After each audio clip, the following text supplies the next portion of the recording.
Yeah, I'm not a fan of the first Borat. Probably won't be a fan of the second one. Hopefully people like it though. Yeah, I mean, busy Dwarf. That's for sure.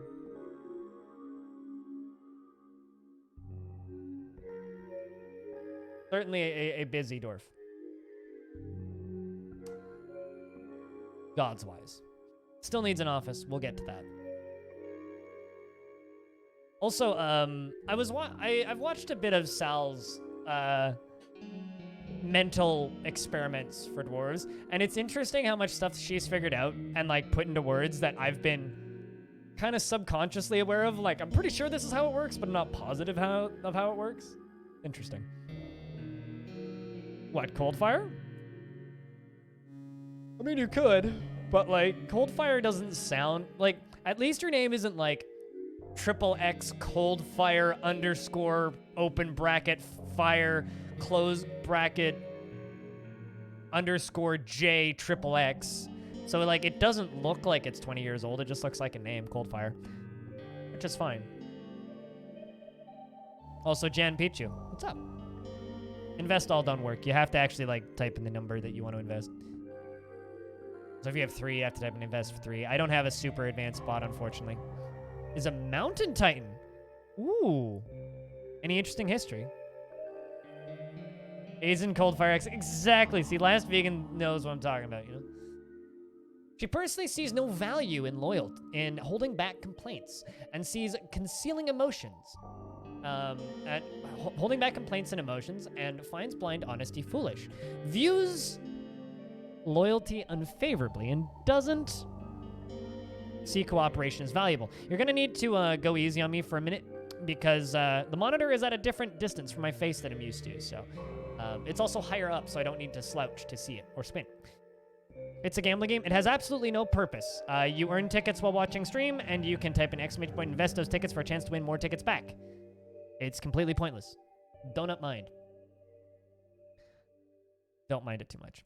She often neglects her own well-being, having no interest in material goods. She only forms fleeting, rare emotional bonds with others, and is often cheerful. She can handle stress, and she can generally find herself quite hopeful about the future. She doesn't cling tightly to ideas and is open to changing her mind, and does not easily fall in love and rarely develops positive sentiments and feelings. She thinks she is fairly important in the grand scheme of things, and she is slow to trust others. She's pleased by her own appearance and talents and is somewhat fearful in the face of imminent danger. She has an active imagination and she tends to be a little wasteful when working on projects. When she is nervous, she clicks her tongue, and she scratches her head when she's bored. She needs alcohol to get through the working day.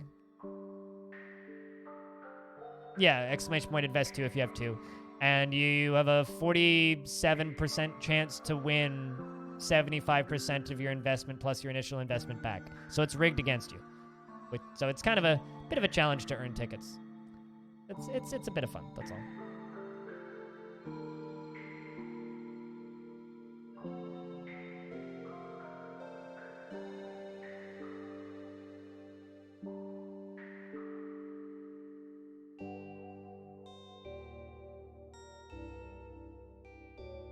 But yeah, that's an interesting little dwarf. We need to get you in office. Yeah, they're every 45 minutes. And if you don't want to see them, just /mute my bot. Or /ignore crypt calcium. Calcium crypt. Say that right. Which is my bot's account. So that's Hobo. Here's the important question. Who wants to be Hobo's hubby?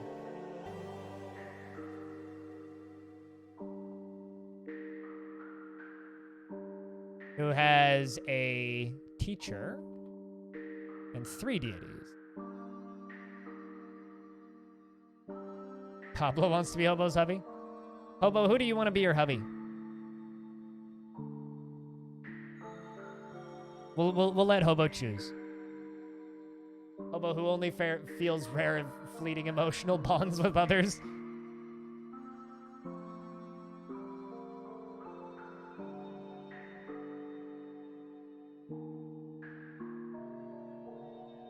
It's killed 68. So that being that Hobo worships has killed 68 historical figures and is a mountain titan. What kind of mountain titan is it? I'm just going to assume Hobo isn't here, so we're gonna go with Pablo because Pablo got it first. Oh, never mind. Oh, well, he just said Pablo. Okay, perfect.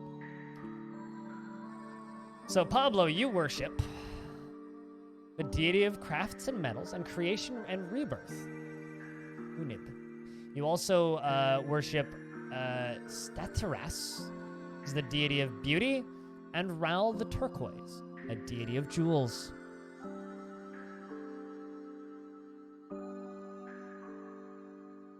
Good choice, dear. Dinner's ready at 7. He is annoyed when dwelling upon having a drink without using a goblet, cup, or mug. Well, whoops. We need to fix that problem. He has a deep respect for animals and plants and the natural world, and finds following tradition foolish and limiting. Dreams of crafting a masterwork someday. He is tall and very skinny, and his sideburns are clean-shaven. His very long mustache is arranged in double braids, and his beard is arranged in double braids. His very long hair is neatly combed, and his nose is narrow. His somewhat narrow ears are somewhat splayed out, and his hair is white mixed with gray. His skin is dark brown, and his eyes are emerald.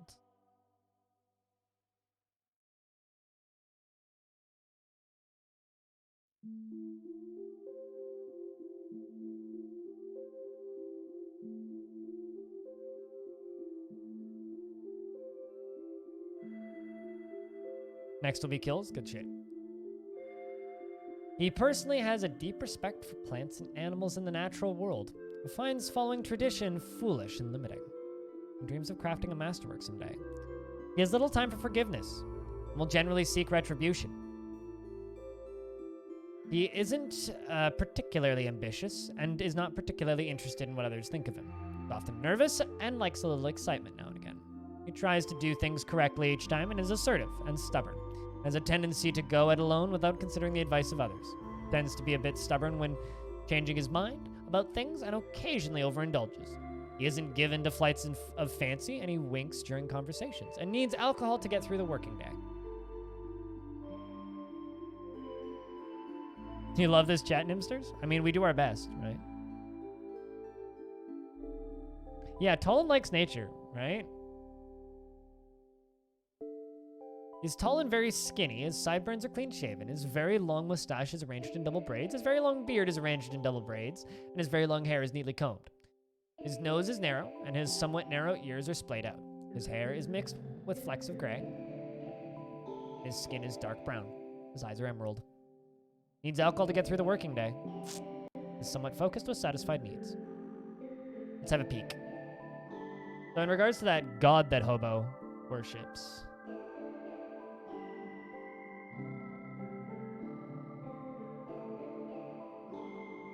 Veku Fieldflexen, the Murky Coal, is a mountain titan, the only one of its kind, a great one-eyed fox. It has a long curly tails and an austere look about it. Its amber hair is straight, beware its webs. It was associated with nature, mountains, minerals, metals, caverns, and animals. A dark creature indeed.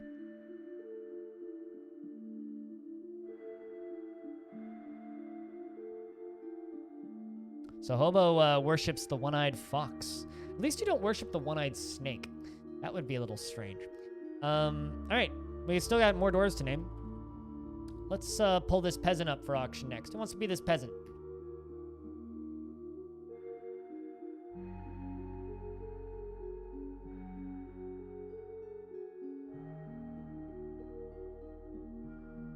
Hey, Brahms, how you doing? Awful Sauce wants it? You can give to us Awful.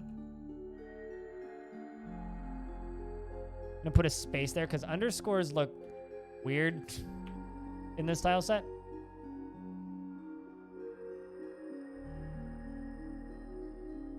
You have a wife, Awful Sauce. Ton is your wife. A few passing acquaintances. You also have a lover. Ooh, two-timer. I'm convinced that dwarves just have a very healthy open relationship culture because they don't seem to mind the whole, like, dwarf has 41 lovers. What? Situations, you know? They don't seem to mind, so, you know, it's good. I guess quality communication, right? Zon Is a deity of the problematic doors. Most often takes the form of a male dwarf and is associated with victory, war, and fortresses. A very popular god. Also, you worship the god of mountains, the copper beak. Wait, hold on, what does the copper beak take the form of? Female great horned owl. Right, yeah, we were talking about this last week. Yeah, they worship a female great horned owl called the copper beak, which is a good goddamn name. You also worship the god of creation, rebirth, crafts, and metals.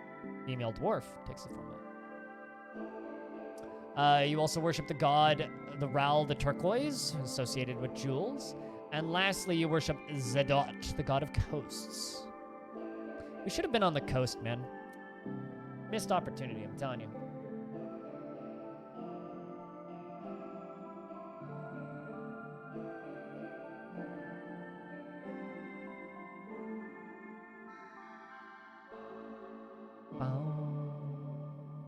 All right. You were satisfied at work? Actually, you know what? Before I forget, before I do anything else, I'm just going to cue that up. His hair is slightly dense, and his very long sideburns are braided. His medium-length mustache is neatly combed. His very long beard is braided. His hair is neatly combed, and his eyelashes are quite long. His small lobed ears are somewhat narrow, and his nose bridge is somewhat concave. His neatly thin-irised emerald eyes are somewhat narrow, and his nose is somewhat narrow. His hair is gray with a touch of buff, and his skin is brown. He likes dolomite, silver, and bone, in the color of pale chestnut, millstones, and blue peafowls, or their enormous fantails, and the sight of the russet flutes, and when possible prefers to consume dwarven rum and absolutely hates bats. Oh well, we're in a cavern fort, so good fucking luck with that. Somebody gift Cooler his sub, he just lost Crypt D. Make this happen, or I'll do it myself, damn it. He personally truly values merrymaking and parties, and finds those that engage in trade and commerce to be fairly disgusting, and dreams of raising a family, dislikes helping others, and accepts that favors without developing a sense of obligation, preferring to act as the current situation demands. He has a very calm demeanor, and he is stubborn. Thank you, Awful Sauce. Cheers, man. Cooler_SK does all of the art for this channel. So Cooler, you know, I needs to have subscriptions to this channel, frankly, so he can use the emotes that he drew. He also drew all of the sub badges and this screen and this screen. So if you want to commission artwork, Cooler's your guy. Especially if they're about lizards. He's very good at drawing lizards. He also did all of the animations for the subscriptions and stuffs. And the cheering and all that. He also does the videos for the art for the lore videos that I do, and all my thumbnails. So, thanks for what you do, Cooler. Even though you bothered me about not playing Warframe sometimes. He tends to be a little tight with resources when working on projects. Spitalier! Thank you for gifting a sub to Duvin. Hold up. Cheers. Thank you. Seriously. Can I get a proper round of beers for that gift sub? Thank you.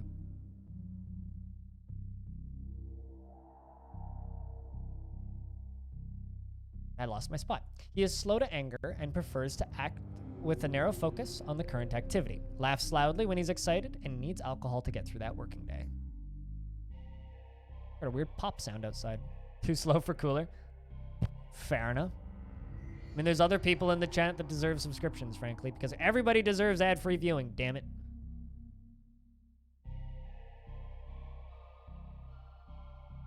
He generally prefers that everyone live as harmoniously as possible, and he has a greedy streak, and he generally acts with a narrow focus on the current activity, laughs loudly when he's excited, and he needs alcohol to get through the working day. Overall, he is somewhat focused with satisfied needs. Yeah, today is the day where we're going to drop a lot of subs, because roughly a month ago, there was a bunch of gift subs thrown around, so is to be expected. So thanks, guys, for helping keep that sub count up. Goes a long way. Yeah, no, this is a pretty good dwarf. Lots of family. You know, he's got some children that don't live in the fortress. Probably adults, which is why they didn't come with them. One passing acquaintance. Hopefully, our peasant Awful Sauce becomes a very important, skilled dwarf in the fortress. Now, who wants to be Awful Sauce's wife? Any dibs?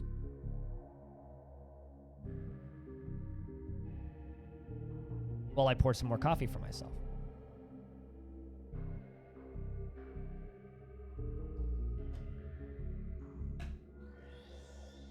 It's like most of the thing that makes Dwarf Fortress interesting, Rondo. How else are you going to figure out what skills to give them? Oh, right, yeah. I mean, you could use Dwarf Therapist, which will just tell you what they're good at, or you could, like, get to know your dwarves and read about their character and discern from that what job to give them. We don't actually have any children in the fort currently, I don't think.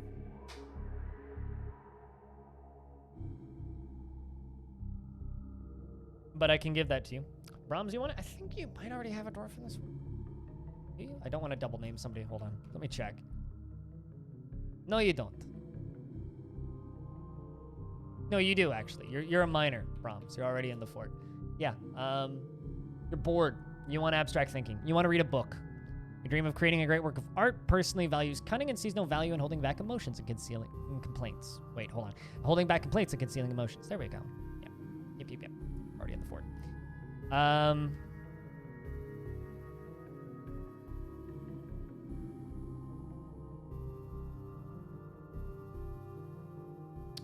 See if I can find somebody else who has to be named.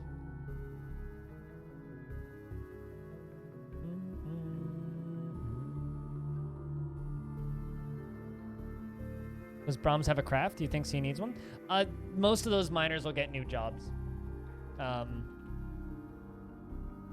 mean, he wants to have a drink with a cup. He's annoyed after being in the rain, lack of chairs. No, he's fine without a craft. But wants to create a great work of art. I mean,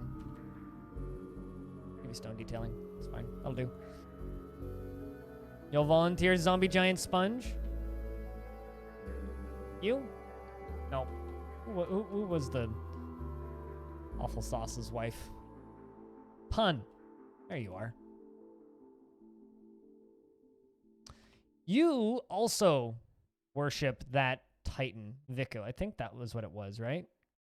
Stone, you were the one looking at it.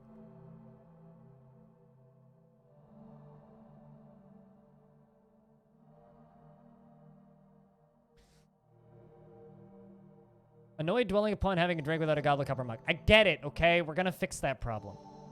Give me a minute, guys. So family-wise, or worshipping-wise, you also worship a pantheon of deities.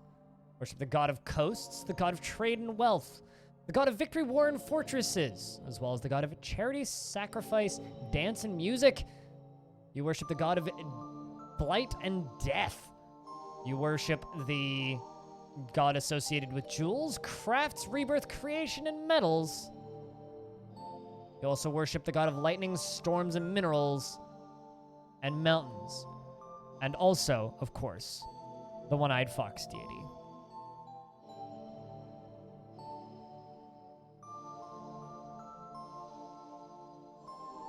It's an outrage. Yeah, totally. I'm making you drink straight from the barrel. Horrible, horrible fortress management, right? Let's go beat the shit out of the expedition leader. What a horrible person. Her very long hair is arranged in double braids, and she has very high cheekbones. Her eyebrows are high, and her head is tall. Her slightly thin-irised emerald eyes are slightly protruding. Yeah, a lot of them have emerald eyes. Animal, what up? Good to see you. Uncivilized? We're very uncivilized dwarves, yeah. To be fair, I literally spent a year digging a tunnel, okay? Go easy on me, right? Good creativity. Personally finds introspection to be a waste of time. Values attaining a rank in society. Oh. Look at that. We're going to need to keep an eye on this dwarf. Dreams of attaining a rank in society. 138 years old. She is very ambitious and always looking for a way to better her situation. She can be very single-minded, and she is a pessimist. She is unfriendly and disagreeable. and she is bothered by this as she values friendship. She has a low sense of self-esteem and tends to ask others for help with difficult decisions. She is quick to anger and can easily fall in love and develop positive feelings. I'm getting a very vivid image of this dwarf. And she often acts with compassion, exhales sharply when she's exasperated, and cackles when she's nervous. She lowers her eyes when she's angry, and she needs alcohol to get through the working day.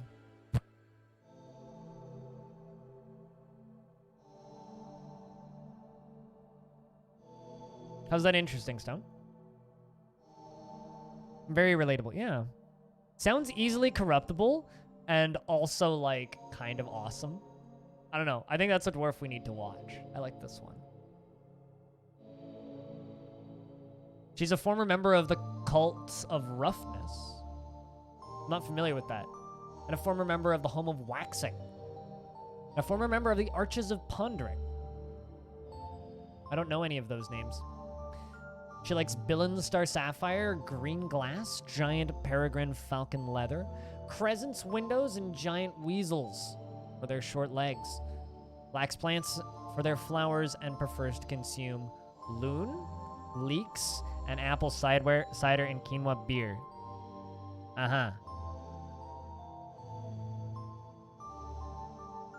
Yeah, and if I'm not mistaken, Animal, the girl who did most of the soundtrack stuff for Celeste is doing the soundtrack for that update. Desk was yep. Weird. How's it going? Well, you're just in time. We're just naming dwarves up, Crow. I hope that moving was smooth in the chaos that is 2020. A friend of mine is moving right now, and I don't envy her in the slightest. Like, God. I would not want to be moving. Absolutely. But, you know, sometimes you just have to, right? My landlord was so happy that I didn't move this year, and not only that, but I also continued paying rent throughout the summer. That they gave me a rather large discount. I'm actually gonna move this account. A lot of stuff. Noticed that on a few VODs. I mean, it's still gonna go over top of stuff at times. There isn't too much I can do to avoid that, but...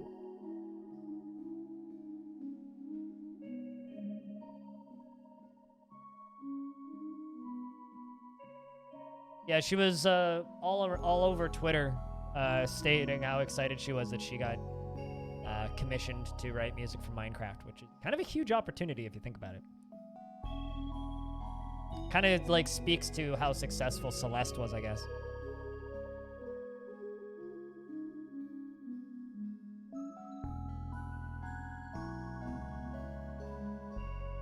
The only issue you had was having your phone tethered for internet so I could work and spilling breadcrumbs all over the floor. And I'm sure the cat didn't mind. But then the cat would just spread the breadcrumbs, right?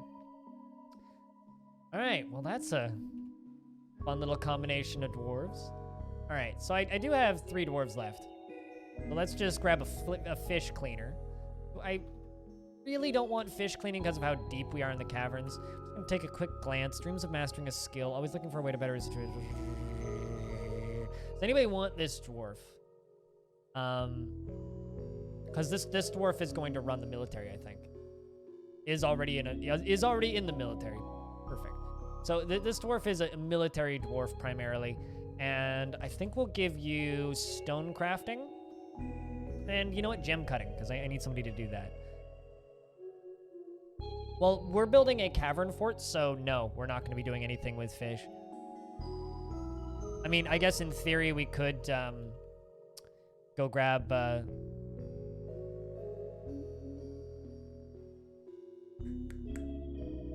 Swords.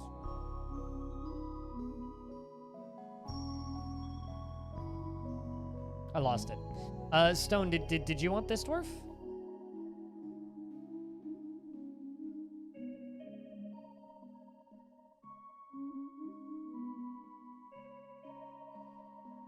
Because stone can also look up their histories, right?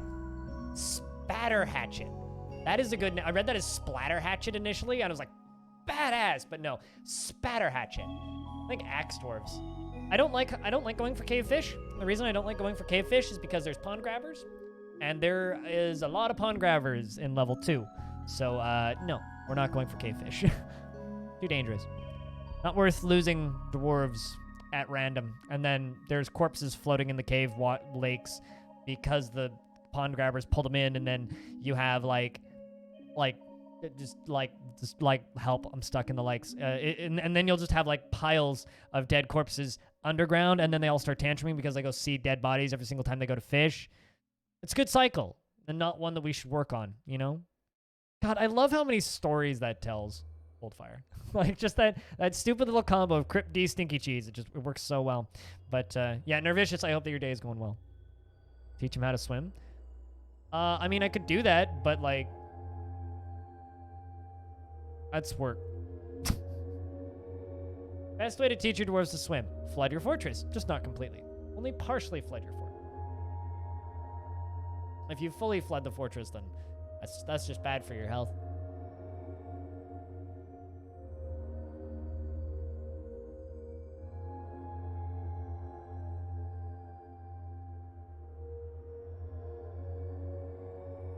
All right, so let's read a little bit about stone. Worships one deity. Interesting. Zon takes the form of a male dwarf associated with victory-worn fortresses. Fitting for a military dwarf. Very fitting. I try to focus on the practical side of the matter, he says. He's euphoric due to inebriation and annoyed about this stuffs. 2 children. Okay. He's an ardent worshiper of Zon. Okay. He believes that freedom and independence are completely non-negotiable and would fight to defend them. And he has a very negative view of those who exercise power over others.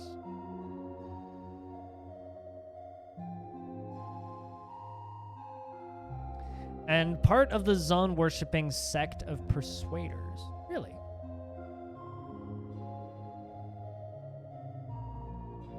Great physical training? That's just too gamey for me. I don't like doing that. The way I train dwarves for water is I make a pond that is 5 of 7 water level deep and just make them train in there, like fight train in there, and they will train in that.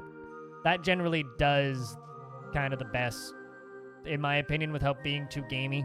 Stuff like, oh yeah, you know, running a minecart through a thing, or like putting them through X thing that, like, yeah, I mean, it works, but, like, also, It's sort of like those people that will set their dwarves on fire for, like, a half millisecond before dousing them in water in order to burn all of the fat off them, but not actually burn their skin. So all the fat just, like, melts out of them, and then they are incredibly slender and still have all their muscles left, but no fat. So they will basically win in any fight. They will train in water if they have no way out. It's kind of like The Sims, where you have to, like, lock them in a room and then dump water on them. You know? But then you have to, like, kind of pay attention to when they're in there. Are cats milkable? I have no fucking clue. I don't think so. Not by default, anyway. You probably could milk them if you changed the raws. But isn't that, like, dwarves are milkable if you change the raws.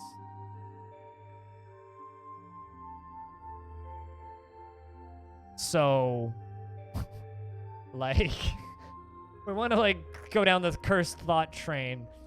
You can do that real quick. So, stone spatter hatchet, eh? He has a noticeable lack of perseverance and doesn't mind a little tumult and discord in the day-to-day living, can handle stress and has an active sense of humor. He is curious and eager to learn and lowers his eyes when he's annoyed. He needs alcohol to get through the working day.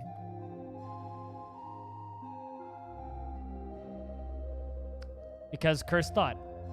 You have a design for a swimming trainer, but you build it in most of your forts. I don't like training dwarves on swimming, generally. Usually when I do it, it's like, eh. I'm making them train 1 month a year. How do I feel about it? I mean, I've done it in previous forts. I don't know. There's enough dwarves that get zero benefit from it that, like, I don't see the point. What I do like doing, rather than having a reserve military, is I like doing what I'm doing in Long Death, where I'll just have, like, an extra squad that's assigned to have no armor, no weapons. And they're, like, the hobbyist wrestling crew. And basically, whenever I find a dwarf that wants to practice a martial art but has no interest in being in the military, or maybe they don't handle stress well, I'll put them into a side squad. I don't really do the just put everybody into different squads, because it's just cumbersome. And not really necessary. Like, you only really need, like, for a war-heavy fortress, you only need, like, 4 squads. And, like, poorly trained dwarves are never going to be particularly... Poorly trained, not military-minded dwarves are not good. I mean, does it really matter if your dwarves are super fit? They don't need, like... It's not like they... It's not like they're going to get type 2 diabetes, right? Like, they're...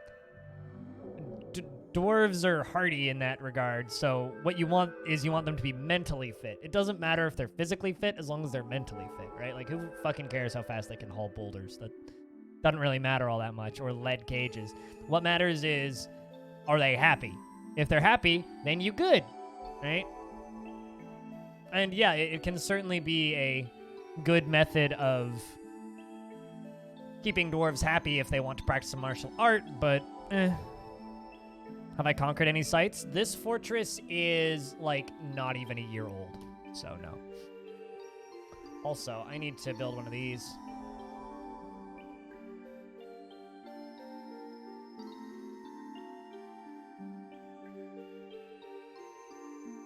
All right, I have 2 dwarves left if anybody wants a name, or I can start starting.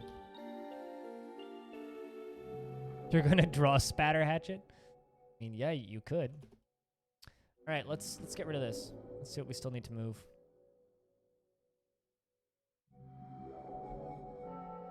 We're going to murder the wagon. But yeah, no, we haven't conquered any sites because this fort's brand new. Like, brand new.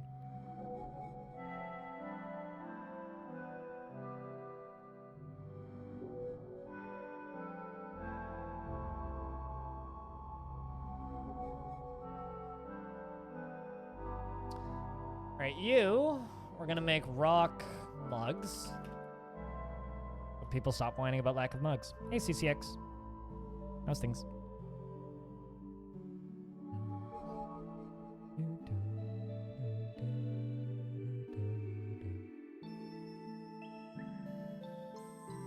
Yeah, no, it's nice having another monitor. I'll be honest, it's real nice.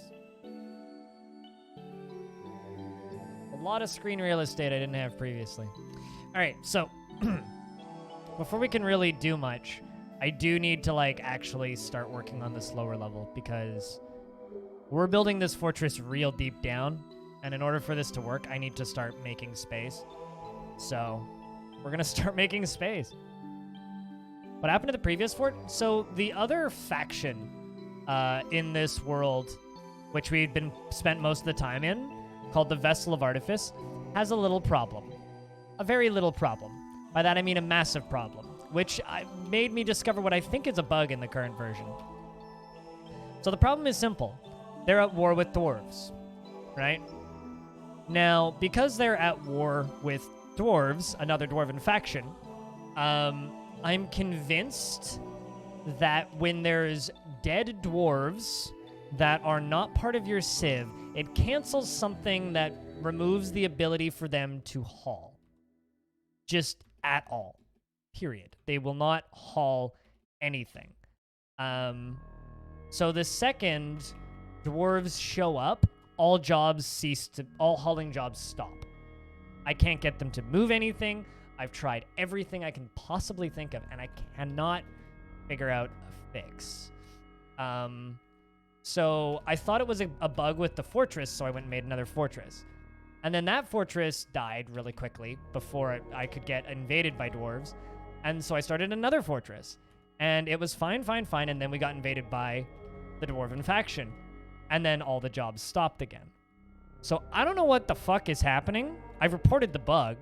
But it's very much a odd situation to be in. So, yeah, it sucks.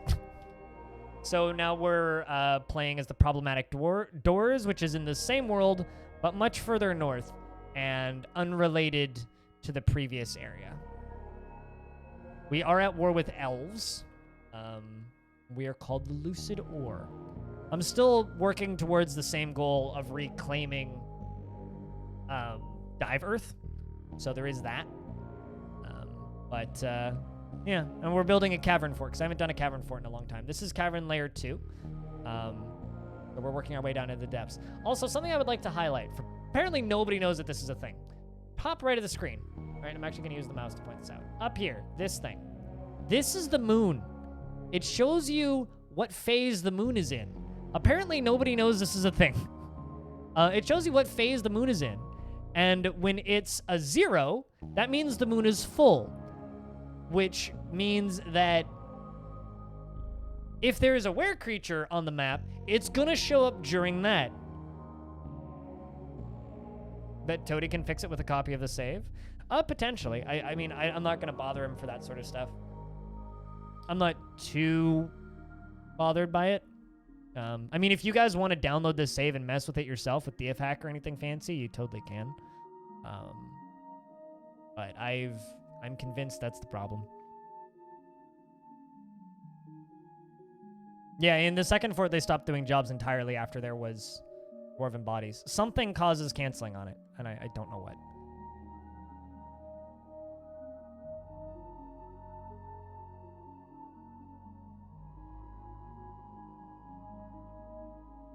So yeah, we're going to be real deep in the world.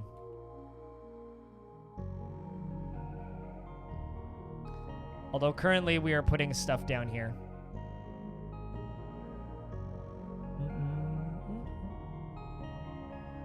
So I did put down an office right here, which I'm going to assign to Hobo, our manager, who is also our bookkeeper, who's going to go count our shit after he's done gathering plants. Also, Awful Sauce, you're about to get another job, which is this. Gonna go build things for us. Right as the outpost liaison arrives. Well, I guess it's time to meet our reoccurring character.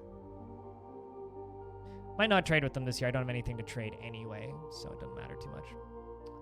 Lukos, the outpost liaison. Sturdy creature fond of drink and industry.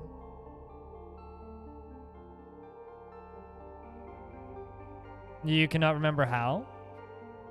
Well, if you remember how, please let me know.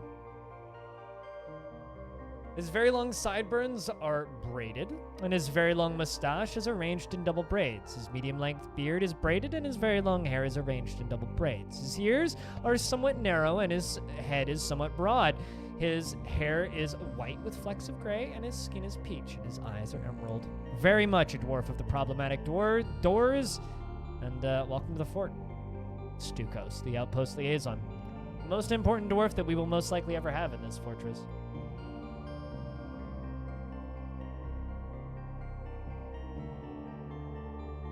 Yep, you appear to be working on it already, so you're making good progress.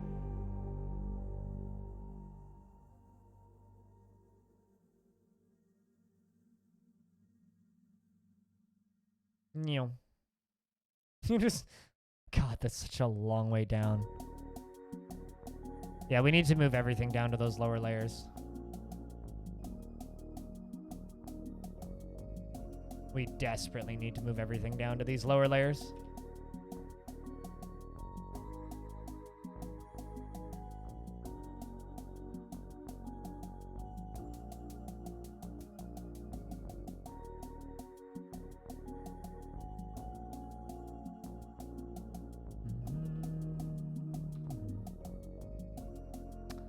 So yeah, once this area down here gets cut out, I think I'm just going to kind of fill all the important stuff in there that we need.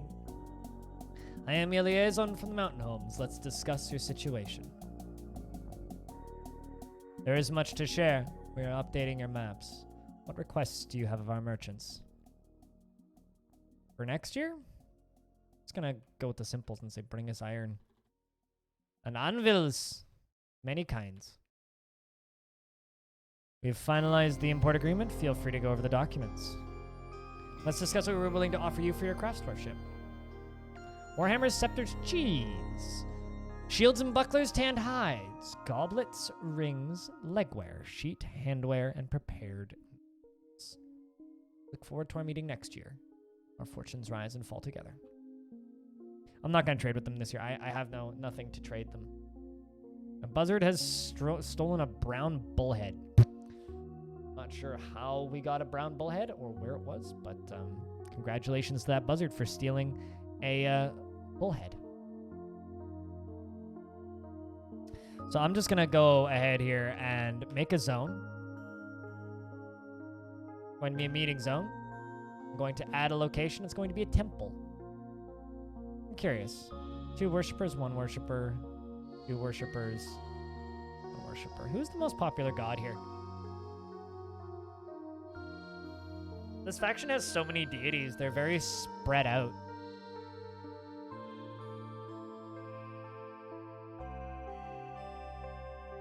Unib seems to be very popular. The god of metals, crafts, creation, and rebirth. Also, so is Zon. Fortresses, war, and victory.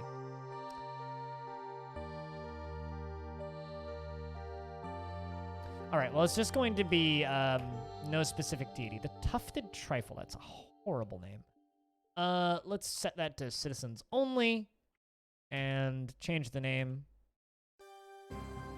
Sanctuary of Jades, the Grand Sanctuary. You know what? We'll go with that name, and it'll be relocated soon.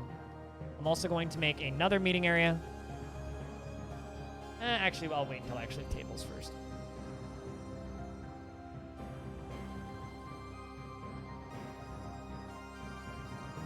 Or a minecart stockpile. Yeah, no, it's pretty easy to move stuff down, but I'm just gonna do it manually. I mean, I don't want to have like a garbage chute.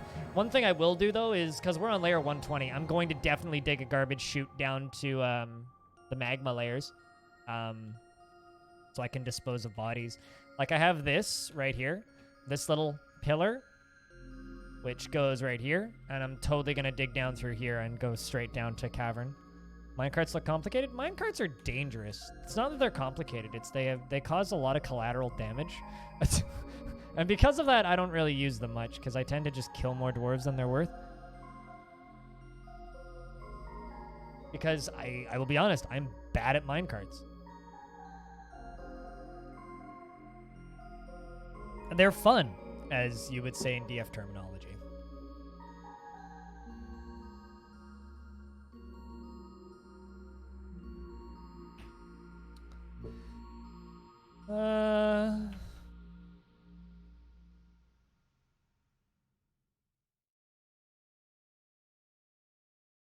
Let's just get everything made.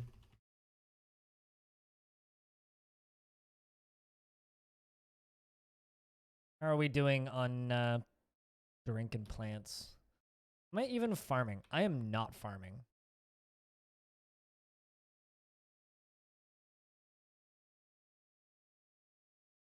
You learn pathing and then give them their own rails or wall off the rails. Those are kind of the best ways to do it, because even if they're like set to path in specific areas, they'll still step on the highway to the splat zone. They will do that on a regularly frequent basis, and it's rather bothersome. A little bit loud.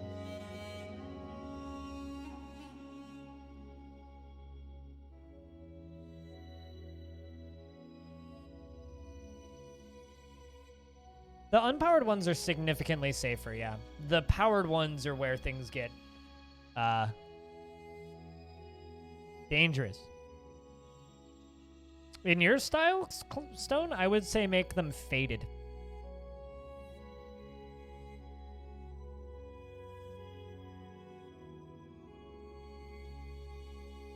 There's a lot of troglodytes right there. And considering I have grates right here, I'll bet you the troglodytes can just like look up through the grates and see the dwarves running by and be like, "Meh!" Or whatever troglodytes say.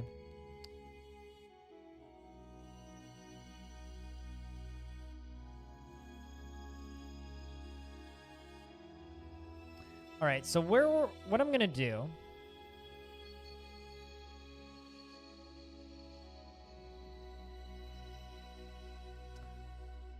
for farming, because I think this will be fun.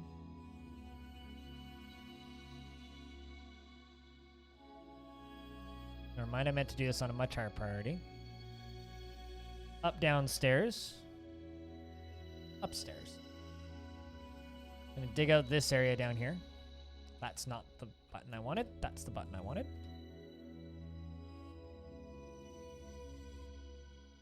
Minus the part where, you know, I dig into this. I'm gonna go down here and we'll also put a well in here. We'll do some things down here, but this is actually gonna be my entrance right here. We're just going to seal that off. Probably lock it with a door.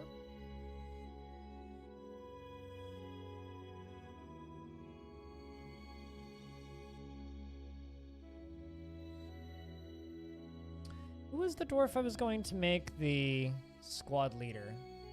I don't remember now.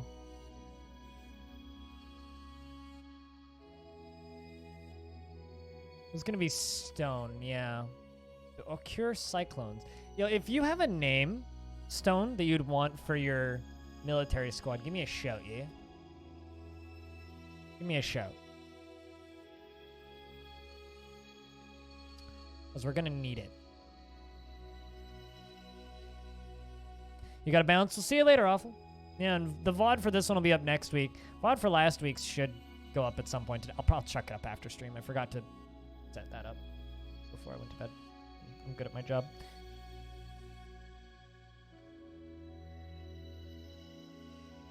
You know, actually, I might just quickly wall this off. Let's see if they wall it off before anybody runs out there.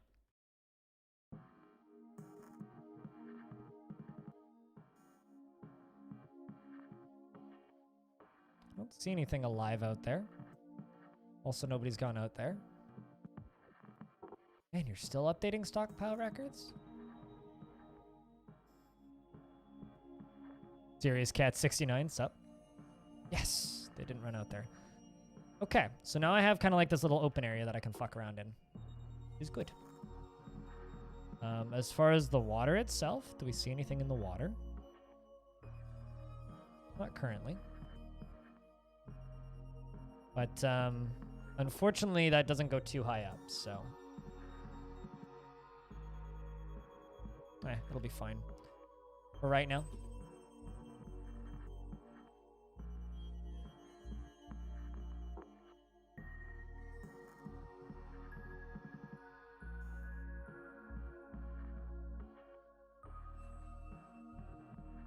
Helm Greatness. Now, do you want me to call it Helm Greatness, or do you want me to literally name it Zon Saram?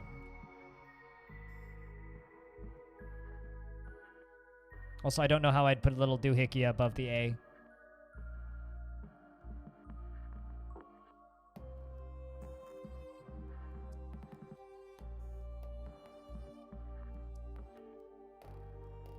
Alright, so let's hack down some trees. Down here.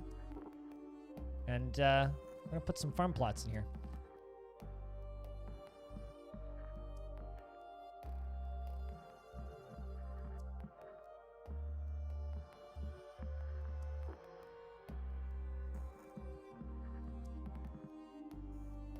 I mean, Helm Greatness makes life easier for all of us normies over here, right?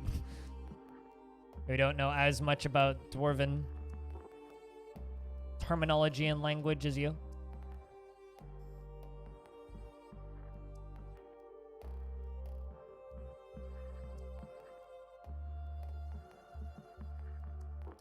I'm gonna hollow out this little room over here and make this kind of in my seed stockpile area.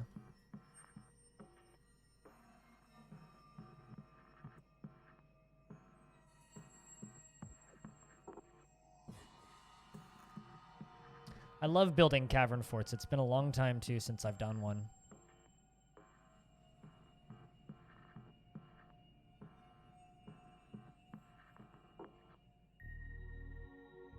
Also, if I miss things in the chat today, I apologize, because I'm still getting used to my chat being on the left-hand side.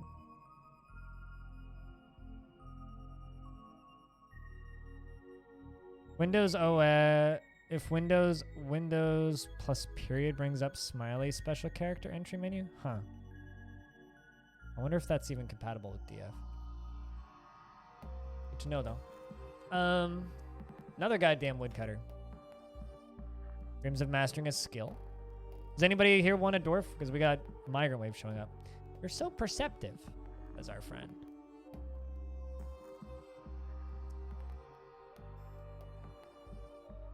New screen? Big.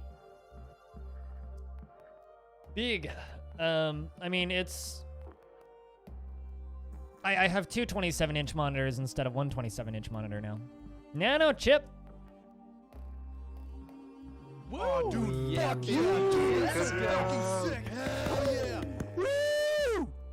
I mean, here, since for those of you who haven't seen it yet. That's where chat is now, that big glowy thing, and then that's where Dwarfs is, and then that's where OBS is, and then that's where Twitch stuff is, and there's the GoPro. That's me. And I have a scent candle here because I'm weird. And of course we play the game with a mouse.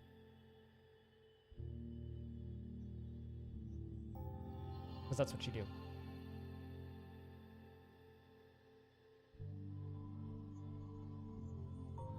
Is that a man riding a shrimp? What? What's up, Bahatoma?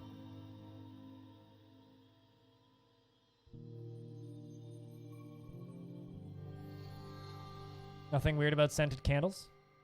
I don't know, I've been called weird for liking candles for years, so. Reminded you of that meme? I am not familiar with that meme, but it's literally just a bunch of people who sent me voice clips. If you would like your voice clip in there, I could continue to make it a stacked up voice clip set of nightmares. So Nanochip is 34 years old, born on the 6th of Limestone in the year 235.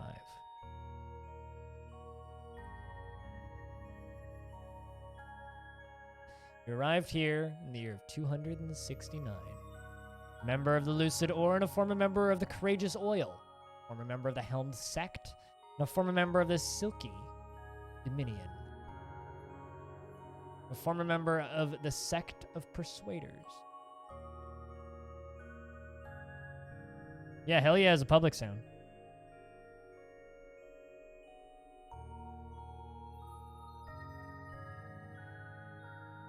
There's a few new ones, to be honest. He is very friendly and always tries to say nice things to others. He is slow to anger, and he has a greedy streak. He is stubborn, and he is quite polite. He prefers to the thing... Bleh. Let's try this again. Whoa, dude, yeah, fuck yeah, dude. This is fucking sick. Hell yeah. Woo! Yes. Hold on. Also, you're the only one who actually shouted. Everybody else was like, whoa, yay, yeah, you did it. You know, you're just like screaming into the microphone. So yeah, that's why your voice sounded so familiar. You can sometimes act without deliberation, and he isn't given to flights of fancy. He can handle stress and occasionally overindulges. Needs alcohol to get through the working day. All right, so you're a pretty good dwarf. What do you actually like? You like iron, bonded ogate, fungi wood, for everyone, and grimling leather? What the fuck is a grimling? Never heard of a grimling before. Is that like some adventure mode thing that I've never encountered?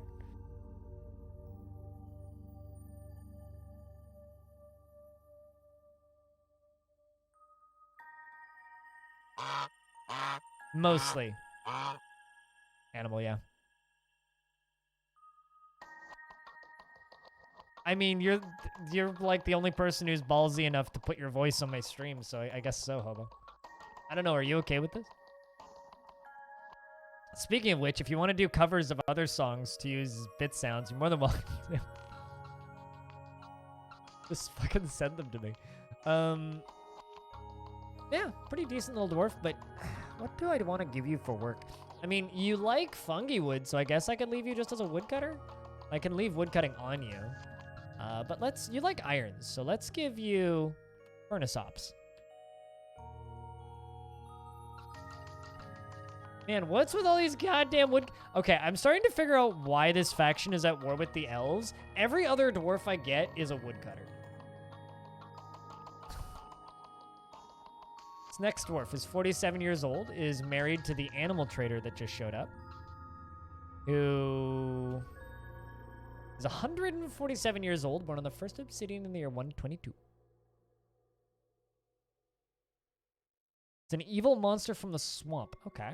Resembles a knot of waterlogged weeds and will strike an unaware victim.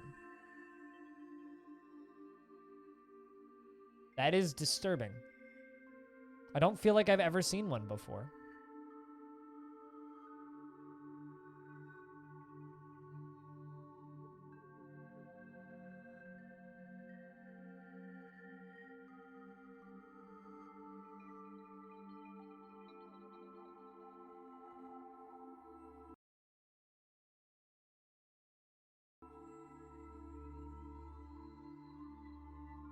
They are rare and only found in evil swamps. I don't think I've ever done an evil swamp specific embarks. That would make sense.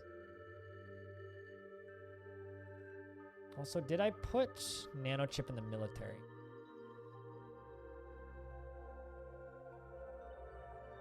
Because Shem here also dreams of mastering a skill, has an overinflated sense of self-worth, and she is generally unhindered by the thoughts of others. And is now officially named Goffer. Wait, hold on. Goffer, do you already have a name dwarf in this fort? I don't think you do. Welcome to the fort, Goffer. She has an overinflated sense of self-worth and generally unhindered by the thoughts of others concerning her actions. She has a calm demeanor and tends to form only tenuous emotional bonds with others. Uses the words exceptionally rare. There's a lot of exceptionally rare animals that are really interesting in DF that I wish were less rare. Like, there are... Dwarf Fortress has, like, a couple dozen Sasquatches, you know? It's like a legendary animal that we all know doesn't really exist, but could exist? Like, this is actually a big enough game that that could be a thing. What do you think of the new emote, Animal? It's pretty good, isn't it? I think Crypt D is one of my favorite of the Dwarf emotes. My only feedback to him for the emote was make the mouth twice the size, and he did, and it's great.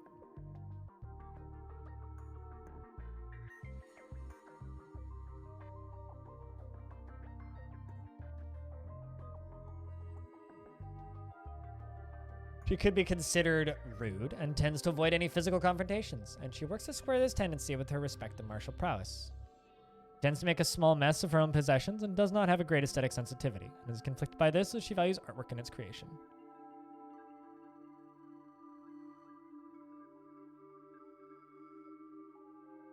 You worship a few deities, creation, crafts, and minerals, god of trade and wealth, and the god of generosity, charity, sacrifice, and dance and music.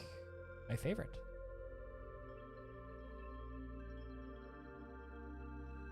Oh, also what?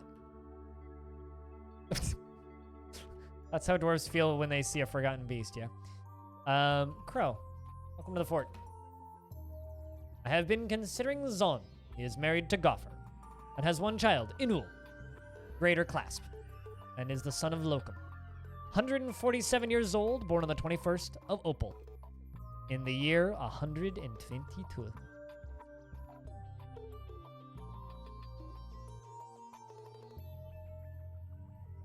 He is obsessed with order and structure in his own life, everything kept in its proper place.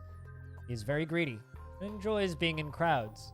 He is moved by art and natural beauty. Yet he is troubled by this, as he dislikes the natural world.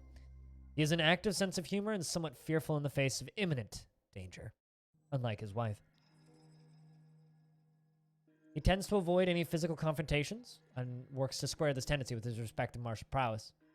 Doesn't cling tightly to ideas and is open to changing his mind. He lives a fast-paced life, holds his breath when he's nervous, still needs alcohol to get through the working day.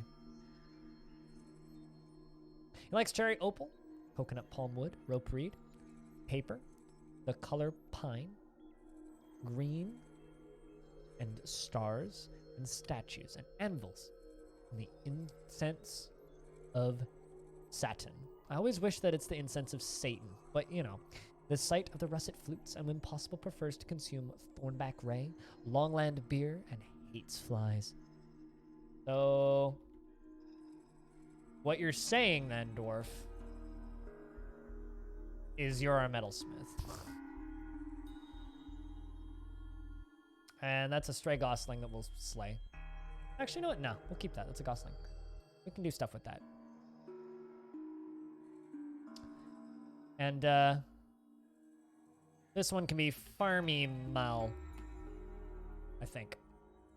Whoa, maybe Military Mal. Murder Mal. 6, 7, 8 goblins in taper handles and geared dishes, respectively. Interesting. So this dwarf, he was a farmer boy. She said, see you later, boy. Is married, has wife, also has lover. Yo, could you, if anybody has the world open, if, Stone has the world open still, could you look up Zonrungak? Zonrungak! The dwarf. I'd like to know about this dwarf. You have a former master. You worship the god Zon, the victory war and fortresses, and of course, the deity of jewels. You also worship Vico, the Titan. Married to Kulil Anvilswap. 137 years old, born on the 26th of Moonstone, in the year 132. His long sideburns are neatly combed, and his long mustache is neatly combed. His very long beard is neatly combed, and his very long hair is neatly combed. He has a prominent chin, and his nose is broad. His somewhat splayed out ears are somewhat narrow, and his emerald eyes are slightly close set. His hair is gray, mixed with white, and his skin is cinnamon.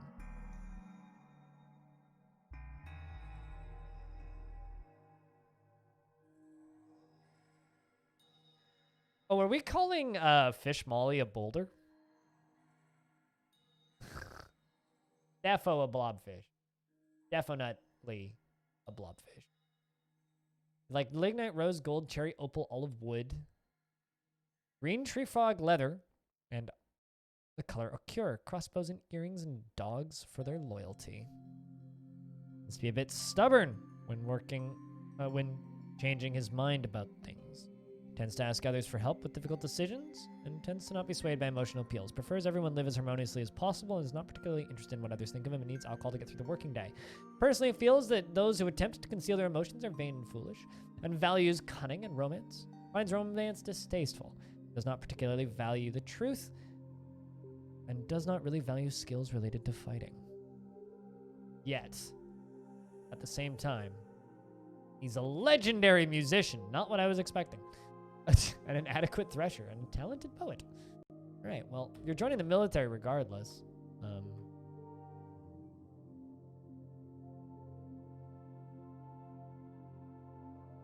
Let's just let the rest arrive for a little bit. Fish dissector.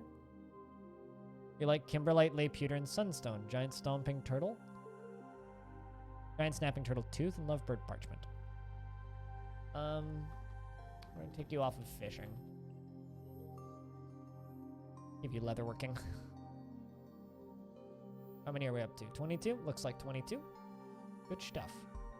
Still updating stockpile records. Man. Busy goddamn dwarf.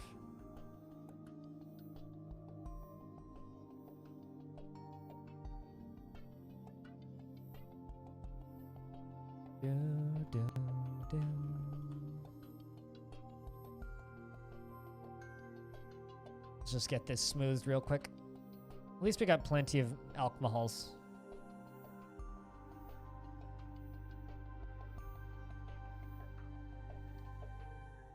Yeah, I think this fort's going to be a bit of fun. I'm going to have to leave some weaknesses in the cavern layer for Forgotten Beast shenanigans. But aside from that, like, it's going to be a fun one, I think. I'm pretty optimistic that this fort's going to be a good deal of fun.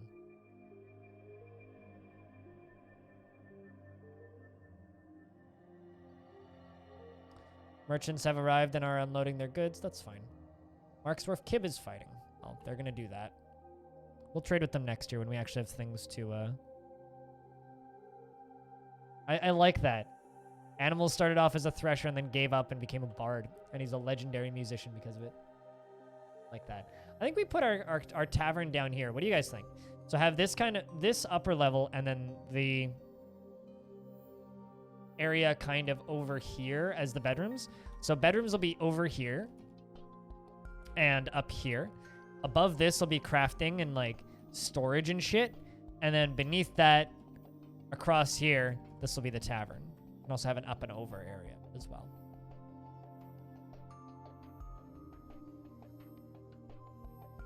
So this can be our tavern kind of area. We can have our cooks over to the outside. I'm going to need a very quick and convenient method of sealing this area off, but we'll be fine. While making irregular noises. I mean, maybe that's just the style of music they play. It's like a free-form improvised jazz with thrash metal notes. And elements of doom metal, including with a touch of Mongolian throat singing.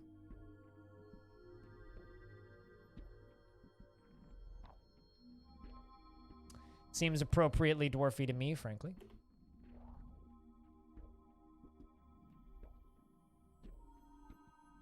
I wonder if I could call it the Mushroom Forest.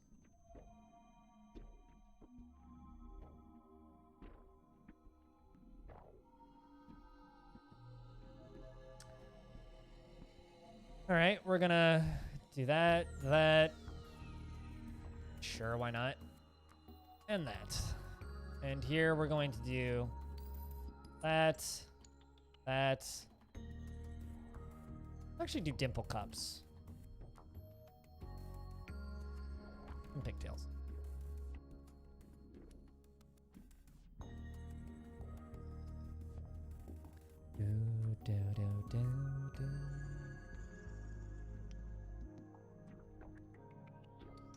They're still fighting with those buzzards up there on the surface. I got a lot of digging to do. Is anybody planting seeds? I'm not... Oh, yeah. Sweet. Lycott, the farmer, is getting to work. It's a good thing we built that temple early because a lot of people are using it.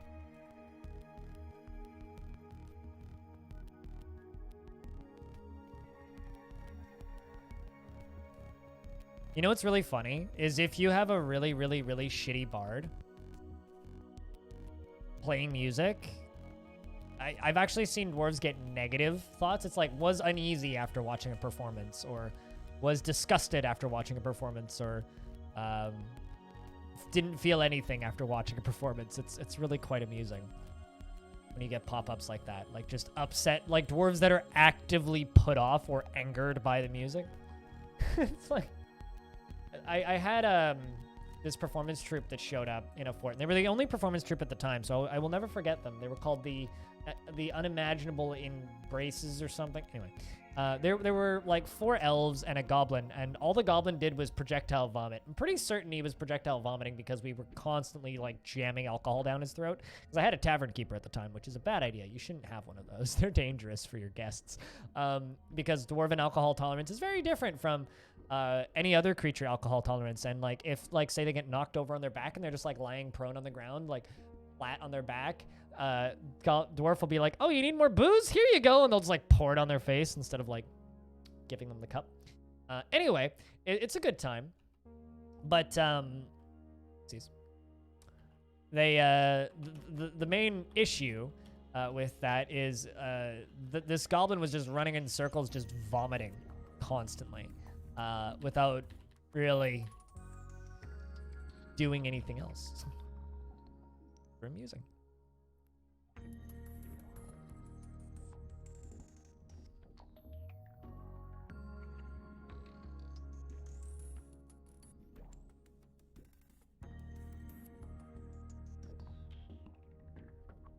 Oh, you very much should imagine that, because that's like what happens in most dwarven living spaces, frankly. No, let's just block food from here, like, period. We'll move stuff down, because we're going to need to do that. But yeah, no, Sebastian, that's basically how it works. Like, tavern keepers are a danger to your guests. If you care about your guests, don't, do not have a tavern keeper. If you don't value your guests, well then, caution to the wind. Drown them. Frankly.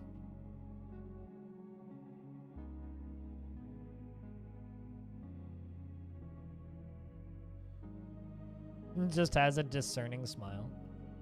So something that I kind of want to do with this fort is I'm going to train my military right next to the tavern. So we'll have like our military training like right here. Actually, no, that's kind of a bad idea. We'll train the military like up here. I don't know. This is where most of the crafting's going to be, so we're going to be spending a lot of time down in the depths. Means we're all going to get very cave adapted. Also, Neil, thanks for the host. I don't actually see that in my chat anymore. Like, at all. Hobo. Manager has been taken by a fey mood. Seems practical, but...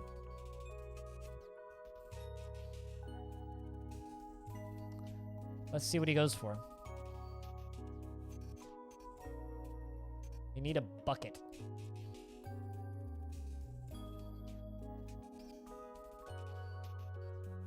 That's a barrel. A bucket hotkey. E. Do it now! There we go.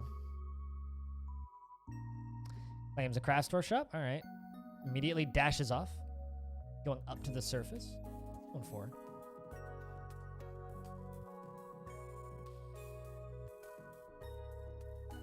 Don't mind the buzzard corpses everywhere. Hold on a second. I was gonna say, I don't see any traders here. Did all the traders leave? Did they leave all their shit? I don't think so. Alright. Like one wagon left.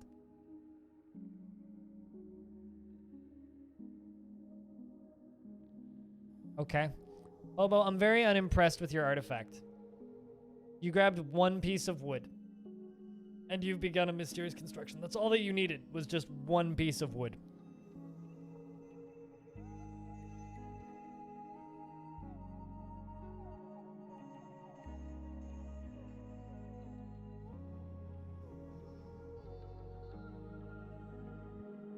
You know what was probably my favorite part of the interview that I did with Tarn the other day? Was that whole spiel about how dwarves really should go find their friends and comfort them when they're sad, but because dwarves don't have any friends that are actually good friends that don't really care about them, they might as well not exist as friends and are just like really bad friends. That whole chunk of the interview got way too real in a way that I very much appreciate. It was just too fucking good. And I cab make some art. I don't know, man. It was so sad. There's a really good spot where he just says stress, stress, stress, stress, stress, stress, stress. It's like exactly an hour into the interview. Let's see if I can actually find it. Someone timestamped it.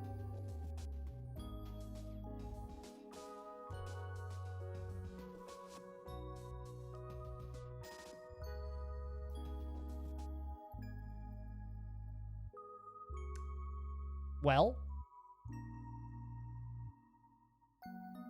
not sure what else I expected.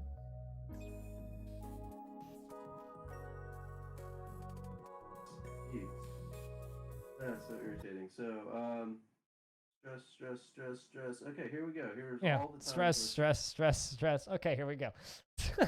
It's like, yep, that's 2020.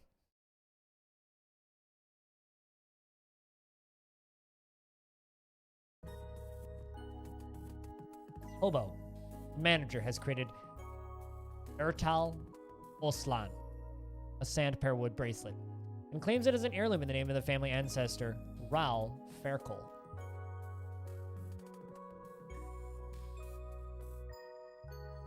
For 2400, the luxury of wingding. Luxurious wingdings. This is a sand pear wood bracelet. All craft dwarfship is of the highest quality. This object menaces with spikes of sand pear wood. So you made a sand pear wood bracelet that menaces with spikes of sand pear wood.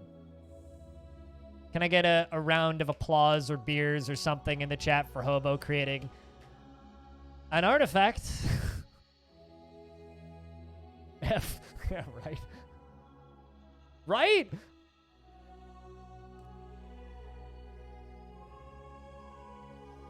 Could have done so much, and instead you did so little. Now you're gonna go pray to Zadot Soaked Moist. I didn't look at the last name of that god! Holy shit! The god of coasts is called Soaked Moist. Never changed, Dwarf Fortress.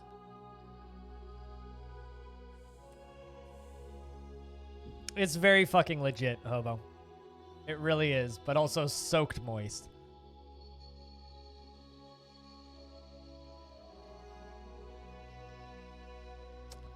Soaked moist. All right, we need to forcibly station my animals down here.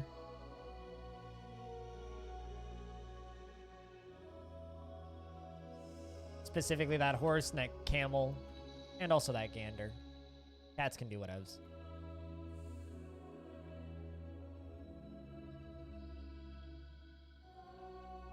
Often you are indeed soaked when you're moist, but like still. It's just such a funny fucking name.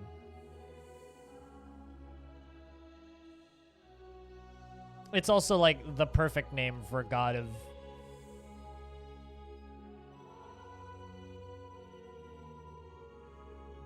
It's also a perfect name for the god of the coast, right? Cheers, Jamie. Hello. Welcome to Community World New Fortress Edition. Part of New Faction Edition. Still same goals. Trying to reclaim the fortress from the demon god Skunk himself. Tanuntre has become the expedition leader. You were already the expedition leader, though. Yes, you re-became the expedition leader, unless somebody just died, which they certainly did not.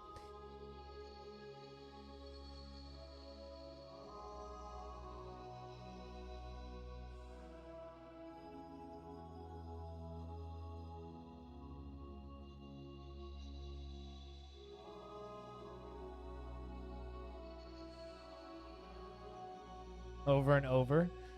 Like that photo of the priest, which I'm pretty sure is fake, squirting people with a water gun in their window, like through their car window, because of social distancing precautions. Yep.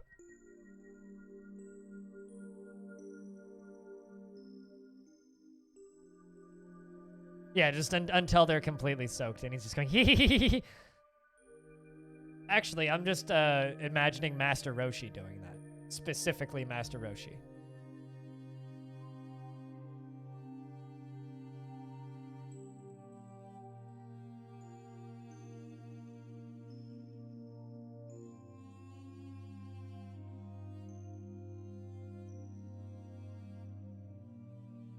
All right, we're gonna go down to lava. We're gonna make a garbage chute.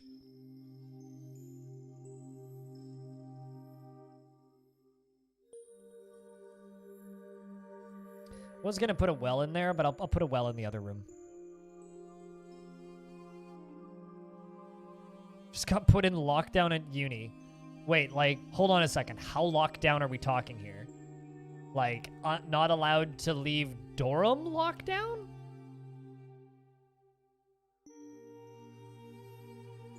Because fuck that. Like, they gate you in? Is that legal? I mean, I assume it is, but fuck. Holy shit.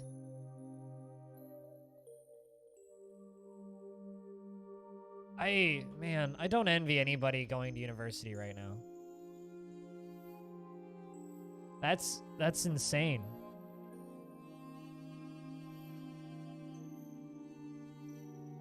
I mean, I personally think it's insane that people are at university right now. I think that's insane. I think everybody should be studying from home, but it's to make them study harder. I'm gonna be honest here, and obviously I'm not in university right now. I'm not living in a dorm. I live in my own apartment. If I was put in that situation, I would drop out immediately. Like, fucking expel me. Bye. I'm leaving. Goodbye. See ya. I'm out. Fuck this shit. It's... wow.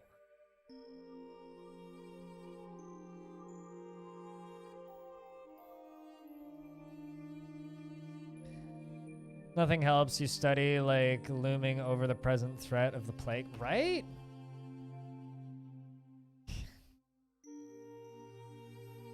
Like, admittedly, I'm at risk, right? And my cousin hasn't been feeling well. He's been sniffling and got COVID tested, and hopefully comes up negative today, and it's just a regular cold. But, like, at the same time, it's just, that's too fucking real. Uh-oh. We got dwarves getting hungry because there's no food available. Gather some plants. Put that to party 1. I'm waiting for,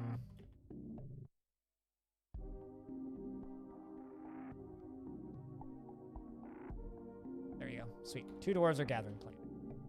Got dwarves getting hungry because we got no food available. And, this stuff isn't quite ready to harvest yet, so we're getting there.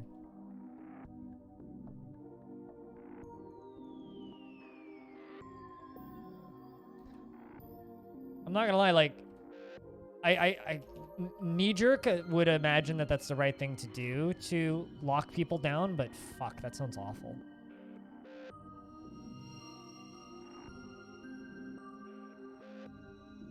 Have you had COVID, Vivian? Also, congrats on getting gifted a sub, by the way. Enjoy the ad-free for 30 days. Like, I'm in a position health-wise where if I get a normal cold or flu, I could get hospitalized, let alone something like COVID-19. It's happened to my little sister before. She's gotten, like, the normal-ass flu and has spent a week in hospital. That's like... like, just normal influenza. Fucking standard shit that we've been dealing with for years. How deep does this map go? Not much deeper. I should hit lava soon.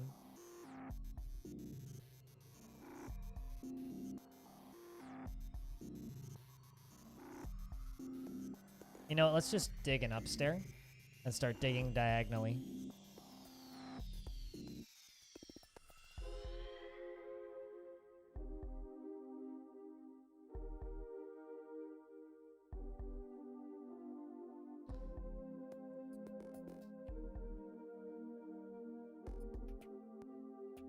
I mean, just hope that you get along real well with your roommates, right? All right, this might kill a dwarf, but I need a garbage room, so hopefully it don't. Who's this? Ryan. 1 frame at a time.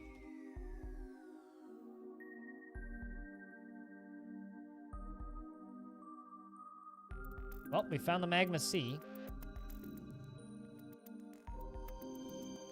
Also found raw adamantine.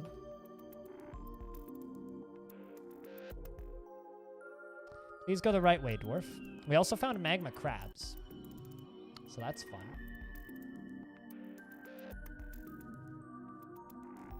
And he made it. Whew. Okay, so what we need to do is we need to run down to here.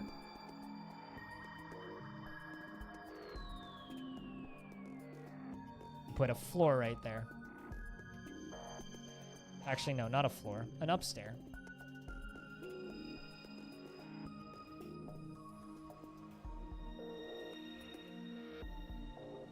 Before those magma crabs come walking in.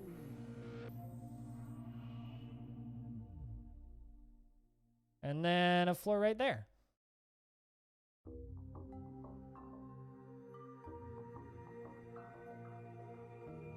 And this is going to be our outhouse. I mean, garbage dump. Let's set that as a garbage dump. I don't think there's any dwarves down here, but I should probably check, right? Yeah, there we go.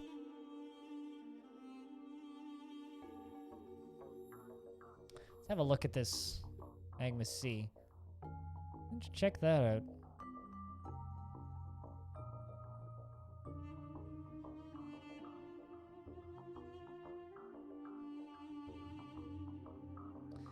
You got told you would have online freshers. I don't know what freshers means. Freshers sounds like a grocery store. Will dwarves jump through a hatch? Yeah, but that's no fun. I mean, I guess I could put a floor hatch on that, but...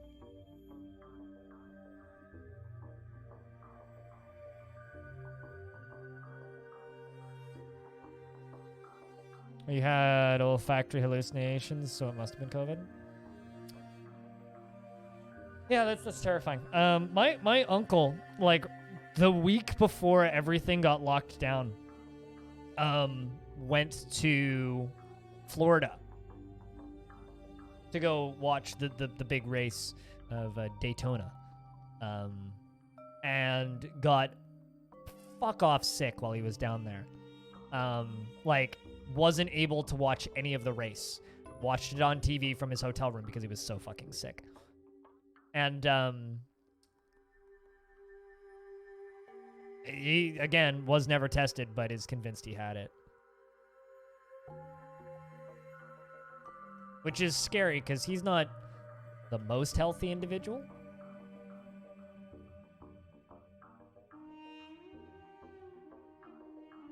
Okay, where's corpses? Get those dumped. Also, dwarves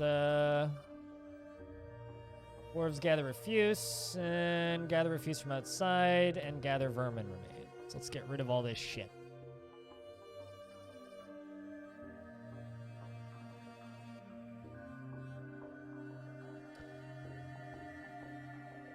Yeah, I don't know. I try and keep this stream as more of a kind of a refuge from all that shit. Because, like, let's be honest, it sucks. You know, nobody likes to just sit here and talk about what's going on in the world, but I don't know. As somebody who's never been to university, I would have no idea on the Canadian front. But based on what I know about university culture, I would probably hate it. I'm really glad that I skipped that portion of life. I know a lot of people...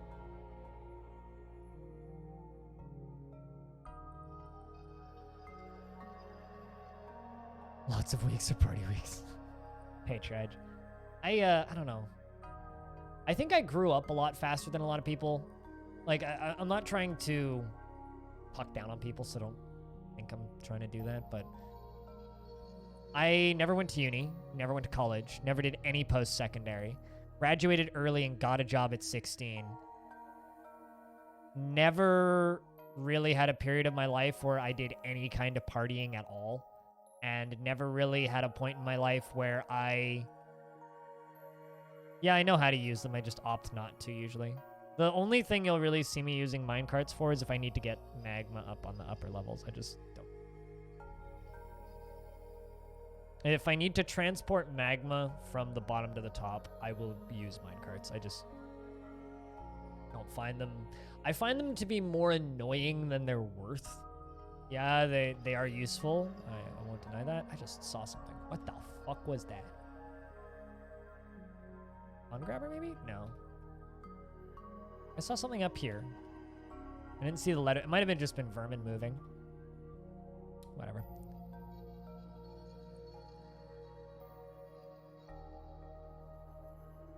Let's just dump this vermin.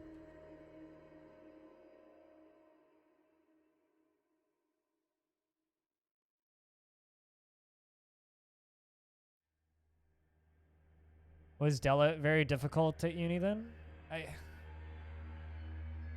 I mean, I was raised in a very secluded environment and very much skipped being a young person. I just went straight from being an immature twit to being an adult, and I never really had that window of learning to be around other young adults that I think a lot of people did, and just went straight to workaholism. Like, I don't know. I feel like in some ways it's been an advantage because, like, by the time a lot of kids that I knew growing up graduated high school, I'd had 2 jobs already. Right? Like, I had a bit of a head start on life that a lot of people didn't have.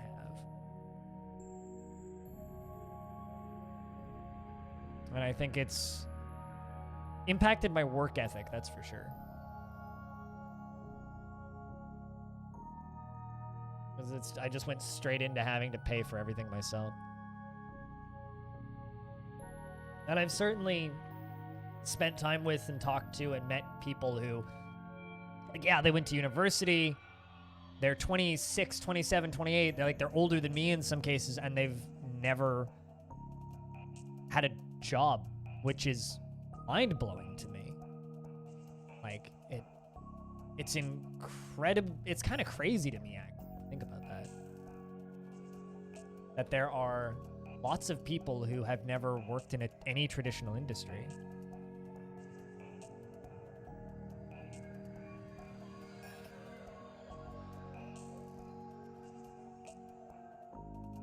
This is so satisfying the first time you do it. Yeah, and then it hits a dwarf. And then you're like, man. Urist, mixed smear on the floor there. Those dwarves are dumping boulders in the magma pit? I mean, they shouldn't be doing that, but that's fine. Concerned, we got plenty of boulders.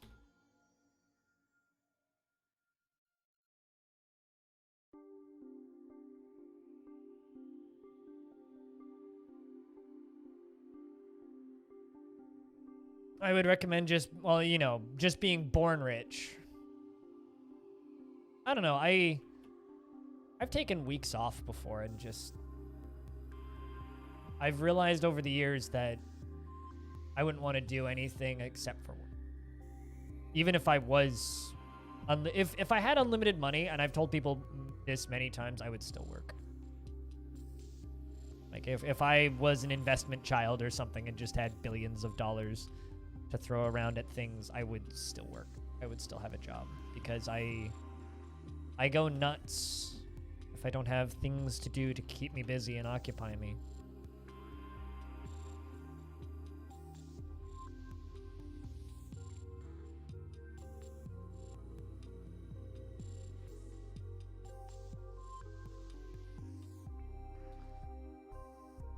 All right, tables.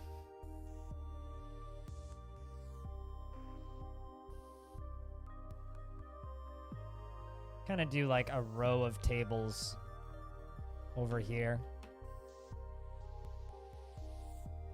So we can actually have tables in here.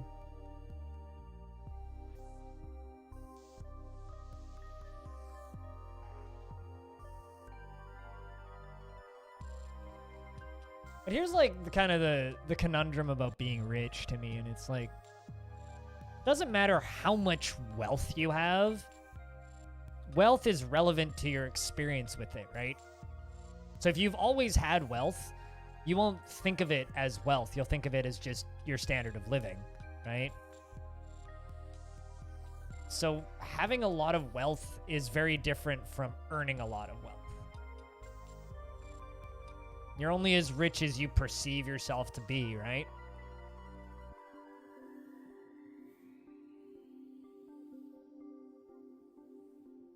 And I've talked about this many times. Like, if I won the lottery, which I don't ever enter, so I won't. The only thing that would really change about my life is I would get an apartment with one more room, and I would probably stream 1 day a week less. I'd take a 2-day weekend, and I would have another room in my apartment. That's basically it. Let's make 20 fine meals. Also, kitchen. Plump helmets. Don't cook those, please. Just brew those. And brew drink from plant 5. I don't need many, but I do need more plump helmet seeds. How do? You make a pit.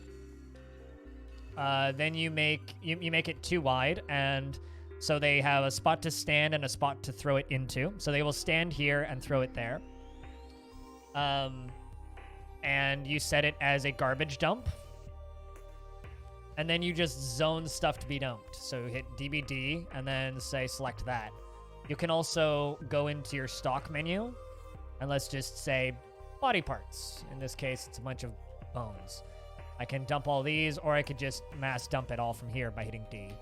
And then they will go and grab those body parts eventually and throw them in there.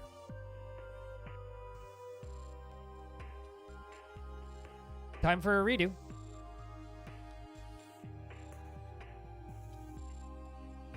And now these magma crabs are gonna randomly have stuff chucked at them, and they're gonna be like, what? And it'll land right here. Mass dump, yeah. Mass dump. It's like mass drop, but more dumpy. And massive.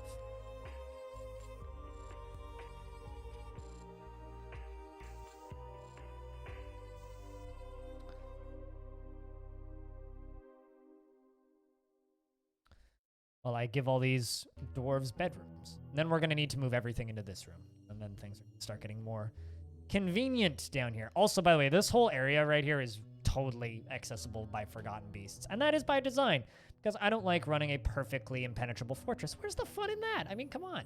That's just boring.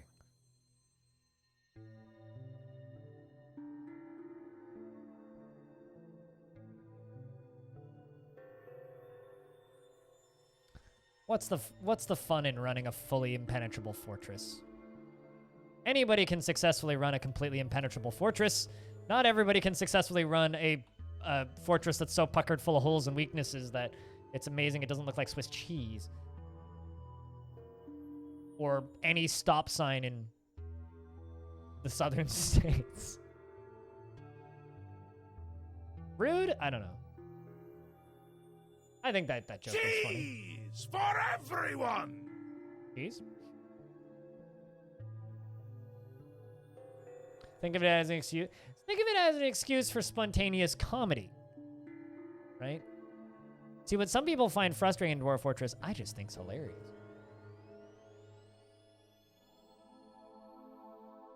Kind of wishing that the Tarn Adams interview I did would get more views off the bat. But I seem to remember the last one taking a long time to actually get going. It'll be a slow burn. By the way, if you missed it, I interviewed Tarn Adams, Toady One, on my stream Thursday. And the VOD is up on YouTube if you would like to go watch it. It's also highlighted on Twitch, but unless you're subscribed on Twitch, there's no point in doing that because Twitch will insert an ad every 10 minutes. So if you want to watch the whole thing with an ad at the beginning and an ad at the end over the span of an hour and 20 minutes versus an ad every 10 minutes, which is generally unblockable, unless you're subscribed to the channel, I would recommend watching it on YouTube.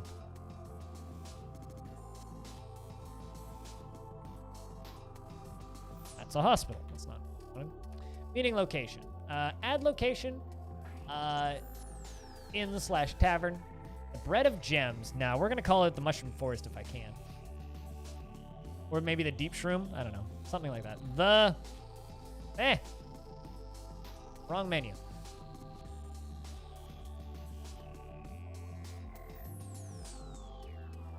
Tombs of the Deep?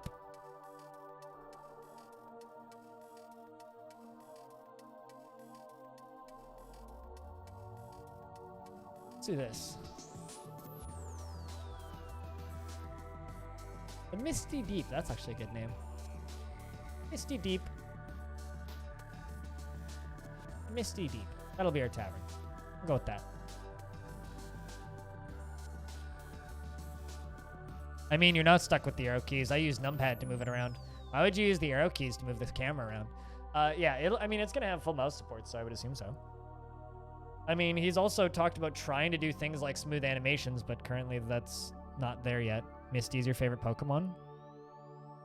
Misty Mountains are best mountains. With dungeons deep and caverns cold, we wasted away the fate of day. Feel our long forgotten gold.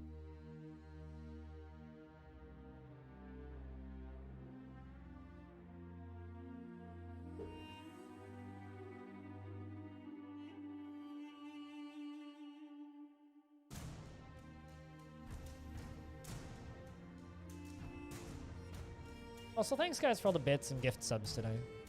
For keeping my stream funded one stream at a time.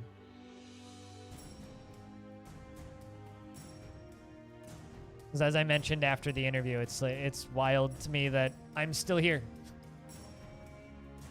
You know, it's always fun whenever I get to talk to Twitch staff and people at Twitch. Because I'm just like, yeah, no, I make a living streaming. And they're like, wait, how many viewers do you have? And it's always like some combination of just like jaws dropping because, you know, on Twitch, it makes sense that people with thousands of people watching make a living, right? Doesn't make a lot of sense that people with like 70 to 100 people make a living. Yet that's like the majority of us on Twitch that survive here. So, thank you for supporting weird niche entertainment.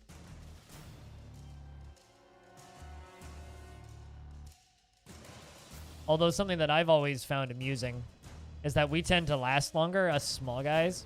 Like, I can't count the number of times I've seen, like, a channel show up on Twitch, blow up on Twitch, become one of the biggest channels on the site, and then go from being one of the biggest channels on Twitch to just being, like, I don't know, not too much bigger than me. Like, maybe a few hundred people watching, and then the streamer quits because they're not making enough money. I've seen that happen more times than I can count now. It always amuses me. Weird is best? Yeah. Well, then what is it if it's not weird? Vegan. Yes, that I will agree with. Of slut. It's not weird. It's unique. It's strategy. Yeah. I mean, it's finding a market and cornering it, right? Also, I don't know if you guys saw, but a dwarf just chucked a bone in there.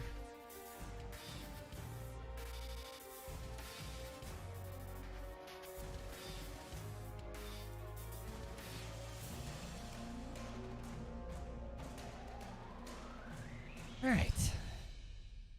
Looks like we've got Melville brewing for us. Also, if anybody would like a dwarf in this fort, we do have plenty of unnamed dwarves, so just consider that an open option. I don't really just insta-name people when they show up, but if you would like a dwarf, just let me know.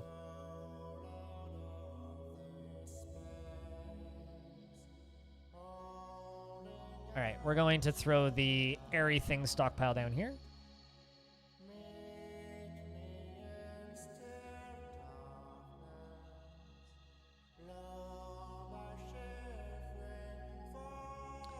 And get rid of that stockpile. So everything's going to get brought down.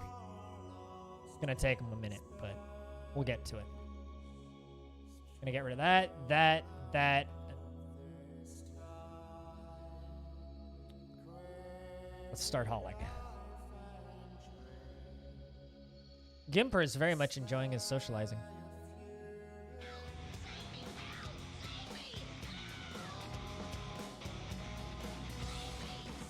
Here is some dash. Keep up the work. Also, if there's a mill dwarf that needs a name, then I will become them. A Miller Dwarf, Cold Ashes? I mean, I have a Thresher, a Planter, and a Brewer. I don't have any Millers currently. If you'd like a farmer, we could set that up. Oh, Military Dwarf. All 3 of the dwarves in the military are currently named. But I will keep an eye out for you. And chat, can I get a big old proper round of beers? Or our friend Cold Ashes with the 13 months keeping me here. Also, investments are open if you want to invest your tickets. That 48 invest meta. Might as well join in.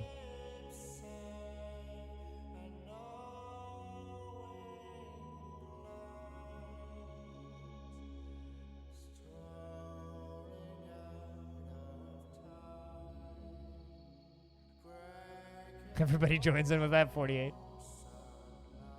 Good shit. Yeah, I'm hoping this fort's going to be exciting. I like building cavern forts. I find them to be a good deal of fun.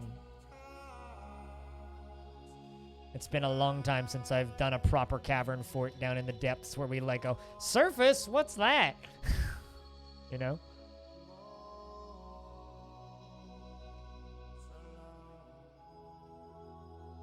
What do I think of the new DFUI? My quote from the video that people in the comments found very amusing was perfectly functional. I don't think it looks incredible, but it's more than enough. And that's all that you really need for a game like this, is just enough. It's getting to the point now where I've seen a lot of because as I make little videos talking about screenshots that are released, right? Am I going to make a mill? I don't think I've ever actually made a working mill in DF. Like, I don't think I've ever actually powered a millstone. I may have done once or twice. Like, I know how they work, but I don't think I've actively ever used them. I'm starting to see, like, because some of those videos that I put up on YouTube actually are starting to get kind of a lot of views now. And something that I've noticed, or that I've started seeing, is I've started seeing, I hate to use this word, but haters that are claiming that it's going to be the end of DF, really. Like, starting to say that it's going to make DF fail, basically. I don't think I agree with that at all, because DF stands on its own regardless of the UX, and this is proven by the fact that people use a billion fucking plugins to give it a more normal or comprehensible UX for most people, and as well as like many different graphics mods. So I don't think it matters so much what the game looks like. Must be edgy teenagers. I think it's the opposite, actually. I think haters on Dwarf Fortress aren't edgy teenagers.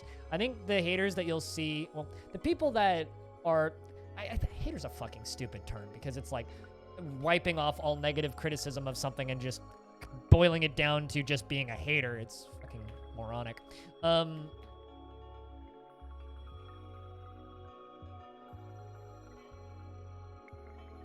But I think that the people that you'll see that are mad are the opposite of edgy teenagers. I think that they are not old dogs who don't like learning new tricks. I think that they are people who've played Dwarf Fortress for a very long time, and they've played it for a very long in a certain time in a certain way, that don't believe that change can be a positive thing. I think what you're like, Dwarf Fortress is definitely going to change a lot, especially considering that they're not supporting the old UX at all. Like even classic, even though it'll still be ASCII, will have the new UX layout. I'm assuming it won't have like the fancy borders and such, but it will. They certainly do. They live on 4chan, last vegan. But I think what you're going to see is you're going to start seeing a very different player base emerge that wasn't there before. I mean, yeah, Tarn stated that they're still using the Curses font for Classic. Yeah, it'd look identical. like muscle memory. I tend to agree with that, Ocelot, but as long as they keep the same hotkeys, they're like, I can play this game with no UX because of how muscle memory it is. But we'll learn.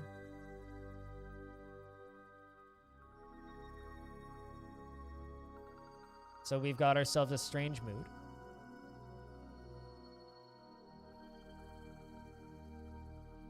Goes and grabs a diorite, I think? Yeah, bro. Okay. The Mason's Workshop, Gimper. And begins a mysterious construction. Please be a door. Please, please, please, please, please be a door. For the love of God, please make a fucking door. If you make a fucking door, I will be happy for 10 seconds and then cease being happy again because I'm dour as a rule.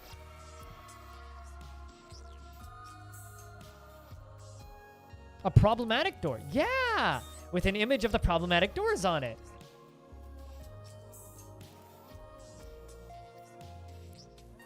But I think the wording of the most recent kind of negative comment I got was on one of the more recent videos I put out. And it was somebody who was essentially stating that the reason Dwarf Fortress is so powerful is because it has the ability to make your imagination go to places that about the characters. And it allows you to think and come up with stories and write narratives based on the characters that you are seeing. And if it ceases to be ASCII, it loses that. And I'm going to bluntly disagree with that. And we have a very good example of why I disagree with that. I will talk about this coffin in a second.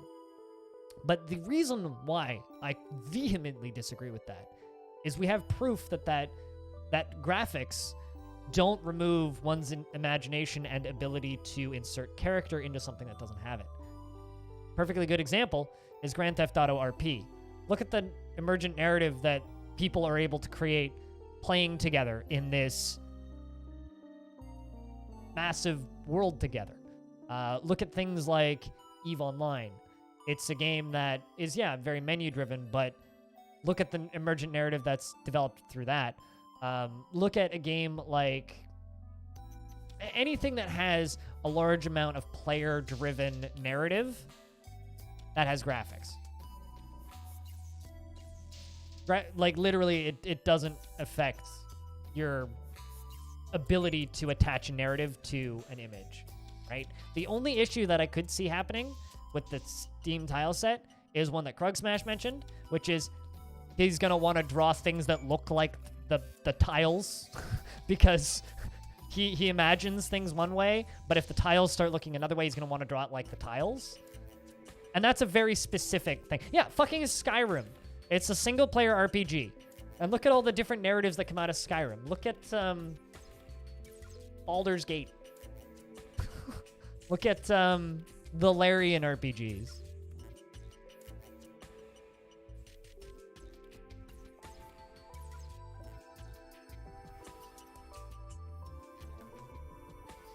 But yeah, Hobo, the name of our faction is the Problematic Doors. The Medicine of Shooting. Oh my god, it's a North Korean coffin. That was a terrible joke. This is a Gabbro coffin.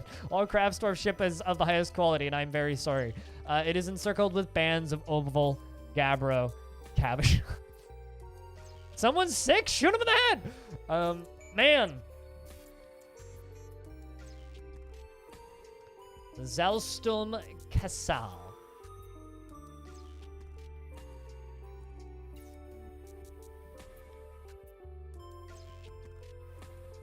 Wow.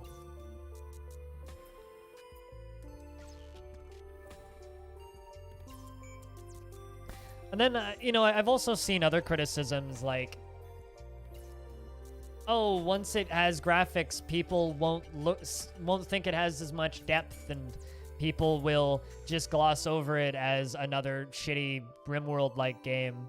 It's like, well, maybe, but like, making a game look accessible doesn't remove the depth.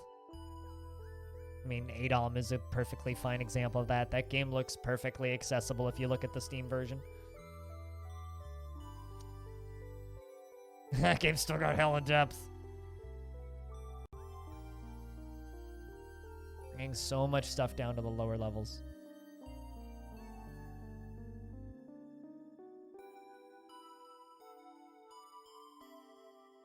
Anyway, I guess that probably answers your question.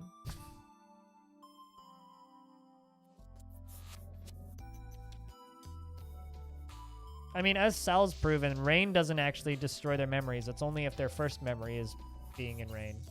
Then they will dwell on it forever and develop PTSD about it. I see naked bulldogs. Yeah, a bunch of naked bulldogs.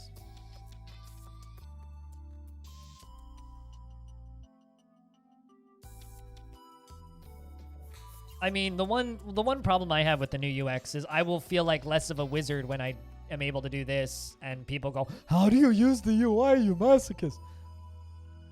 So I will lose a little bit of self-esteem going, hey, I learned this ridiculous UX that is very dated in its visuals. That is perfectly functional once you know it, but difficult to come to grips with as a newbie. Because it is genuinely perfectly functional. It's just takes a little bit, you know? But anyway, chat, what do you guys think of the Steam tiles, since I just babbled for a couple minutes about it? Do you disagree with anything I have to say? Because I'd be curious to know.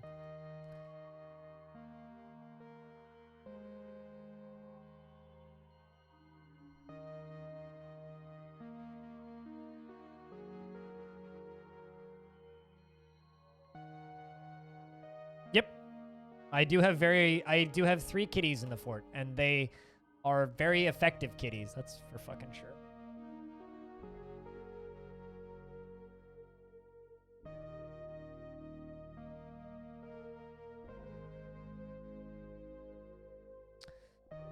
Unlike Long Death, where I just, like, let the vermin run wild.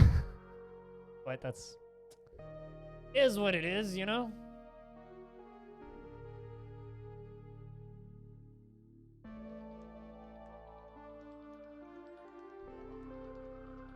I mean, I'm more excited for the other half of Villains. I'm more excited for Myths and Magic.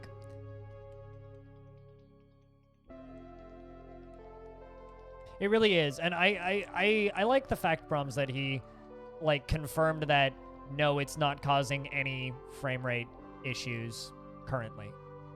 All of the adjustments they've made haven't changed the frame rate at all, which is a fucking relief and a half for me. Do I have seeds available? Yes, I do. I'm a big stupid. That.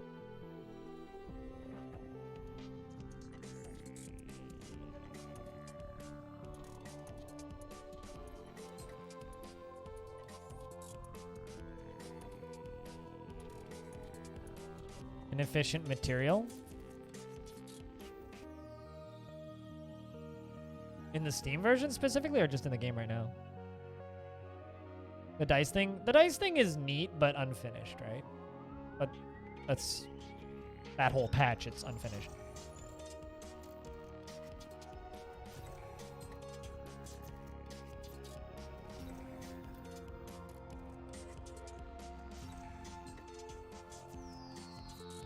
Are they going years out to see how it handles that?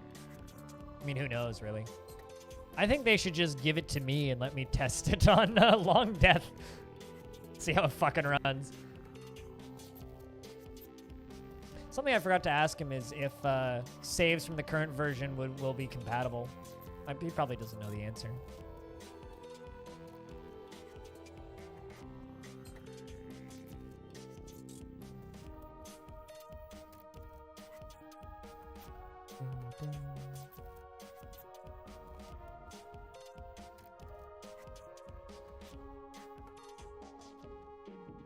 You don't know how to transfer saves? A second. This is my desktop right here, right? This is my Dwarf Fortress saves. These are all the versions of Dwarf Fortress I have, okay? Click on it, go to data, click on save, and then copy the world you want and paste it where you want it. That's how you transfer saves. Sometimes it'll work, sometimes it'll break horribly. If you're swapping versions, though. It will stay that way? Yeah. Makes sense. I mean, for me, it's mostly just a concern of if I'm on like year 910 or something of long death, and then Steam version comes out, I will be sad if I have to go back a version to finish it. No, it's not. I mean, everybody goes on about how hard it is to do stuff in Dwarf Fort, like settings-wise, and yeah, it's a little finicky, but like, this is my install of Dwarf Fort right? This is the install that we're currently playing in. If I want to change something, you click on data, init, dinit, and this is all of your settings, basically, or in the normal init file. But like, you can turn off invaders in here, set how often it auto-saves, change your population cap right there. Like, literally just by editing this and then restarting the game, and that's your whole options menu. And, you know, there's so many people that don't even know how that menu works. It blows my mind.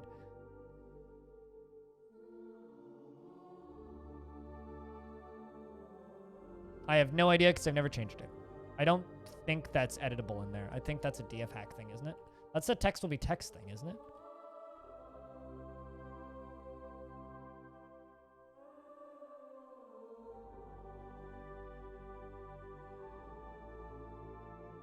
Yeah, that's part of the Steam thing.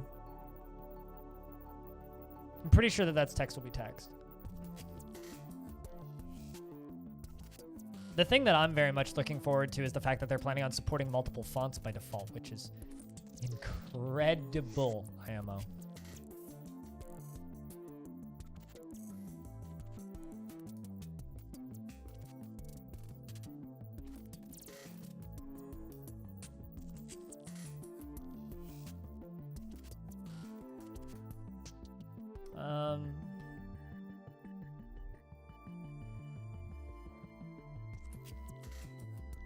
What else do we need? Crafts workshop. I think I already did, but that's fine.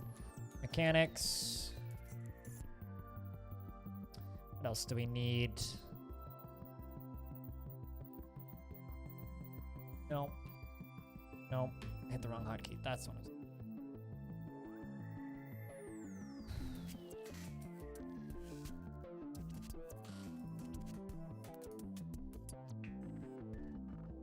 Have you ever looked at the options menu for the Serious Sam games? Because those are fucking ridiculous. All right, I've been streaming for 4 hours and I haven't stood up yet. I'm going to take a 5-minute break, grab my lunch, do my injections and stuff. If anything terrible happens, the game will hopefully pause. Hopefully no trolls vault over there and push a bunch of dwarves into the water. For you guys out there in chat, thank you so much to everybody who's been hanging out so far today. I will be back in a couple of minutes. Unfortunately, my lunch breaks have to be long due to health issues, so I will see you guys in a couple of minutes with my sandwich.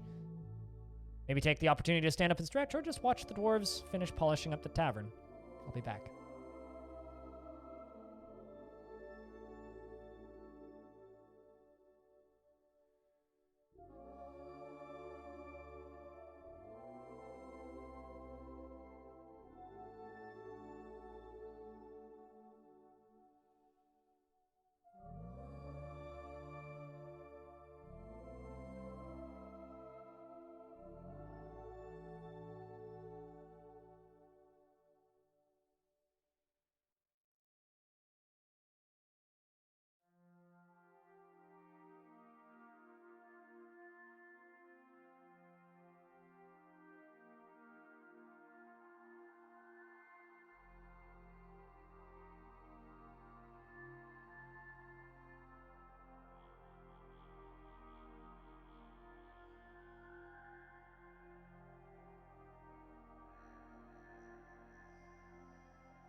The voice is returned.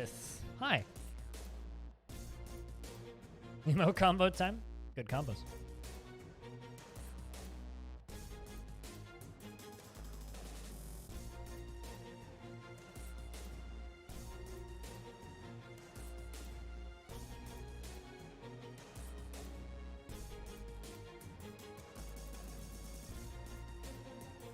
Alright.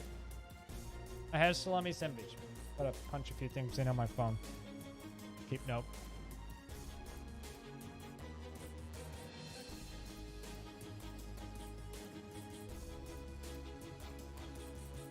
Only one Masterwork tile set that you could get to work in adventure mode?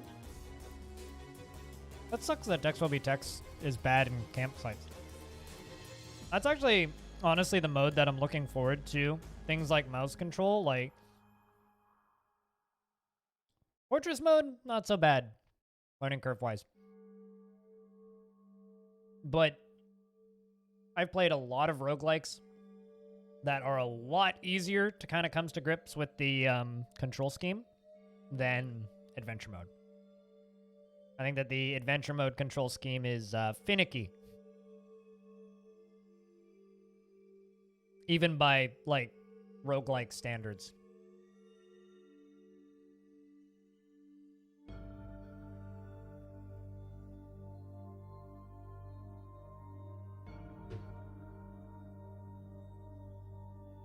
Which I think is actually impressive. Patolis, you wanted a baby, right? Hobo has given birth to a girl.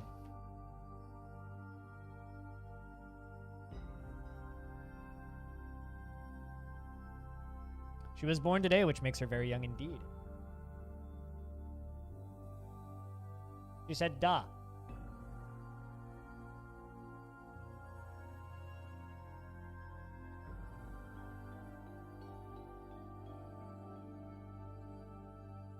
I mean, obviously there was a mass earthquake before time, which caused the tectonic plates to move and separate some goblins from part of the world.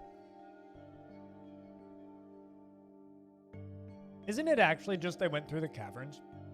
I think that's actually, like, what it is.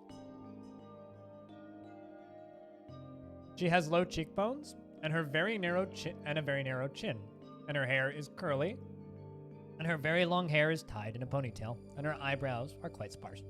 Her ears are somewhat tall, and her hair is buff. Her skin is dark brown, and her eyes are emerald. I don't know. To me, it's like... It's less of a... Toady needs to fix islands. And more of a... Tony needs to give a reason why the islands work that... Or why there's things on the islands, and how did they get there. Right? I don't think that... I'm trying to think how I can word this. Something that bothers me with... Yeah, boats are planned. I know that. Something that bothers me with feedback on game design is Toady needs to fix X issue, assuming that it's an issue. What if it's not an issue? You know what I mean? Like, the number of times I've seen people saying, oh, Toady needs to fix stress. I don't think so.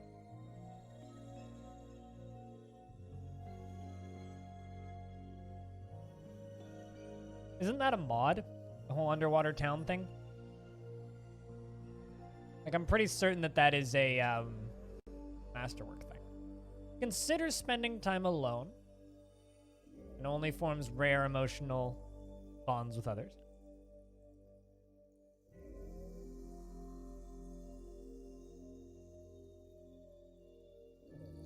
She doesn't focus on material goods, but Streamer focuses on his sandwich. She doesn't easily hate or develop negative feelings, and she has an active sense of humor. She doesn't often feel envious of others and prefers everyone live as harmoniously as possible. She is quite confident in her abilities when undertaking specific ventures. Seems like a good dwarf. And Mom gave birth while sleeping, and now baby is crawling away.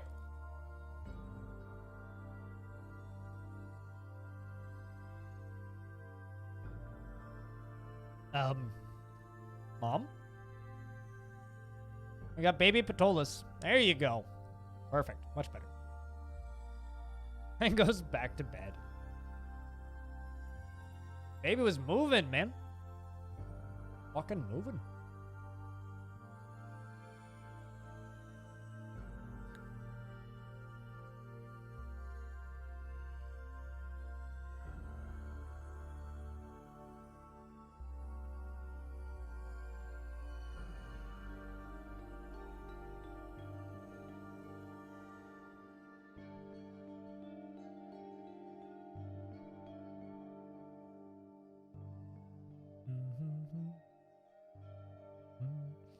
Until the water freezes? We made a hamlet on a seasonal glacier. I'm not sure like what you're actually asking, Vegan. Are you asking about like world gen related shit or? As I don't know. You shouldn't ask me those questions. I don't have answers for you. I mean, I didn't make a town on a seasonal glacier, but I dug through a seasonal glacier and built a fortress, and then it melted for one day in the middle of the summer and flooded the whole fort and killed all of the dwarves that had started digging. Well, I have your problem, Vegan. You tried a custom map. That would be your problem right there.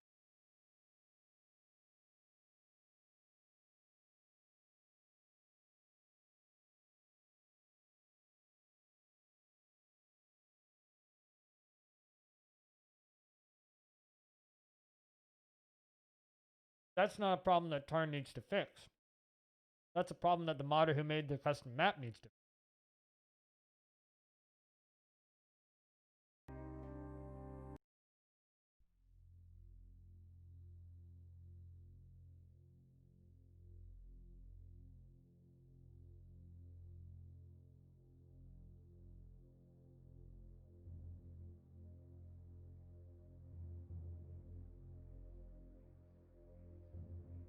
Like, if you're using any kind of custom settings and it fucks with world gen, you found your problem.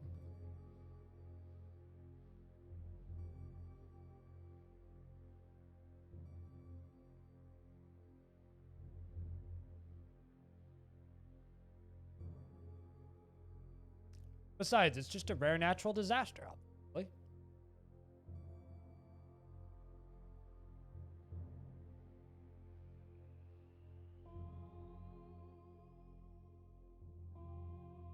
Does that make any sense? Or do you disagree?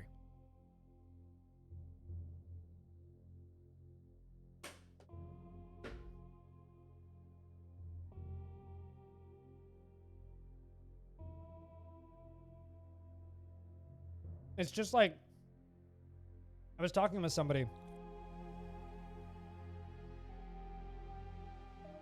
in the comments of one of my old videos, and they were having trouble playing Dwarf Fortress, and so that they kept getting these weird errors. And I asked them, I'm like, well, are you using any mods? And like, no, I'm playing vanilla. I'm like, okay, what version of the game are you playing? And they said that they were playing the most recent version. And I said, okay, well, did you generate that world yourself? And their response was, no, a friend of mine generated it for me. I'm like, okay. Is that friend using the same version of the game? He says, hold on, I'll ask. Goes back and says, no. He's got a bunch of mods installed. Is this a problem? I'm like, yeah.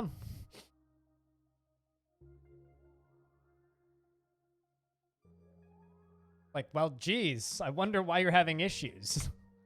It's almost like if you're playing on a vanilla install, you're gonna have problems. Also, I'm aware that I'm throwing some things out that I don't intend to, but that's okay. I'm the vermin. Welcome back. Hi, welcome back. So, you know, there's a lot of people that, like, have problems with Dwarf Fortress because they're just absent-mindedly doing something that will break their game without realizing it.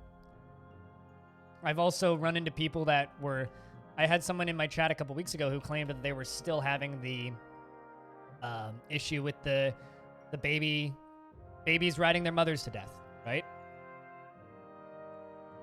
You crash every 16 hours? What the fuck are you doing wrong? I've had 3 crashes total on this version. 3. And you know how much I play.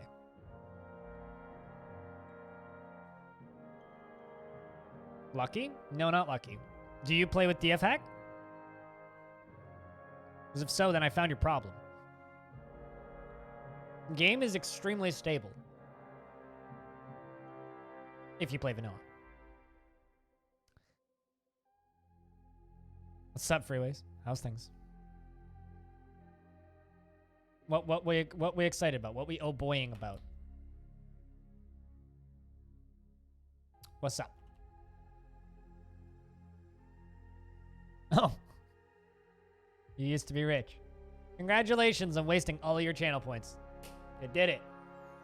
And I get a round of beers in chat for Freeways, who just spent all of his channel points on absolutely nothing, simply for the sake of bragging about the fact that he used to have a lot of channel points.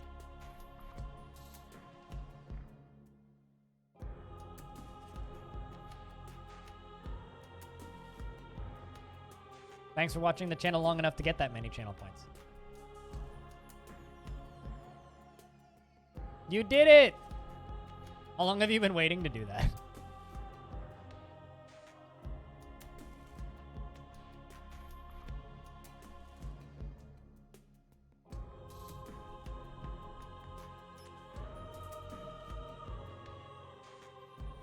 Too much. Too long.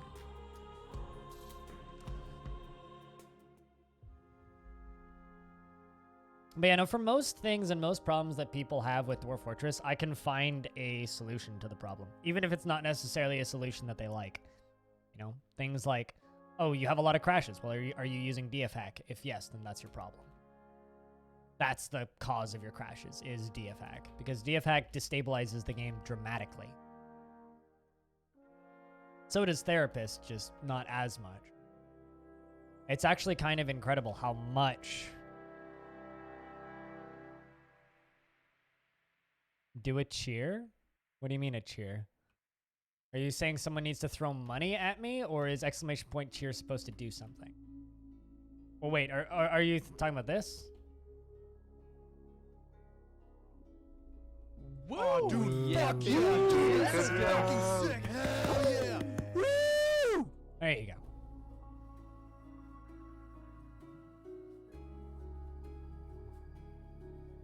That too. That can also help CCX. But yeah, the game never crashes, and it's not because I'm lucky. In fact, I have significantly worse layouts than a lot of people, so some people blame crashes on pathing and too many items. It's not luck, it's how you have the game set up.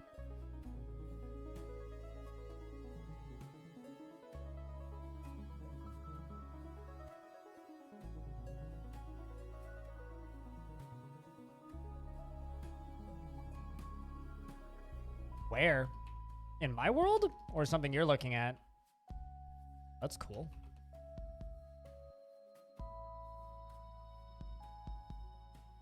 A jaguar woman. Sounds like something from, like, Greek mythos. That's cool. What was this jaguar person's name?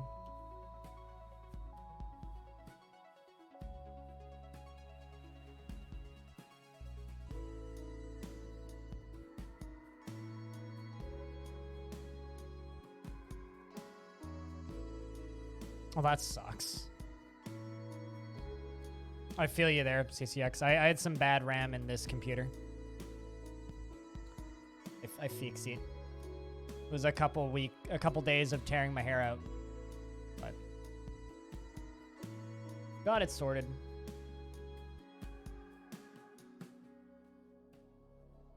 Hush Ripper. I like that last name. Hush, little Ripper, don't say a word. Just go out and murder a mockingbird. It's an elf name? Fair. I mean, makes sense. Jaguar one.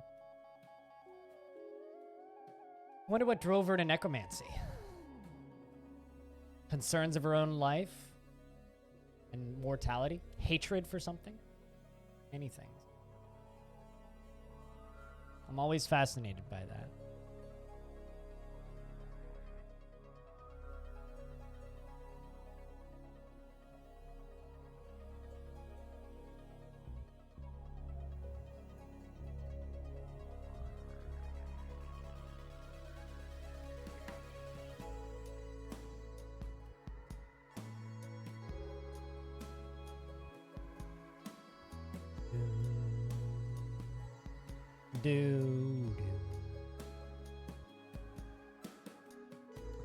All right, well, we're out of drink. Well, that's not good.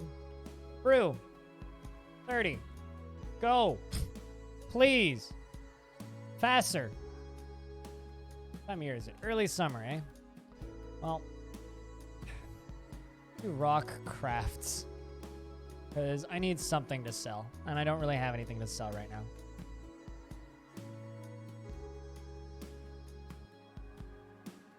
I mean, I guess I have like tables and shit, but.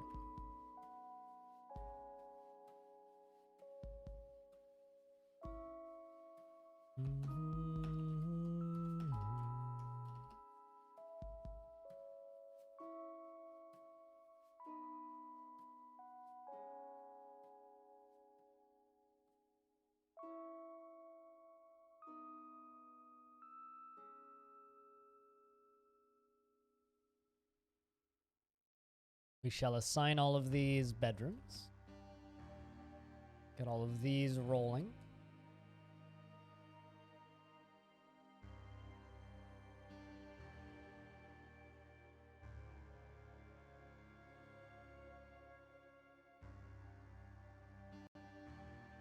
I should also get military beginning to trade. So it just dawned on me, I really haven't found any metal yet. Uh-oh. Did I dig through tetrahedrite? I think I might have, really.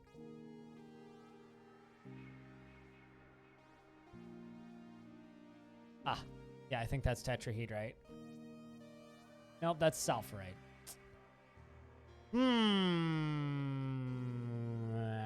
Did I dig through tetrahedrite? But I don't think I dug through tetrahedrite.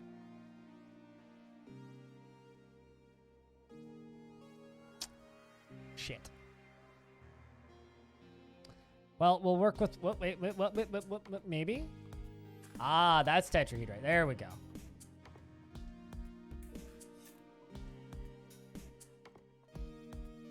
I did dig through tetrahedrite.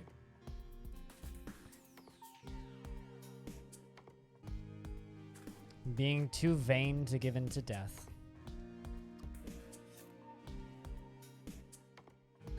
Sad tale, but so true. Yeah, I did, actually. Freeways. Oh, interesting. She's in Crypt Combine. Has she done anything noteworthy?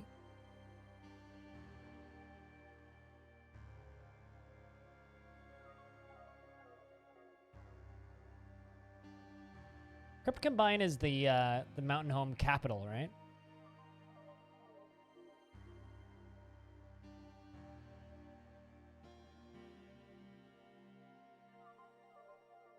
Also, now that we know where the Magma Sea is, I can very easily set up a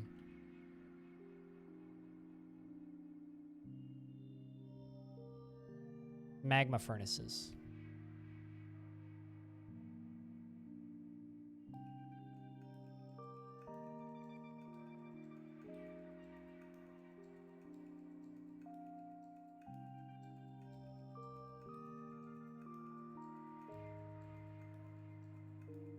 That's a lot of tetrahedrite. Jeez. Still going. Whole bunch of it. Holy hell. It's gonna take us a while to haul all of this down, but that's okay. It'll be more than enough. For the time being, anyway. I think some silver warhammers are in order.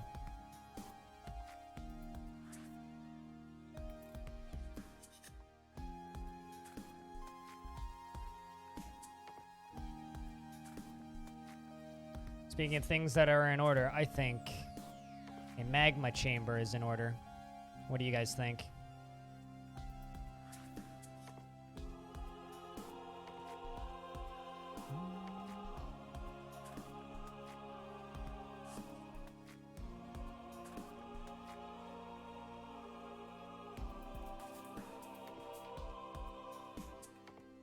How do I secure magma smelters from crabs? Build the magma smelter over top of it. Or alternatively, make a magma safe floodgate, let the magma in, and then lock the magma cistern. It's not that complicated. Just a lot of people treat it like it's very complicated.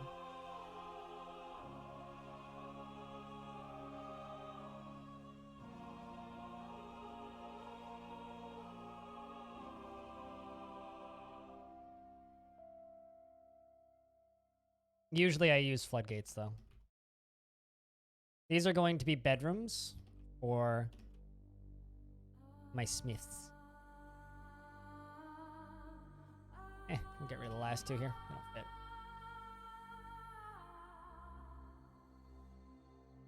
Why would crabs be attacking a smelter?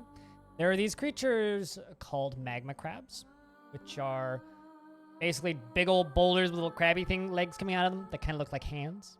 They kind of crawl like this kind of deal. And they like to drink lava and eat rocks. And they will fucking shoot globs of lava at you out of their nostrils, I think. At least that's how I've always imagined it. But regardless, they're little underground beasties that live in the depths of the lava, alongside of things like lava people, and various other fire imps and other fun things that can be found in the center of the world, just like on Earth. It's a very well-known fact that the only reason we don't have a highway from North America to China, for example, is because of the magma crab superiority down there.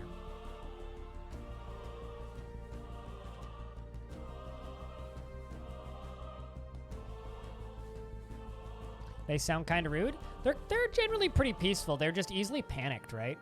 So I wouldn't say that they're kind of rude. I think that they're just kind of misunderstood. You know, a lot of people are terrified of magma crabs, and I don't think they necessarily need to be. I think magma crabs are fine, like just wild animals that get easily startled. And when easily startled, they will shoot their dinner at you.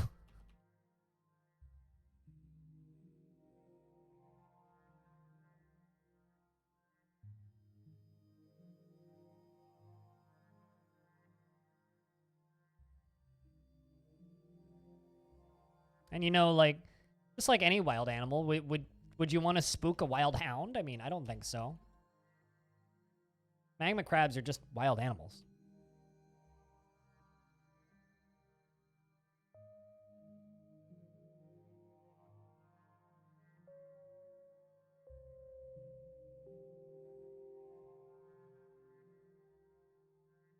What are we talking about? And as for what she's done, mostly corrupting people and writing books, raising a honey badger woman as a zombie, standard stuff. Gotcha. Honey badger woman's on the Slayer.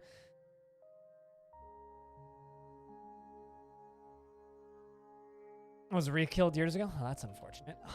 Could you imagine a zombie honey badger person? Like, they just bite onto your neck and never let go. Nowhere near as scary as a honey badger person vampire. Oh. Well. So much for that, Magma Forge area.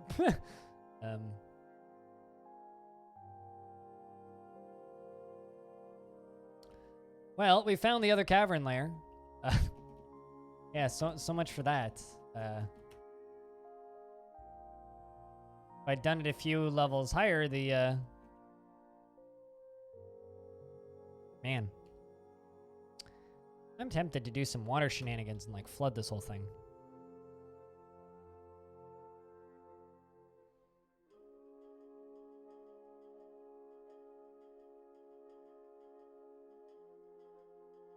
So let's just zoom out so this is a little bit clearer.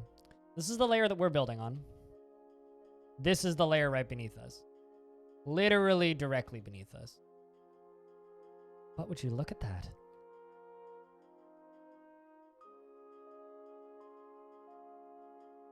I'd be willing to bet That's where hell is. That looks hellish to me.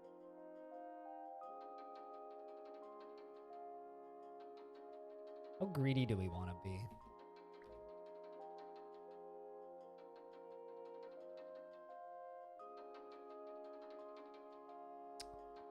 How greedy do we want to be? All right, well, Magma Forge is going to be down here then, if that's the...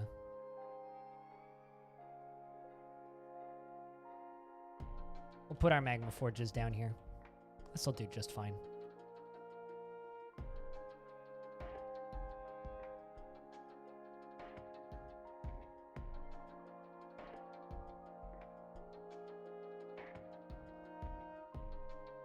Yeah, I've also seen stuff like that. The only real issue I've ever really had with magma crabs was there was one time, somehow, magma crabs are not flammable, so they don't burn, right? Like, they're immune to the lava that they live in. They're kind of like clownfish, where clownfish don't get stung by the anemone that they live in. But I somehow had one catch fire once. And some of you may know, fire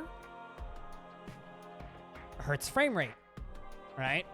So I had one catch fire, and it didn't burn. It just smoldered for all eternity. Probably in a great deal of pain. It was kind of horrible, actually.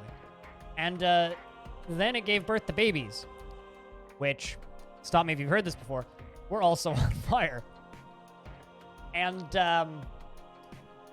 yeah, they just continued burning, and there was nothing I could do. So they slowly multiplied until they utterly destroyed my frame rate. And yeah, it was awful. I wouldn't recommend it to anybody. The having magma crabs catch fire in your fortress problem.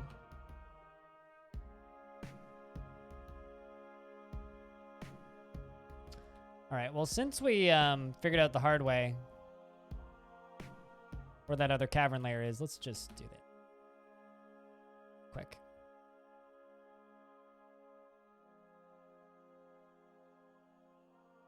Man, I am super tempted to just drain the water into here for the lulz. I'm not going to do it. That being said, we are right above an adamantine spire.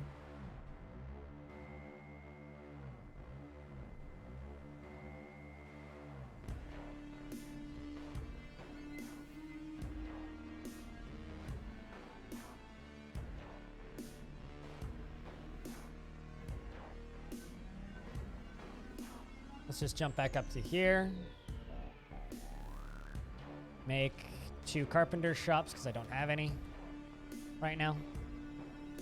And a wood stockpile, like right here. To get rid of some of that godforsaken wood. Really good way to get... I mean, those magma crabs, you know, they're a bunch of hotheads, really.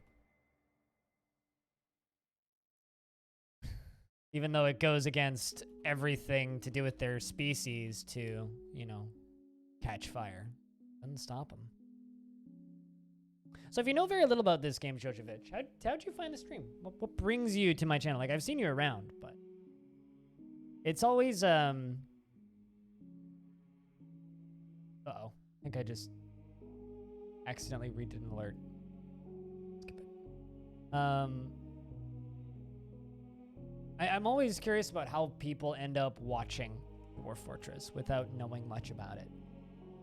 It's kind of one of those games where you kind of need to know what you're looking at to get the most out of it. Like, you need to be relatively initiated in the subject of how Dwarf.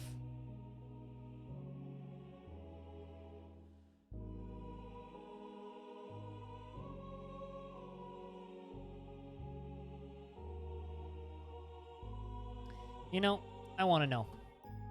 I want to know. Can you show me? I want to know what the strangers like me. Please tell me more. 2 years. Almost. Nearly 2 years. Thanks to 22 months. 2 more months away from 2 years. How you doing, Nix? I'm being ballsy. This might just end the fort. I hope not.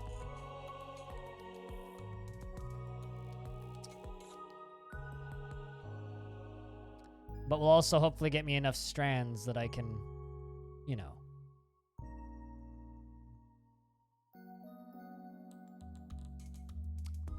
I mean,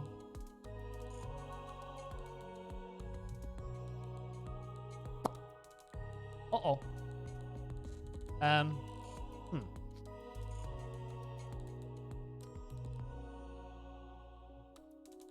Is it a good day to die? I mean, it's a good day to flood what I'm digging. Ah, that's not what I wanted to do. I just caught a cat on fire.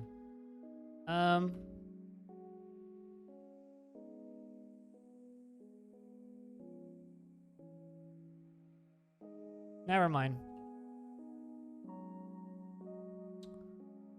Well,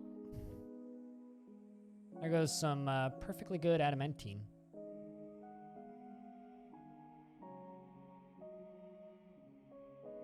Have I heard of the YouTube channel Nautilus Live? No? Did I have? How the heck did I dig into lava? Actually, no.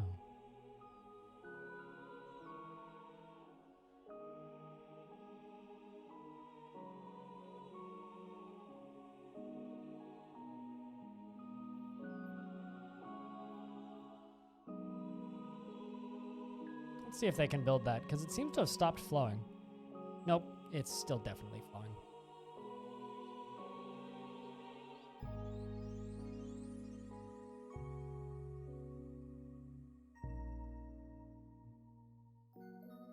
Okay. Wow. Is it drying up? Yeah, it is. Where the heck did this lava come from? I mean, I set a cat on fire, but...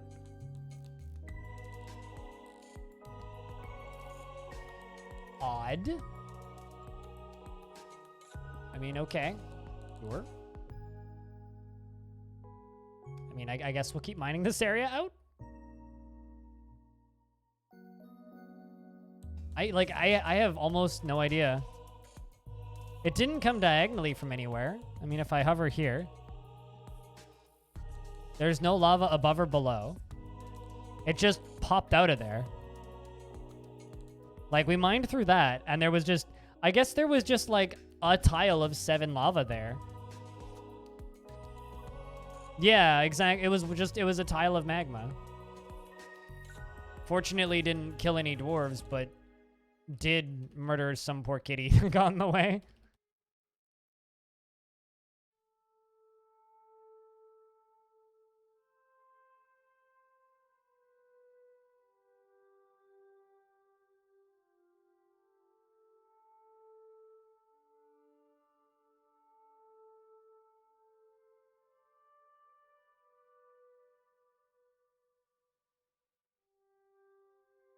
Did one stone just melt from the surrounding heat? Not quite certain that's how that works.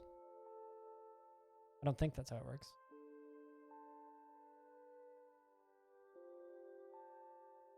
I don't like the atmosphere of Subnautica because it makes me seasick. There you go, Stray Kitten's been missing for a week. Well, but I am interested in the sea. That's interesting.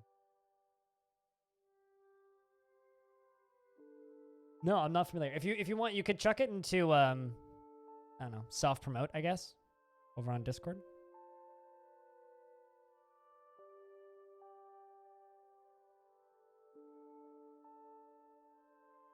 Loud screaming or some shit? That's not okay. Maybe call 911?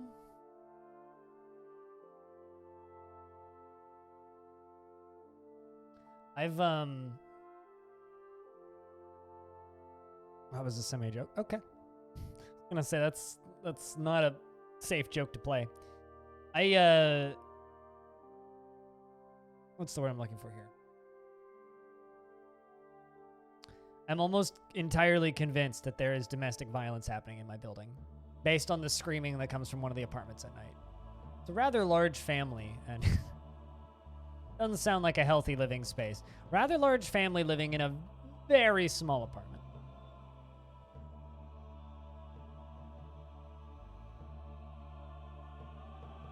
I know that there's at least 5 people in there based on the voices I've heard while sitting out on my porch. Their unit's very close to mine, so...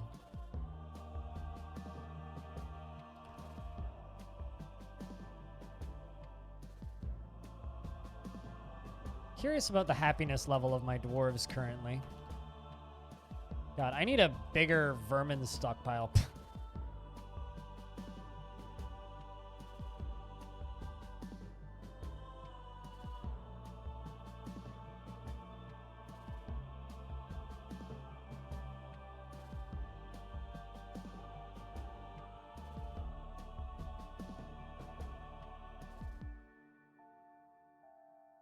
There's a weird ass growl scream.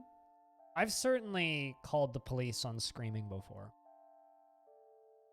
But I'm also very close to a police station, so I don't feel bad doing that. I can just like give them the corner, approximately where I heard the screams come from.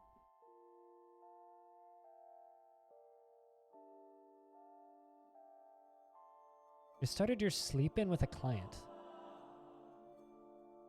Your sleep in with a client. I'm confused. What does that mean? Also, hello. Welcome to the stream.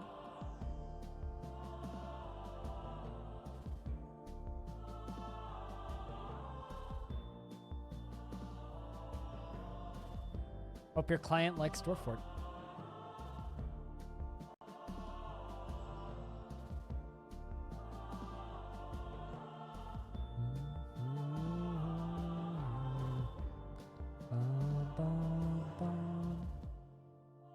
Something that is going to be a genuine problem with this fortress, though, is the surface is kind of unguarded.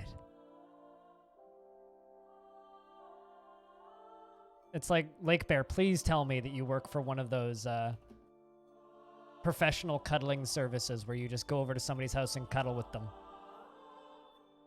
I'll bet you that industry is completely dead. We fell down a rabbit hole in this stream once a couple years ago reading about professional cuddling. Apparently a huge thing in LA and New York.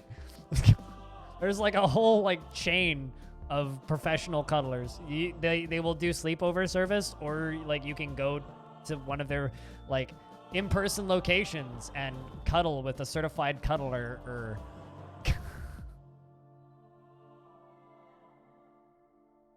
You were there for that chat, were you? It was a while ago.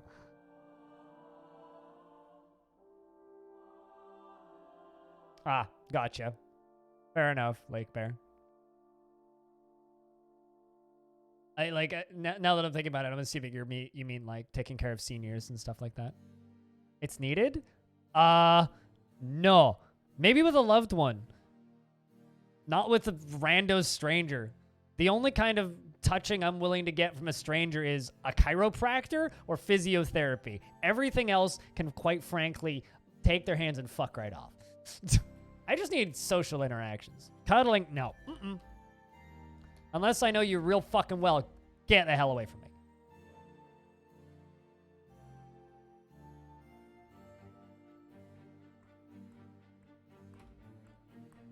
I wouldn't mind cuddling, but cuddling comes with affection for another person.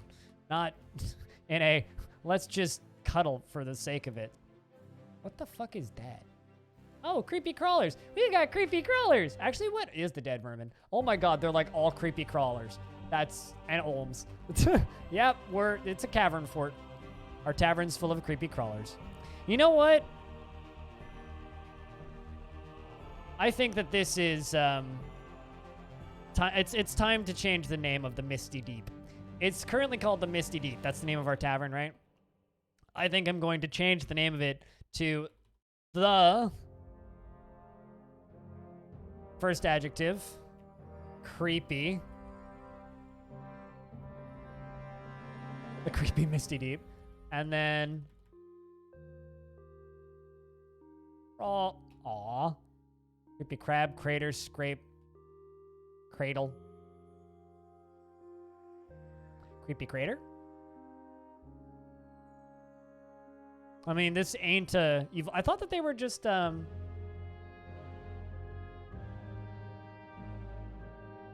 there's creepy cudgel. There's no creepy crawler, and I can't say creepy cuddler, which was the other thing I was gonna go for. Damn it. Creepy dive.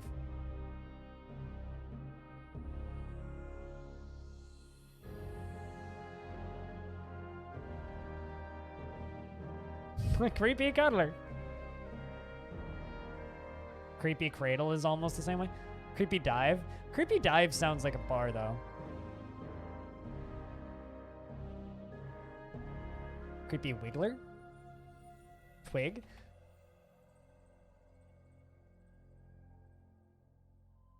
The creepy beetle. How about that? That's kind of brawlery. But how's things, Nix? How's life been? We hanging in there? Now that things are probably settling down to some more form of normalcy? Creepy beetle. We'll go with that.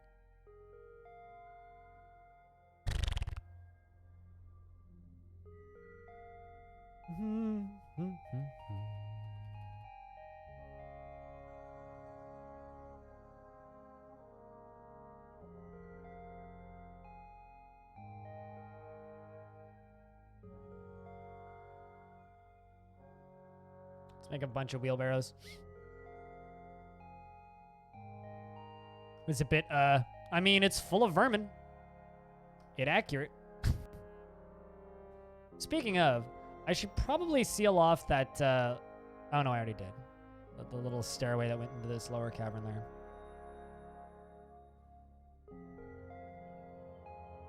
Man, we could make obsidian real easy here. How's the drink stocks? 250 drink. 15 drink.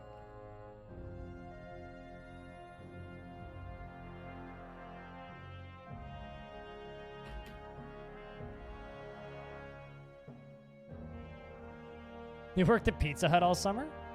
Could do worse.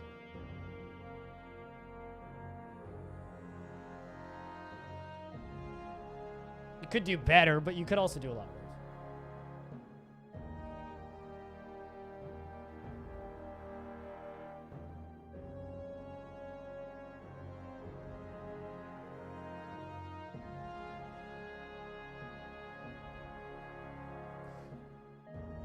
I love it when people leave suggestions on what I could do with a fortress on part 1 of the fortress that was uploaded months ago.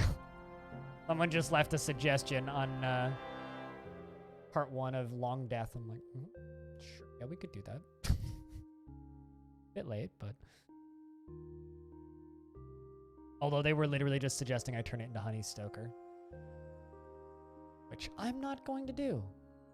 Because I know what happens to dwarves that live forever. They go nuts.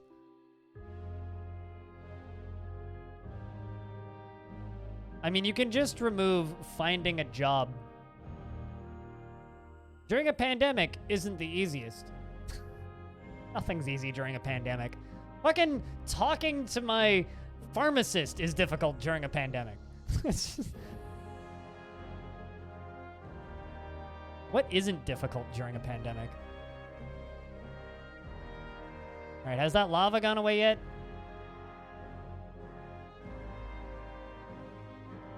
Basically. Arush, the fish dissector, is giving birth to a girl. Daw! Congratulations, Dwarf. Yeah, I guess getting sick is easier during a pandemic, but you don't want to, so not getting sick is harder?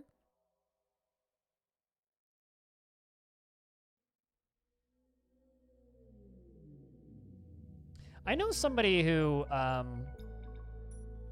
has worked as a pizza delivery guy, worked as a pizza delivery guy on the weekends for a very, very, very long time. And then after that, eventually went on to become a, like, he's got a proper career now, but he also works skip the dishes on the weekends because he misses doing pizza delivery. Like, he just likes delivering food to people. Strange bloke, but you know, if it works, why not?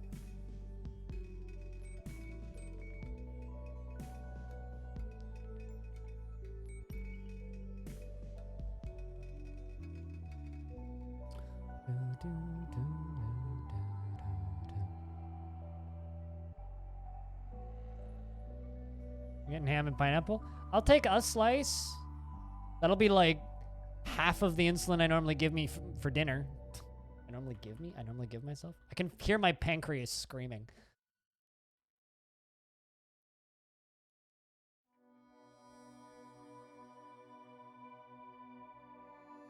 Where it's near instant gratification.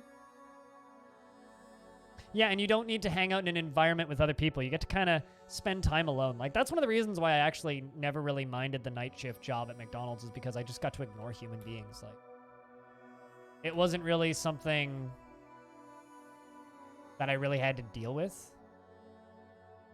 Let's just mass dump some remains, shall we?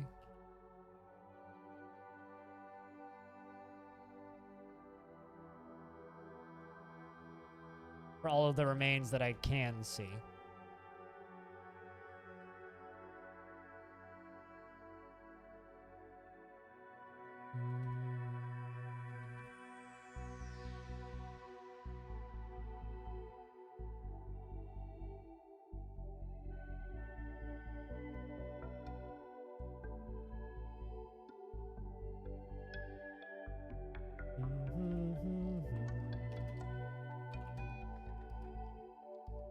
I need to process plants occasionally.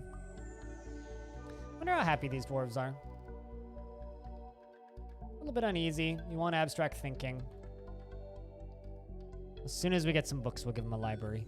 Well, actually, you know what? Could just build them a fucking library. Necessarily need books for a library.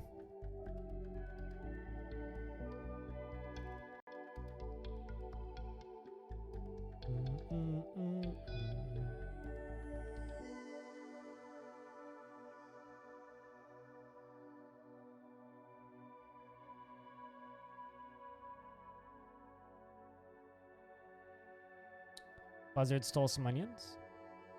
That command will never work, and I don't have a way to disable it, which annoys me. It's the Endless Space 2 soundtrack. I can give you a timestamp if you'd like.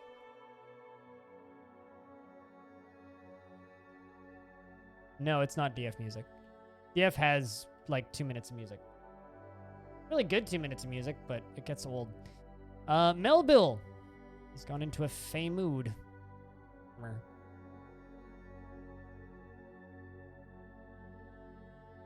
Crafts Dwarf's Workshop.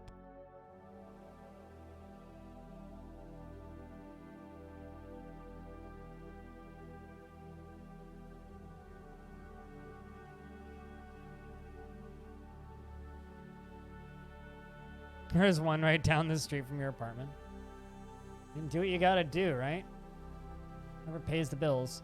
3 willow logs. Can we stop just making wood crafts all the goddamn time? That would be lovely. Good lord.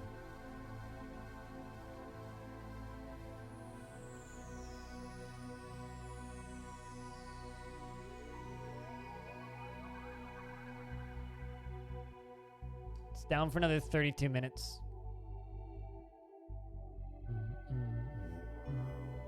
32 minutes until investments are up. Also, the game is saving.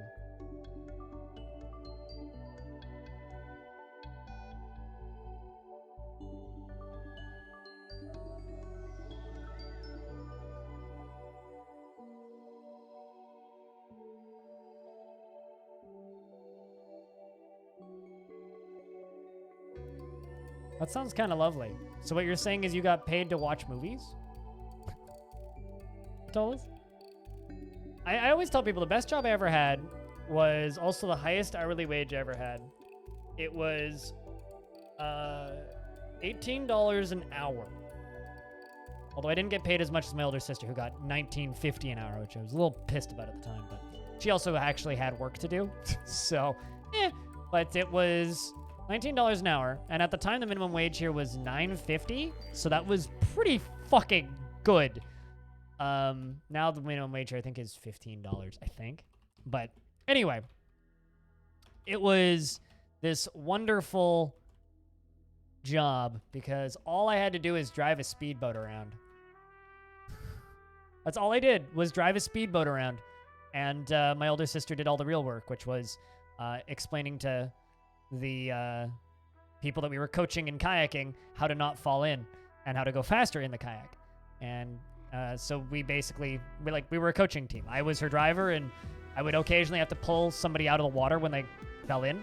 And it was kind of lovely. A willow amulet. Oh, boy. Melville the brewer has created a willow amulet. Endo Kushen. He claims it as an heirloom in the name of the family ancestor Zephon Wheeldrum. This is a willow amulet. All craft store ship is of the highest quality. It is decorated with willow and encircled with bands of willow. This object menaces with spikes of willow.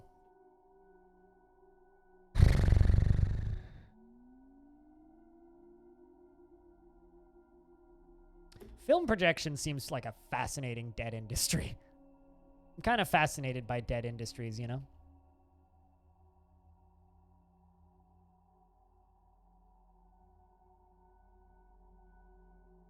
All right, let's smooth that.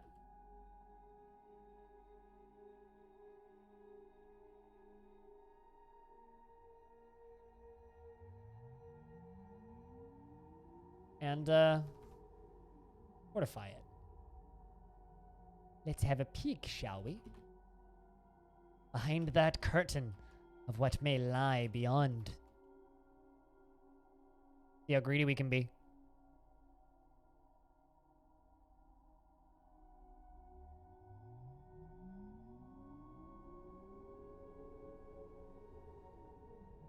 You have discovered an eerie cavern. The air above is dark, and the floor is alive with vortices of purple light and dark boiling clouds. The seemingly bottomless glowing pits mark the surface. And I have an Amazon package to pick up. Hold on.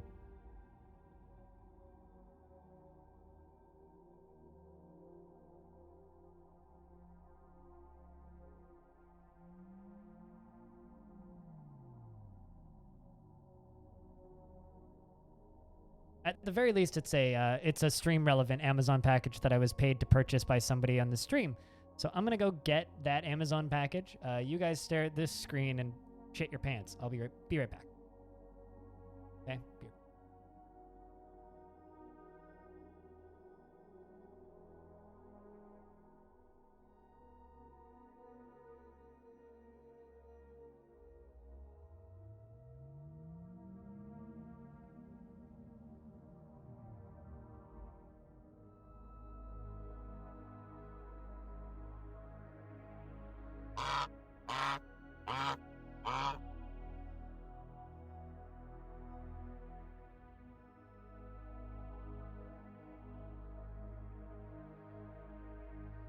Cheese for everyone!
All right. Would have been quicker, but I had to hand sanitize and stuff. But we should be okay. I did fortify the wall. This is going to be an interesting fort.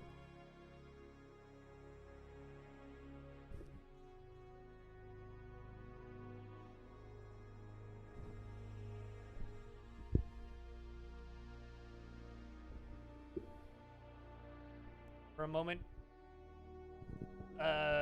you thought it was a clown car. Yeah, that's why I said just like shit your pants. What's going on? So, if you care about spoilers, maybe plug your ears. But I'm putting a pop filter on my microphone because somebody was so annoyed about the fact that I didn't have a mic condom. I went and bought a mic condom because they gave me the money to buy a mic condom. So now I have a mic condom. So it's just gonna fade into my void of darkness, which is kind of grand. You know, now I can pop, and hopefully you won't get as much of a pop. But what's going on? Well, we dug too deep. Game is paused. You have discovered an eerie cavern. The air above the dark stone floor is bottomless, and glowing pits mark the surface. Let's examine these glowing pits a little bit, shall we? Squirrel brute, silk web. Really? You've never actually seen this part? Okay, so this is what the cool kids call hell. This is discoverable. Are we going to the circus? Not currently, but will we?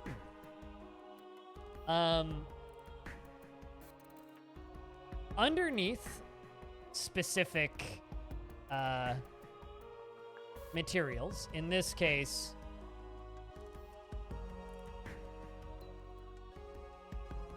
that adamantine. Underneath a very specific material. There will be these little open pits. Now, fortunately for us, I now know exactly. Damn, that's a deep spire. I now know exactly what adamantine I can safely mine, without going to hell. Horrifying screams come from the darkness below.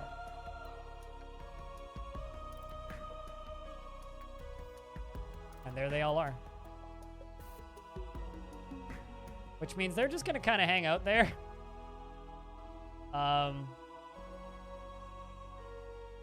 Cicada demons, monsters of ash, flesh brutes, shade devils, eyeless fiend, steam specters, shade devils, flash brutes, eyeless fiends, petrosaur fiends. And they all live down here. All of them. I don't know where they're going. They certainly came. Momentary entertainment. So we may have just caused the apocalypse, my friends. Okay, they all left. You Crundles are left.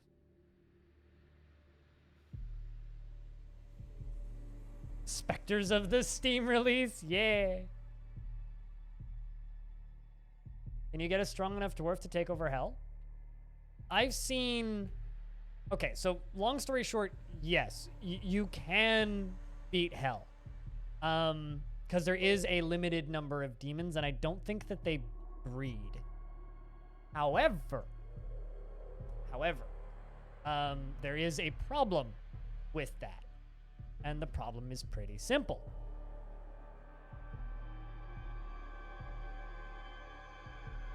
You need a lot of fucking firepower. And a lot of that, they're like, imagine, like in this case, let's look at these squirrel brutes, right?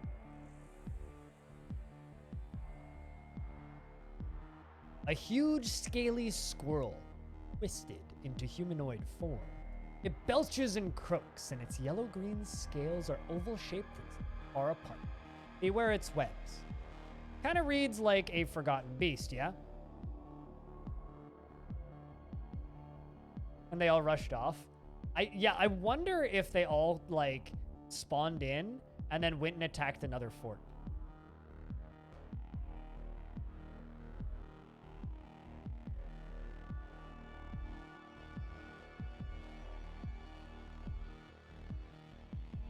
Yeah, of course there's ways to cheese it. There's ways to cheese everything, but yeah. They're basically Balrogs. Yeah, they're the things that happen when you dig too deep and too greedy.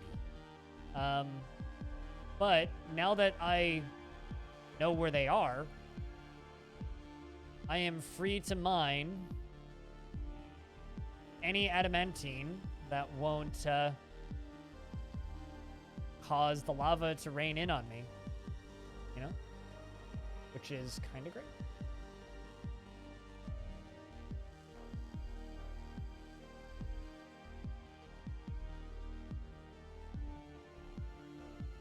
I mean, they might be waiting underneath another spire now. Also, if we find more adamantine, that adamantine is safe to mine.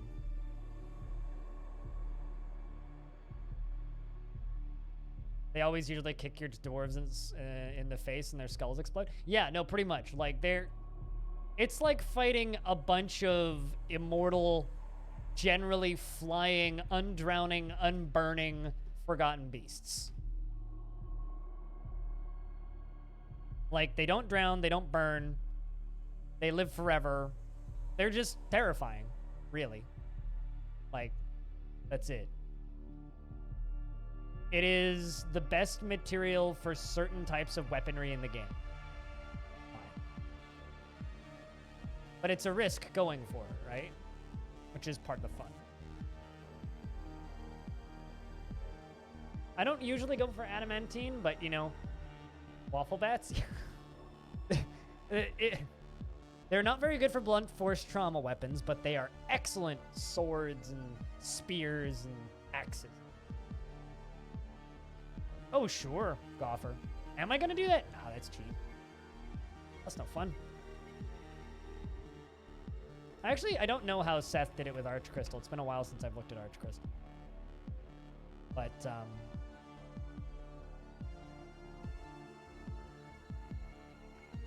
I kind of wish it wasn't called adamantine, and I kind of hope that the Myths and Magic update kind of change how adamantine work. But how adamantine works. But, you know, one dream at a time. Check in on the booze stock pretty soon. 164, we're doing 8. Also, testing the pop filter for a second here. I'm gonna say a lot of P words for a second here. Piss, pot, pop, popcorn. Didn't expect me to be at home Did this help? 28, but That's an ad. I was listening to an ad. Get that.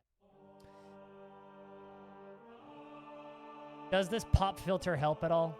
Because I don't genuinely believe these do help all that much.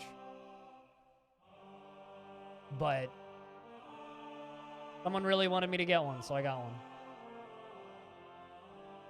There is a way to get divine metals. Discover the locations in adventure mode.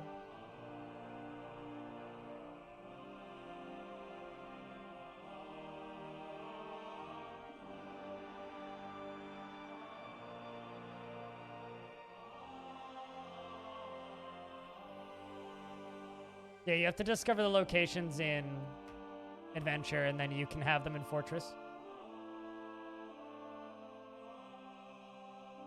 It's just that simple.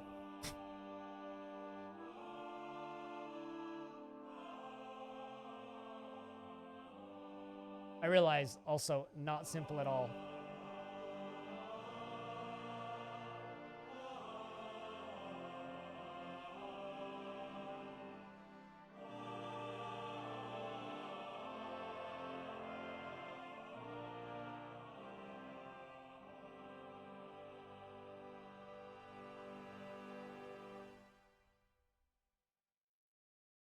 They can learn of vaults from talks? You mean like in adventure mode or in fortress mode?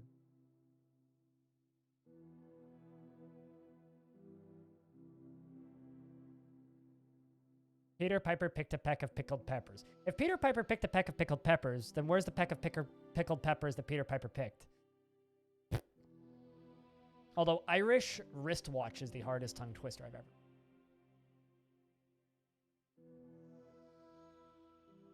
In fortress mode. I was unaware of that. That is interesting. Like, so you're saying like bards can bring those secrets type deal?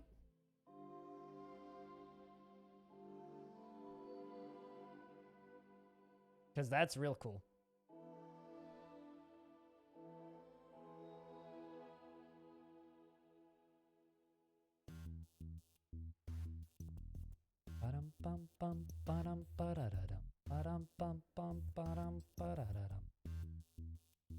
I mean, Cooler's taught me many things about this game, frankly, so.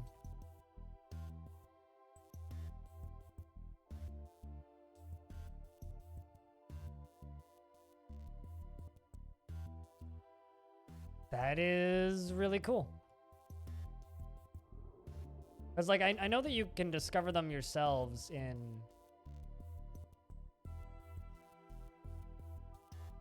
adventure mode, but... Fascinating. Also, I love the fact that there's this dark goblin fortress, like, right there, called Were Attack. And we're, like, right here. Tomb Copper is just, like, sitting on top of this fortress.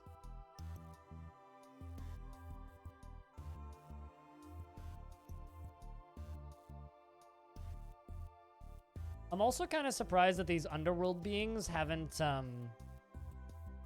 started causing any frame rate problems, because the last time I found them, my frame rate just immediately shat the bed.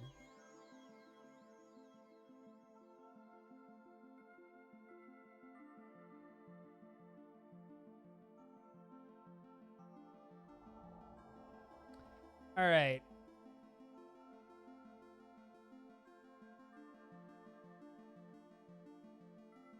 Bro, you can go be a strand extractor.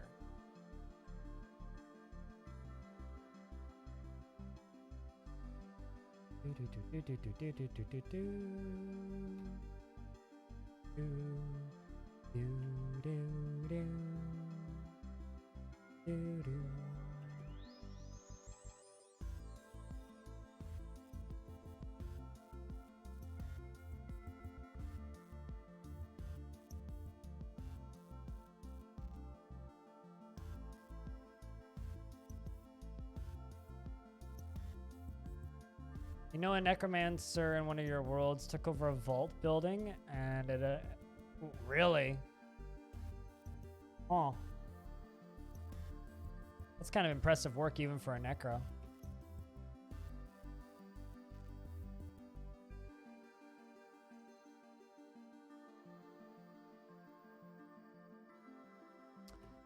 Although I will say this little, I think we're learning why this faction is called the Problematic Doors. What do you guys think?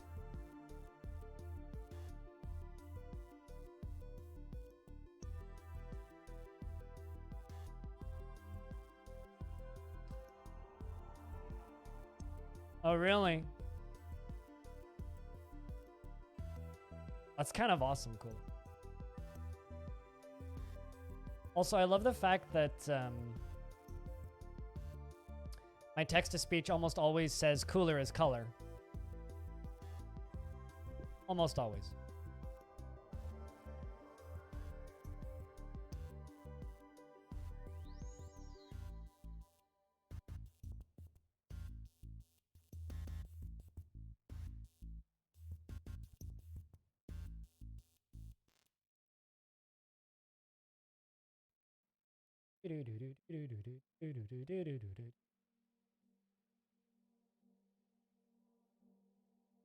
You didn't bring an axe? Oh, no. Why didn't you bring an axe? You would have had to get rid of the axe. Rule number 1 of Dwarf Fortress, don't forget your anvil. Rule number 2 of Dwarf Fortress, don't fucking forget your anvil. What's that red stuff? What's generally red, hot, and lives at the center of the world?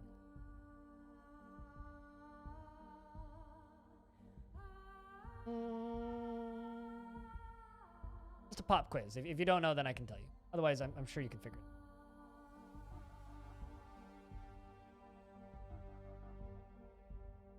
Lava. Yeah. Nailed it. Whole lot of magma.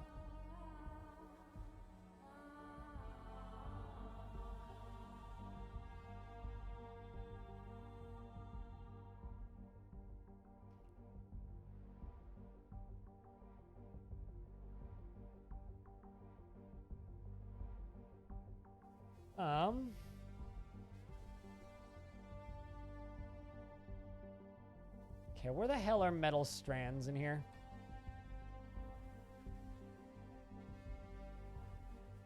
I actually don't know. Under cloth, is it? Ah, there we go.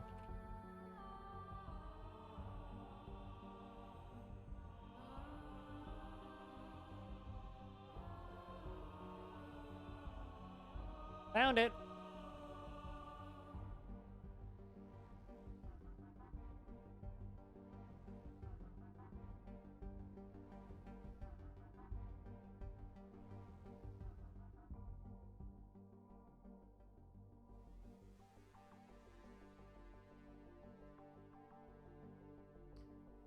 Put a few more of these in. And give me a few more strand extractors, you know what I'm saying? Especially dwarves that don't really have any jobs right now.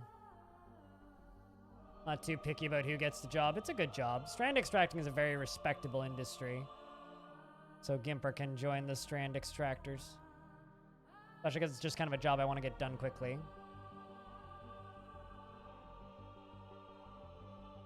Luckily for us, they're not particularly heavy, so they can just haul them real quick.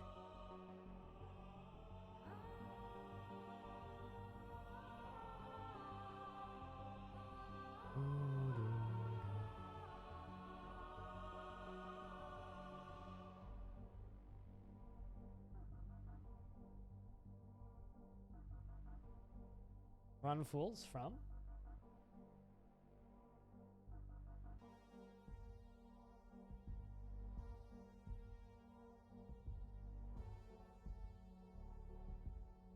No Forgotten Beasts. Nope. Oh, with, yes. No Forgotten Beasts yet, but we have Adamantine.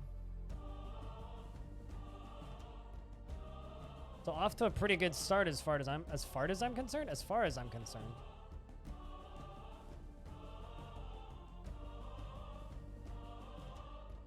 Considering nobody has proper, or not everybody has proper bedrooms yet.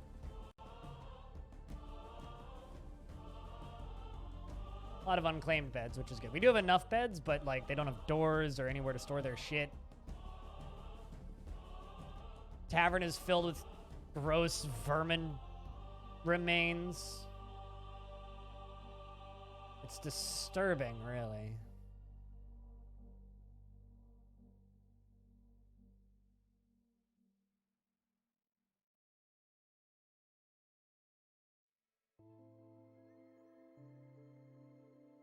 How do you start adventure mode?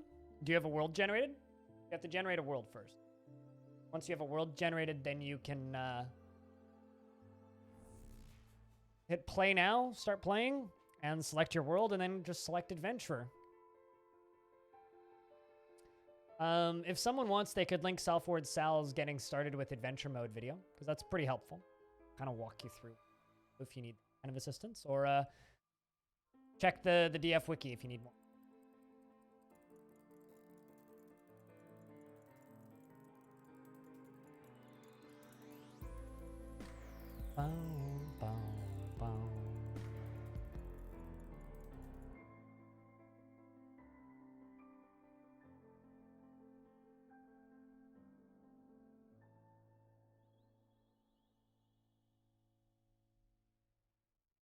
All right, let's see how many.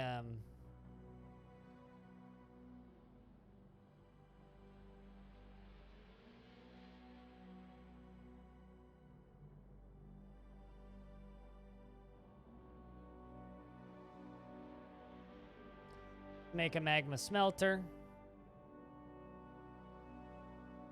Magma smelter. Magma smelter. And a magma smelter.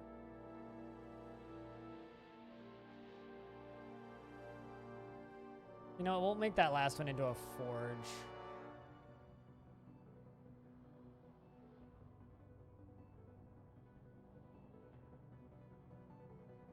I only have one anvil. Well.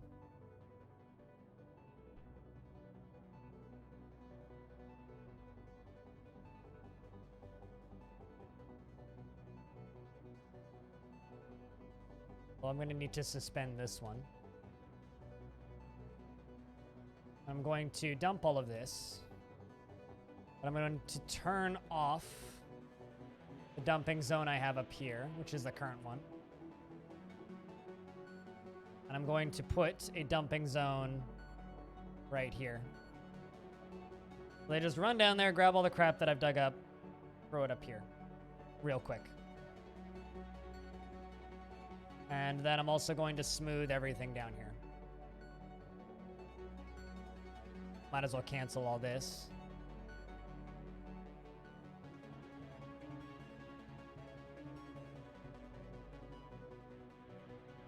Yeah, no, I think that this has been pretty successful, frankly.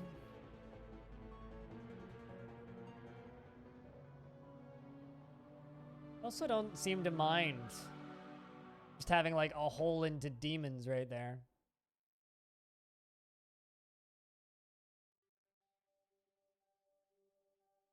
Okay, I'm pretty sure the dwarves will be very happy once we start making adamantine wafers.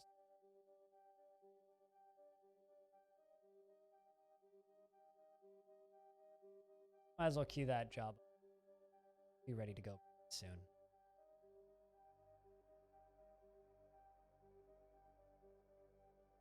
So what do you guys think of Hell? Or Fort? I once saw somebody who had a tavern built in Hell, which was kind of cool.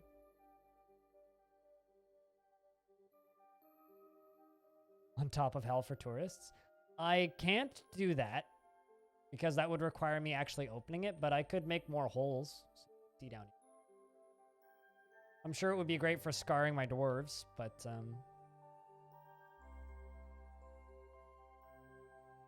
that need a temple in Hell. We do have a god of death, but nothing that I would say needs a temple in Hell. Although, you know what would be funny? I could drain lava into Hell. Wouldn't do anything. It wouldn't be practical, but I could.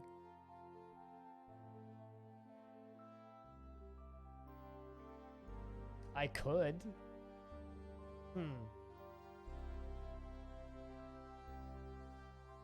Suddenly contemplating the concept of that.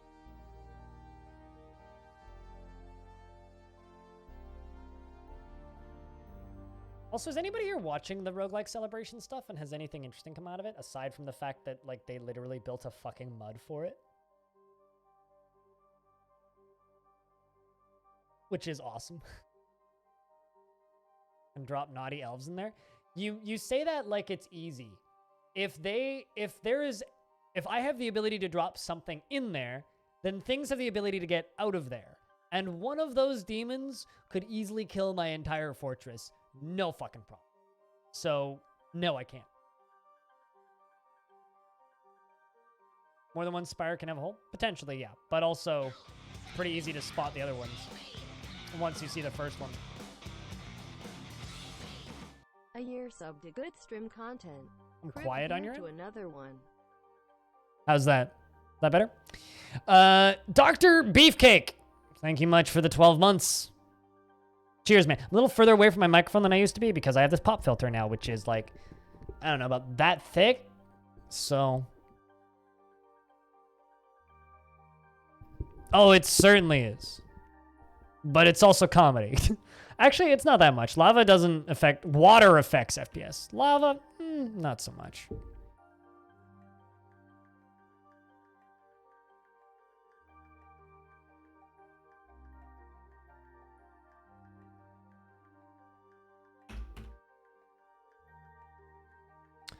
It's like water, yes. Lava, not so bad. So I could quite literally just drain lava into hell for comedy's sake.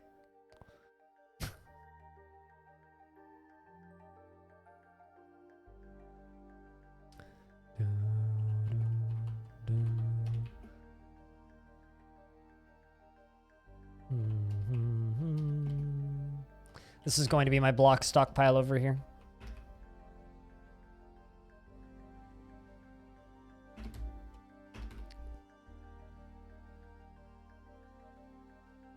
I'm kind of surprised that the demons aren't trying to path in here anymore. Like, they just kind of flew up here, sat there for a little bit, and then left. First magma, then water. Yeah, and seal her off, right?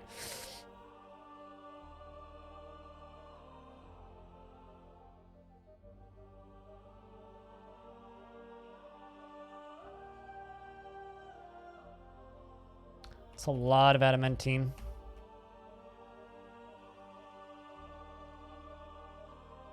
But yeah, no, I don't usually do the dig too deeply and too greedily stuff because I don't actually think hell's all that interesting, but I really would like to reclaim Diverth. And there's only one way we're going to reclaim a fortress back from demons, and that's by fighting it with weapons that kind of require fighting demons, you know?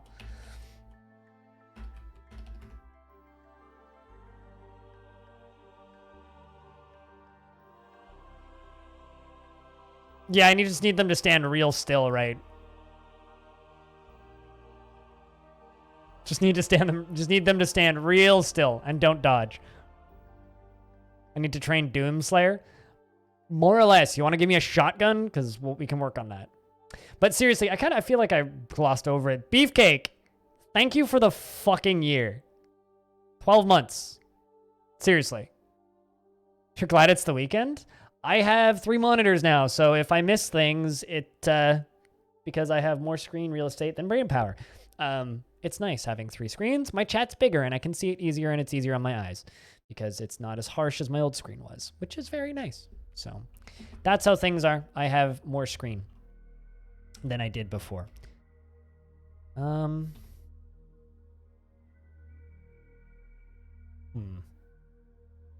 Trying to think how I can do this relatively safely.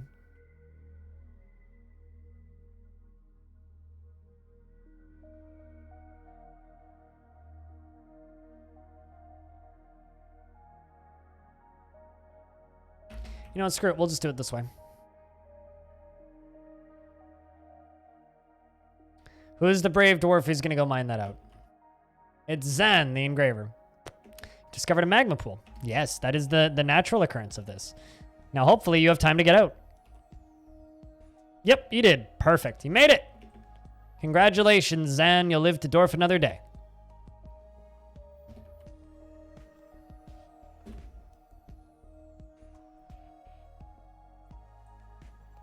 I'm just going to get rid of all these boulders because I kind of want them out of the way.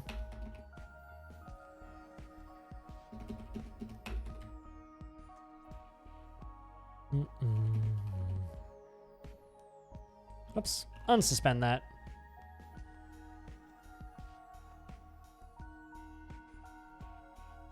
Do I use a splitter from my screens? What do you mean, like a cable splitter? No, I just have... I mean, my graphics card has the compatibility to run up to 5 screens with all of the ports it has. It has 3 DVI, 2 HDMI... No, not 3. 1 DVI, 1 VGA, 2 HDMI, and 3 DisplayPort. That's what it has. So it has more than enough support for all of the monitors that I have. So no, I don't need to use a cable splitter or anything. And if you want to know what my setup looks like, I can show you.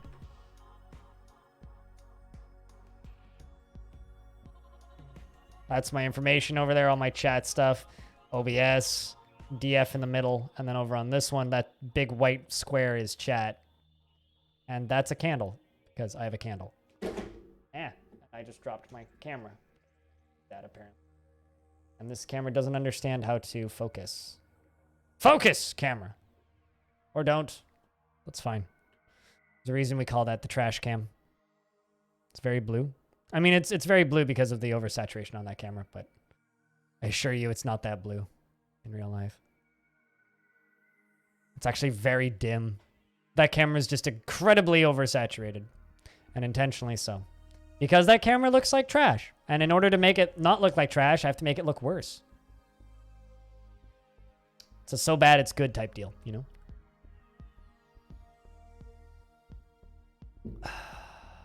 All the game saves.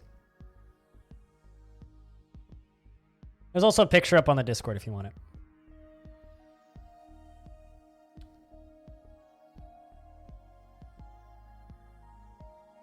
I'll actually link it.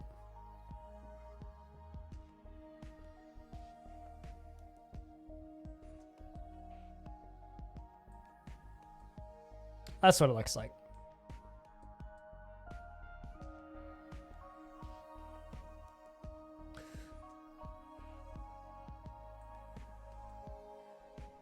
A snatcher? Excuse me? A snatcher in my dwarf fort? Punch his head in.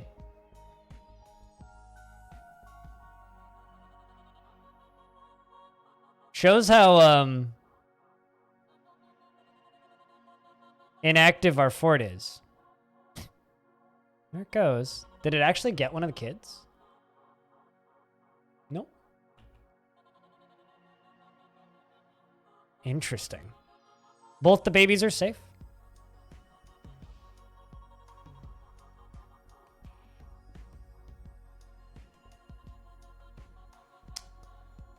Man, and we saw him on level 90 something. This is what I was saying. It's like, this is the problem with this fortress is like, we could be getting invaded and not fucking know. That's the problem with this fortress.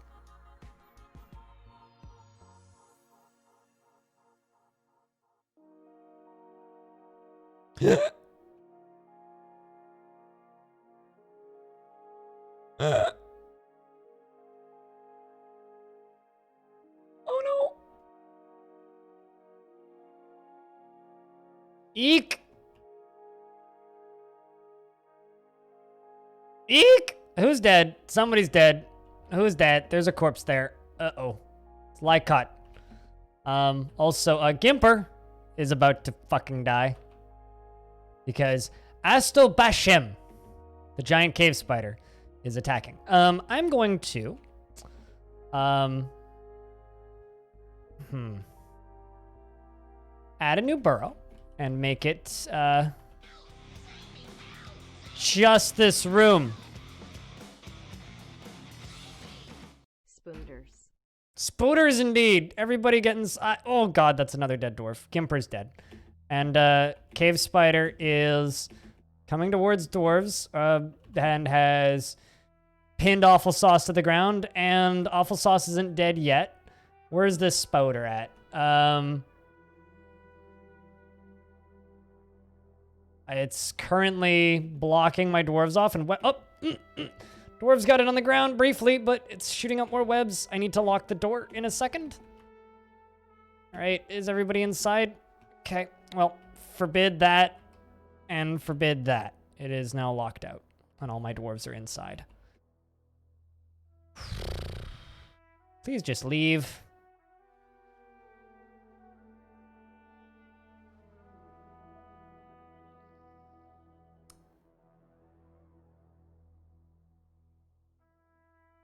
I can turn the burrow off.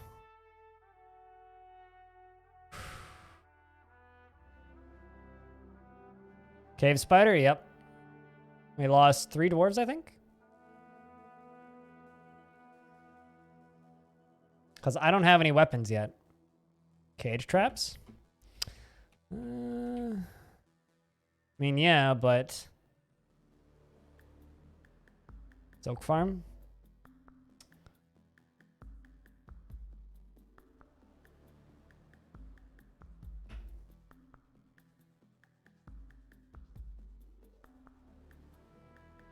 Just let me do one thing at a time, yeah?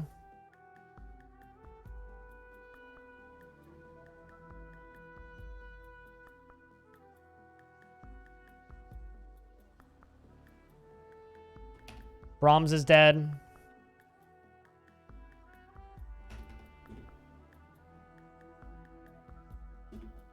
Come on, I turned the burrow back on. Go up. Don't do it. Why are you going up there?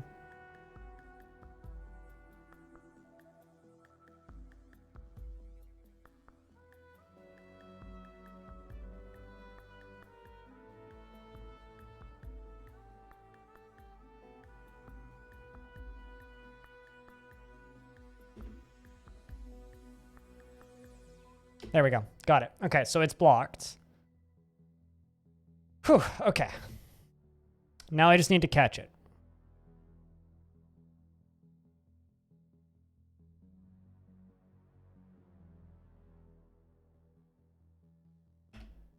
Hey, Magna. How is things? At least we have all of our food down here. And I need a mason shop. Here's the question, though. Do I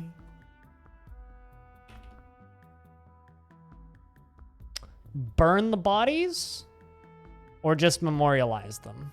'Cause I don't know.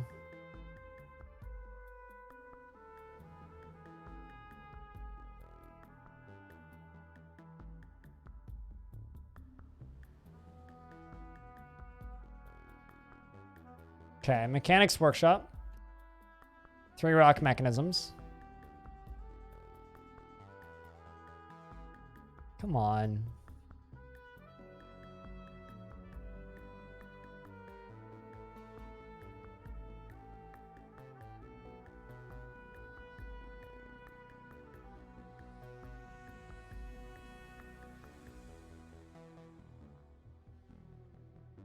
Also, I don't know if I necessarily want to make a silk farm. This monster killed 3 of my dwarves. I might just drop it in the lava. Because fuck it. Why can't you complete that? What item is blocking this site?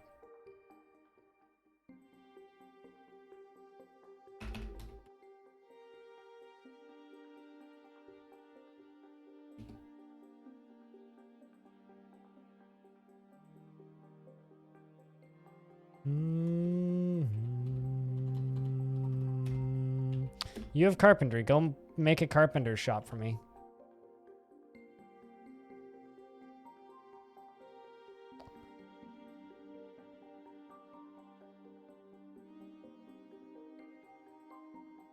That's not what I wanted. That's what I wanted.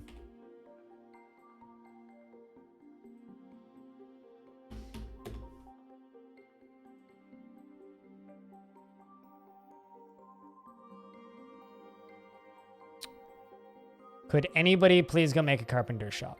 Anybody?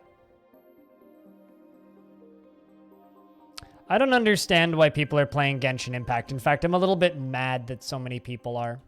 Don't get me wrong, it looks like a good game, but that people need to punish games for having utterly disturbingly horrendous business models, not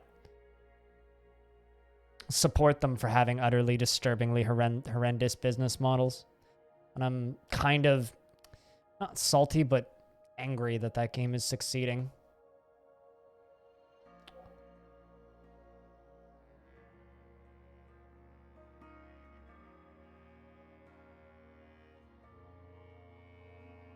I mean, I could turn camera back on, I guess. Yeah, because action's over.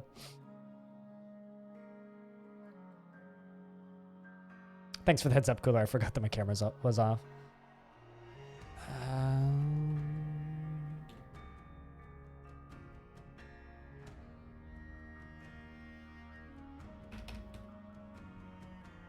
Will they make one there?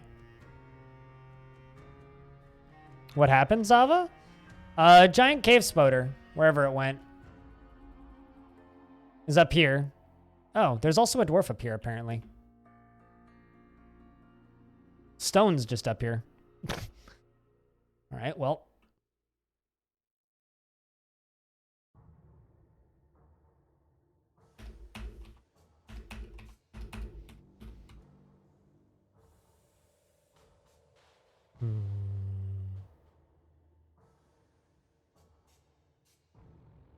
Is it pay to win? It's literally a gacha game. Yeah, no, I definitely agree with you, although the game looks pretty fucking good. But I'm pissed off that more people don't have the ability to fucking stand back and look at a business model like that and be like, fuck you, I ain't supporting you. The reason business models like that exist is because people fucking support them. Makes me physically livid.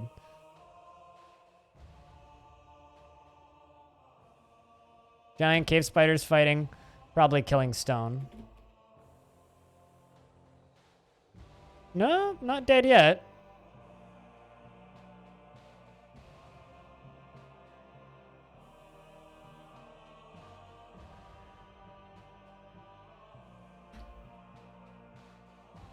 Also, hey, Rari. Genshin Impact. It's a fucking... Ben, don't. It's like non-intrusive. You know, Magna, I would prefer that we don't have this discussion. I will not support that kind of business model in my chat, period.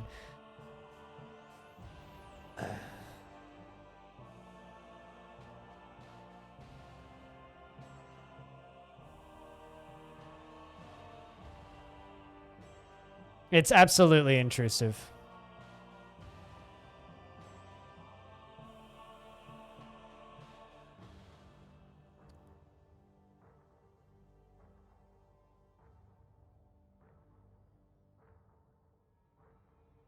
Like, accepting that is like saying, yeah, I love to go to casinos for the food. Food's cheap. It's great. Mm-hmm. Sure. Yeah, you love that. You love going to the casino for the food. Cool. Sounds wonderful.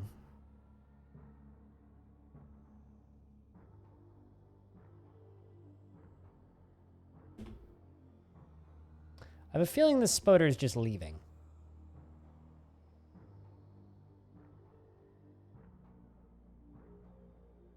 Let's just expect that that's what it's doing.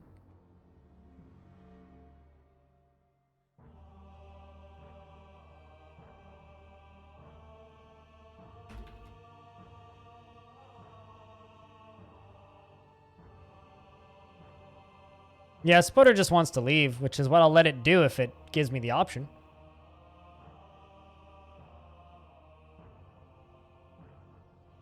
I don't know why they're not making the carpenter shop.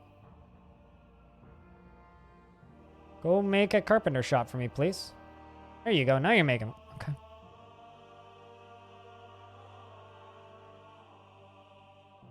Some buttered carrots? Ooh. Yeah, why did they... Oh, well, in this case, it was because there was a dwarf standing on it.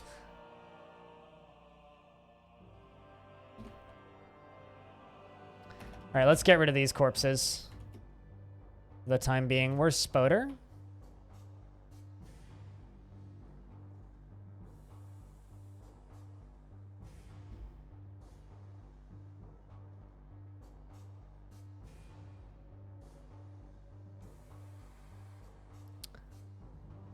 I guess what I have to say is this. You know, I am somebody who is incredibly susceptible to gambling mechanics in games. If given a gambling mechanic like a convincing loot box or a gacha system, I will spend literally all of my money that I have. I am a person who has literally no self-control when it comes to that kind of dopamine hit. And as somebody with those kinds of problems, and who has borderline fallen into that in the past, but always managed to resist, I know for a fact that there's a lot of people who do. And because of that, I am disturbed by that form of business model. And what bothers me about that kind of business model is how many people are just like, well, then just don't take part in it. Mentally, I don't have the option to. And it bothers me that there aren't more people out there like myself who look at a game like that, realize the problems with it, and then just refuse to participate at all. A lot of people say that, oh, just not playing it isn't supporting it. It's like, no, not paying for it is, and playing the game is still supporting it. You're helping other people fall into that trap. And it's utterly fucking disgusting that it's so widely accepted and normalized. And I absolutely hate it. And I really hope that instead of playing games like that, you'll go play games that don't have that kind of trash in it. I hope that you'll support games that have fair business models that respect the customer. I hope that you choose to play games that have honest business models that don't say, oh, it gets easier every time you put a coin in. Please put more coins in. I was watching a friend of mine play play Warframe instead. I was watching a friend of mine play a little bit of Genshin Impact, and he sat down and did the math for how much it costs to be guaranteed, granted, this is guaranteed because it's a fucking gambling system, guaranteed to get one character from the special event that was running at launch. $975 Canadian. To be guaranteed. Yes, that's if you fail every single roll. And yes, you could get it on the first roll. $975 to be guaranteed to get that character. Now, if you buy the money in the largest portions, it drops it down to $675. But think about that. And then think about all the people that bitch that Star Citizen sells ships for $40. At least with Star Citizen, you know what you're buying. And you know how much it costs. And you buy it and you have it. It disgusts me. Anyway, end rant.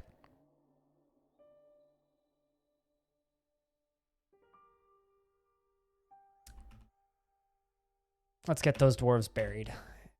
We'll get them in a more respectable tomb later. Is it an MMO? It's a cooperative game with MMO elements and a gacha format for weeby anime waifus. And it's more or less a clone of Breath of the Wild gameplay-wise. Runs on phones, tablets, and computers and PS4. Did Stone die? Stone's still alive.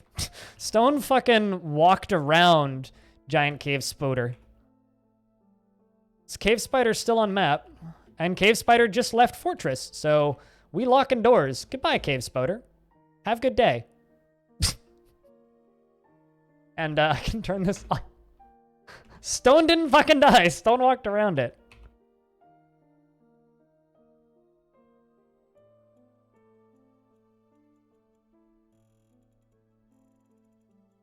Watch the trade caravan be outside. Watch the trade caravan show up and then kill it. Actually, we didn't get a trade caravan this year. I wonder if it's got anything to do with the fucking demons in my basement.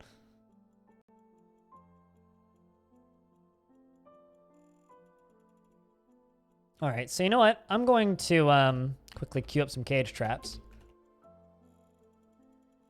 Cage wood. And also, Magna, if you're still here, I apologize for taking out my frustrations on you with that. It's not really the way it's intended. It just makes me sad that that game is succeeding. That's all. Especially because it's also suspected that they straight up stole code from Breath of the Wild. So I've heard that from a few different sources.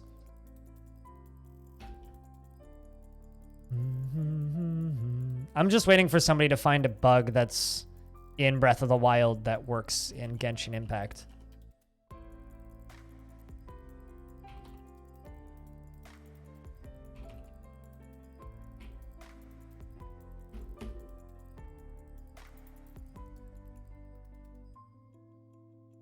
I should have asked the demons to kill the spider. I mean, I could, I guess, burrow them out to the surface. That would be ridiculous. Just let them live in the surface and we kind of live in the middle. There's demons in them hills.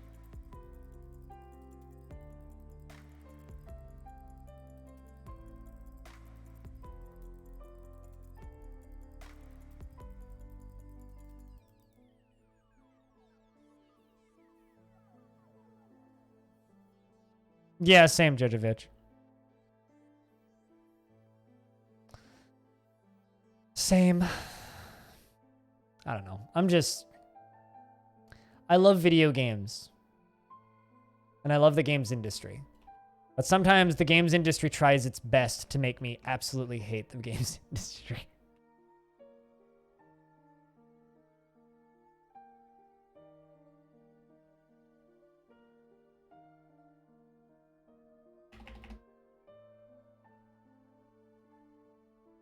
Let's make 3 adamantine battle axes and start smelting tetrahedrite ore. And I need a dwarf to just be a smelter. You want to practice a craft? Well, we can fix that for you. Do you happen to like metal? No? Well, that's okay. Furnace operating, blacksmithing, and metal crafting. Enjoy your new job, dwarf. Oh, whoops.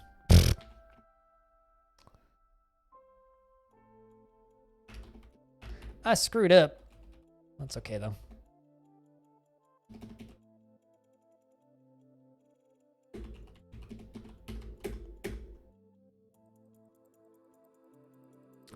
Also, speaking of Spoder, I wonder if Spoder's still in the fort.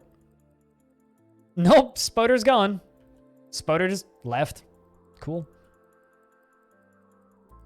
Spoder is free. It's just fucking murdered 3 of my dwarves and now it's free to go live where it wants.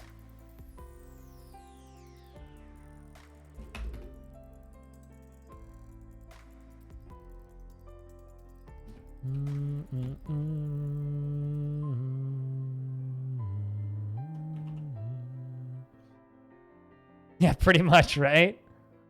Fucking freedom.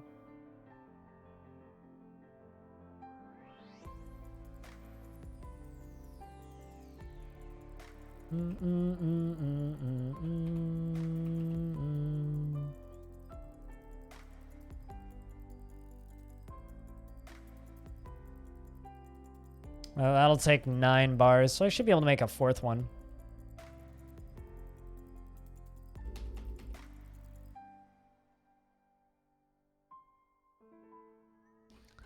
And let's start the military training, shall we? Now that we have these axes.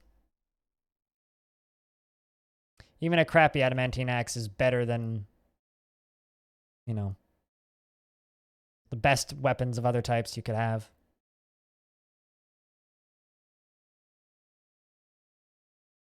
All right. Bar blocks.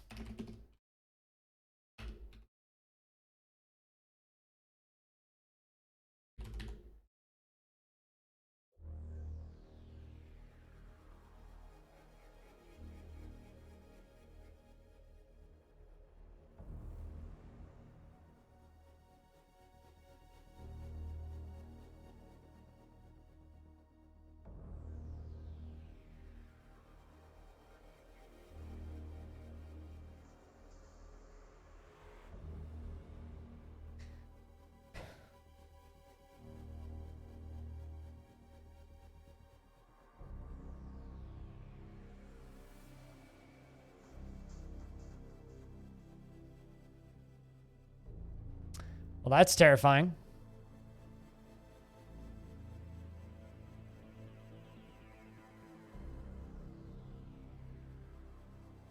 Because it has a way to me, I think. Forgotten beast, Ephi Fiso has come. An enormous petrosaur with lidless eyes and a pair of fan-like antennae. It squirms and fidgets. Beware its deadly blood.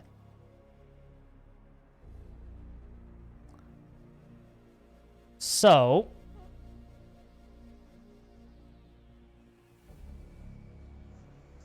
the last one wasn't a Forgotten Beast. This one is flying too. But fortunately for us, it's very far fucking down. So what we're going to do real quick, because right over here, where is it?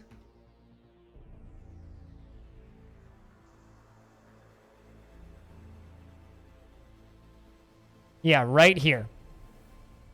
This right here leads up a level, which then leads up another level, which leads up to here. This is a passageway up to that cavern layer where it's at. So these are naturally occurring sometimes. So if I really fucking quickly block this off, maybe I can just stop it.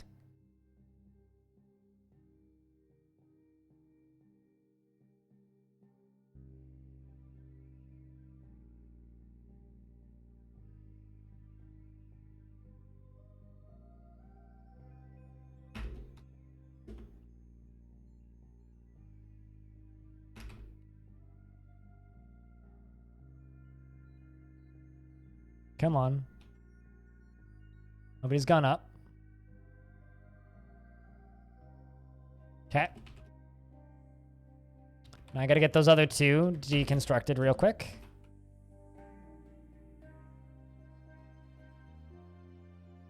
This fort has a lot of scary stuff. I mean, that's the point. Is high octane stupidity, right? Or at least that's been the goal since I initially made it, was high octane stupidity. Because the other fort's very quiet and mundane, right?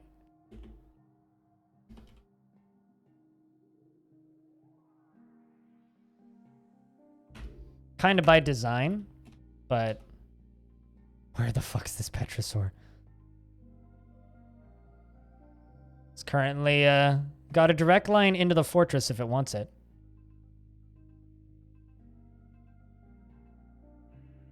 Oh, please don't get yourself caught on this side, you dumb goddamn dwarf. Come on. I think we got it.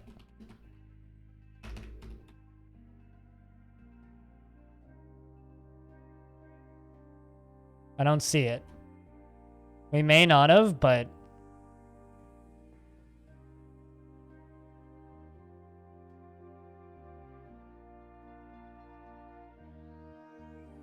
A Titan that attacked your fort was one of those?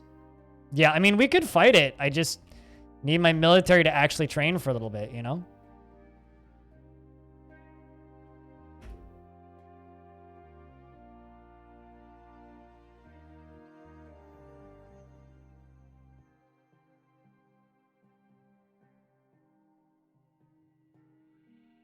Also, apparently, I didn't realize this.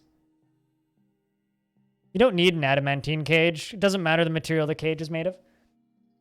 But that would be a cool cage. The militia commander kicks the giant cave spider in the right first foot with his right hand. You actually, Stone, attacked the giant cave spider. Probably what scared it away and made it leave, frankly. You also beat up a Crundle. And you got stunned by a bone carver, apparently? And collided with him and bounced backward, and you said, I feel pretty good. I don't know why you collided with a... Oh, probably the argument. There you go. I got into an argument with Pablo, and that was satisfying. Good dwarf, frankly. Good head on your shoulders.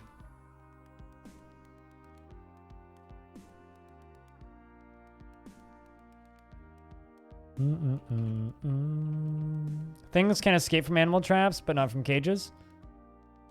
Yes. So it doesn't really matter the material of the cage. At least I don't think it does. Although, I mean, like a magma-safe material wouldn't melt to magma, but adamantine isn't magma-safe, right? Yeah, pretty much. Shoo! Big spider. The word I'm looking for here. Was in this screen to make something specific, and I can't remember what it was.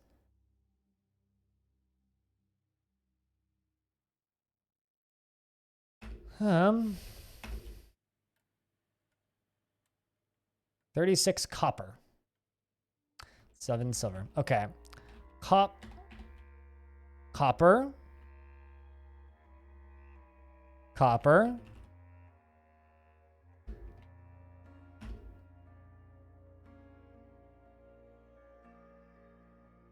shield. Just getting the basics done, you know?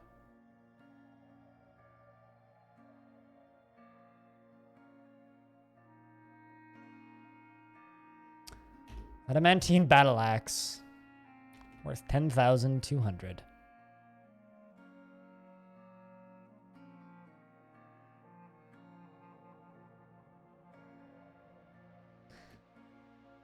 So I think we have a problem.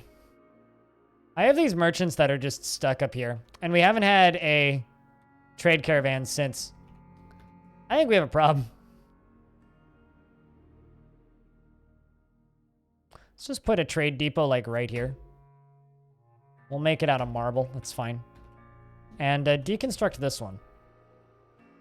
Because I think that the game still thinks that there's traders here.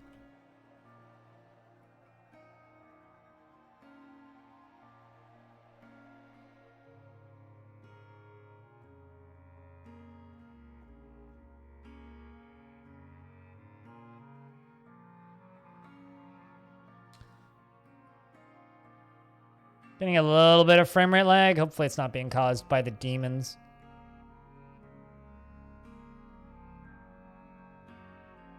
Hey, you know, as long as it sparks your imagination, it was a good drawing.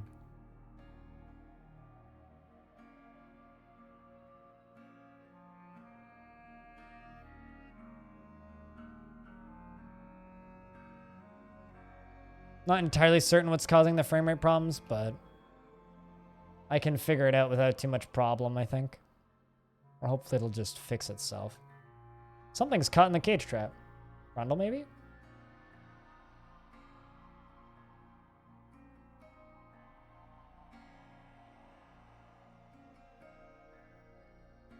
Might be the demons.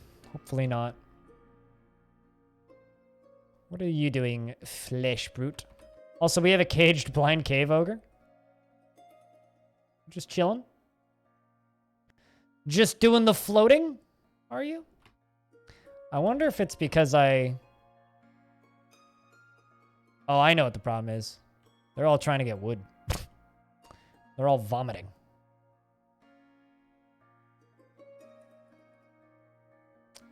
That's the problem.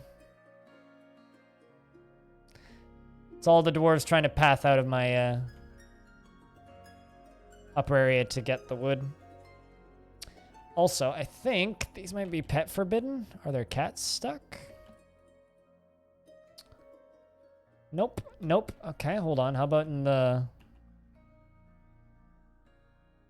lower levels?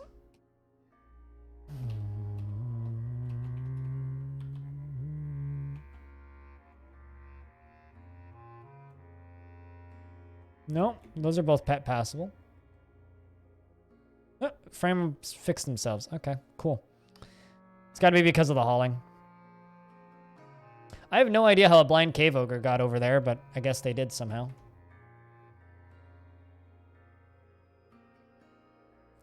You know, this fortress has been nothing if not exciting. I don't know about you guys, but I'm having fun with this one.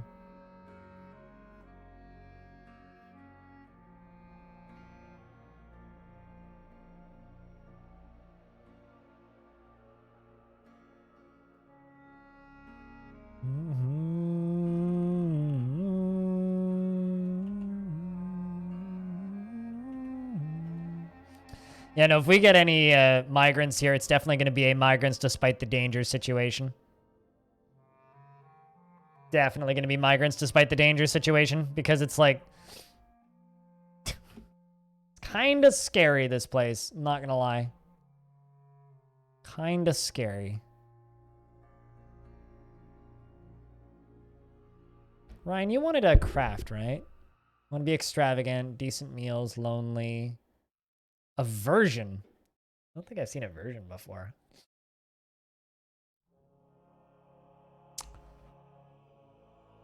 Let's give you armoring and weaponsmithing. And also furnace operating.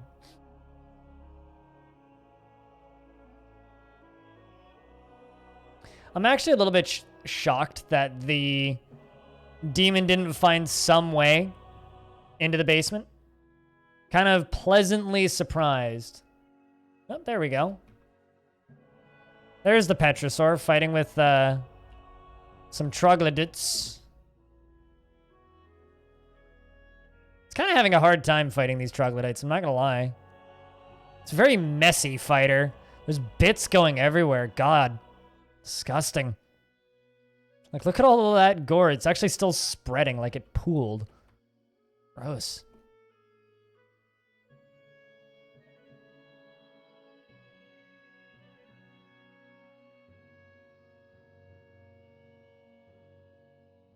Kill you pale pink fools. Yeah, right?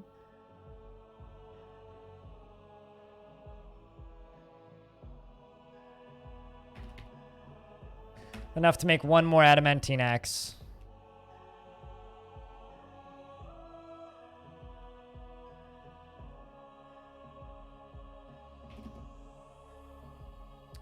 We shall dig over there. Maybe this is where the bedrooms for our smiths can be, because I want to give them extravagant separate bedrooms from the rest of the fortress. Because, you know, the smiths are, in our culture, one of the highest respected professions. The problematic doors.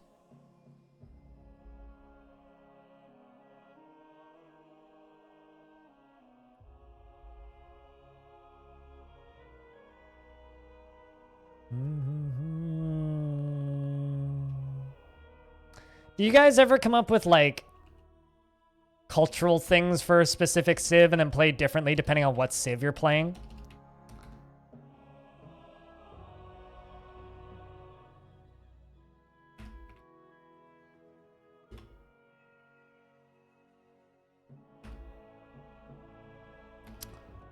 Because I certainly do that, and I'm very entertained by it. So, like, in this fort, we're playing real ballsy deep down in caverns, you know?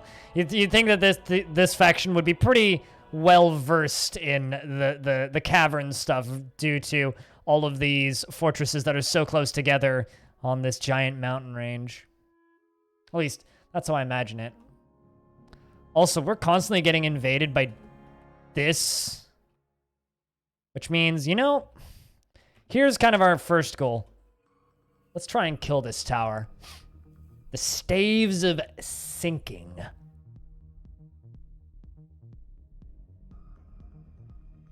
Well, just playing fast and loose, SLMS? I get different kinds of fun out of different kinds of forts, you know? I really like playing fast and loose sometimes, and sometimes I just like watching the dwarves, you know? And then sometimes I like art, and then I always enjoy just RPing the civs, you know? But it's cool that you get the same kind of entertainment out of the game as I do. Oh, it needs 4 adamantine wafers. Interesting. Okay. I thought they needed 3. Whoops.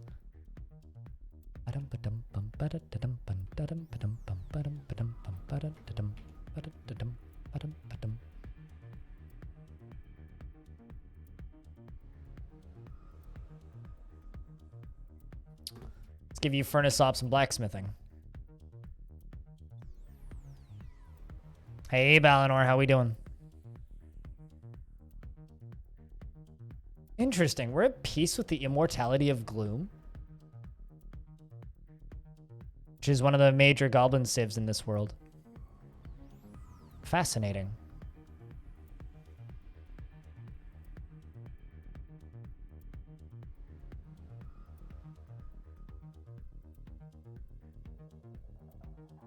That's good to hear, Balinor. Glad you're still doing the thing and living the life and doing the stuff.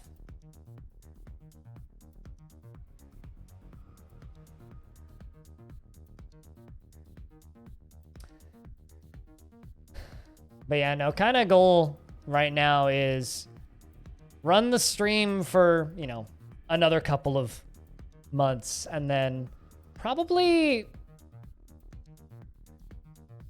in the new year, like maybe February-ish, see if we can get Tarn back on. I think I'm going to try and go for like 3 times a year because I was talking with him again briefly after the interview ended last time. And he more or less just kind of said, yeah, just give me a heads up, you know? So I think that's kind of what I'm going to operate on, because if I try and have him on more than that, I don't know if we can come up with enough new interesting questions to kind of quiz him about for it to constantly be interesting. Like, you know, if we just have Tarn on all the time, it'll kind of ruin the fun a little bit too. So daily life is boring like that. Everybody's daily life is boring in 2020, trust me. Even more so than normal.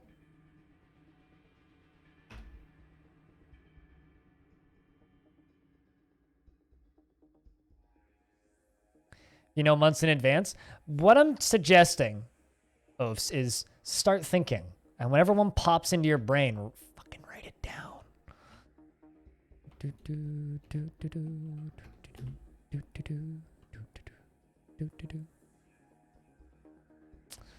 Yeah, I mean, fair enough, man.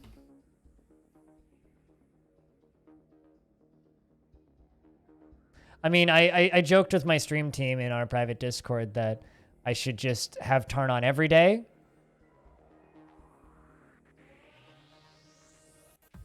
As I do it more. Yeah, I mean, I think that, like, well, here's the thing. Two major things. Number one, I don't want to abuse the fact that I have the ability to DM Tarn on Twitter. So I want it to still be an event, which is why I don't want to overdo it, you know? But at the same time, Friday, like what, the team stuff?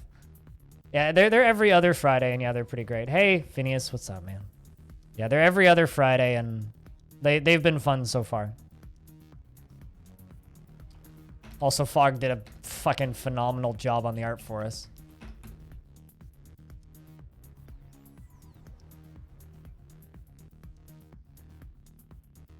But, you know, the first one that we did, as far as people and numbers go, Ocelot, the first time Tarn was on stream, we peaked at 210 concurrent viewers. Second time Tarn was on stream, we peaked at 231, which was yesterday, which is kind of great, actually. Which gives me a pretty good idea of how many people are interested in watching Tarn live on Twitch. So, I don't know. I don't just want to be the let's interview Tarn stream, but next goal is to get Meph on. Or at the very least, record a YouTube video with Meph, because I want to, I don't know, I want to know his thought process when designing art for Dwarf Fortress, and I'm very curious about what Meph's headcanon for the visuals of DF is. Very curious about that.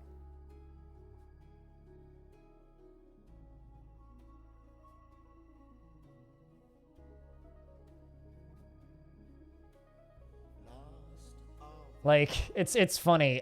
Even like I don't trust a lot of compliments I get from my mom, Ovsalon, but she says you're really good at interviewing people. And I don't think that's just my mom being nice. I think that's actually like a genuine truth. Like, the one thing that I've really learned in my years doing this shit is I can interview somebody decently well.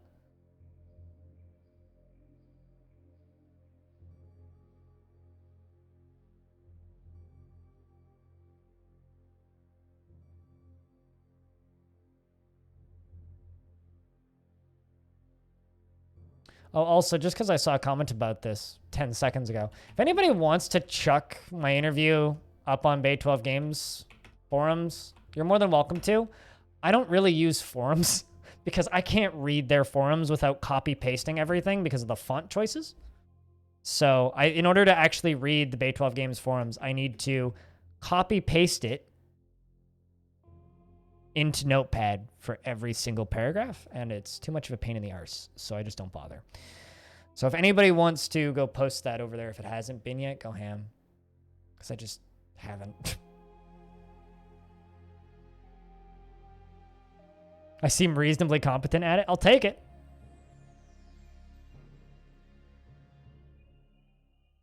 Mixes things up and it gets the team together. Yeah, we need somebody to bug Bellinaire to join us, because Bellinaire is just like, he hasn't taken part in a single one of the after hours streams, the board game streams, but not because we don't want him to. It's because he's just opted out. He's just like, eh. It's like he's not super interested, and I want to have him on, damn it. It sucks. It'd be nice to have our friendly local Finn take part. Am I not brewing drinks? Brew me some damn drinks, dwarves.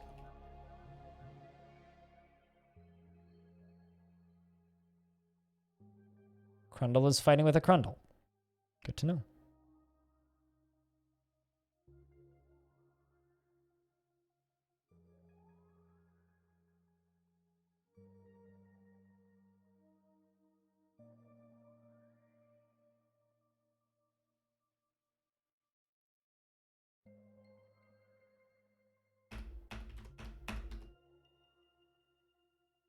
God, there's so much vermin down here.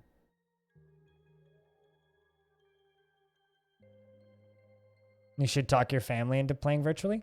I would love to talk my whole like extended family into playing board games virtually, but I don't think my parents would ever take to it.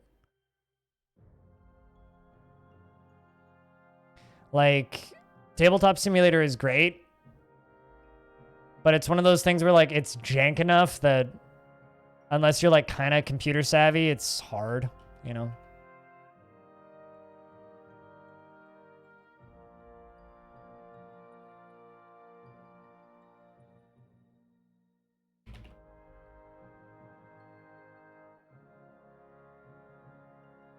Board Game Arena? Not familiar. GMG. Also, do you work at GMG, or is that just like a name that you roll with?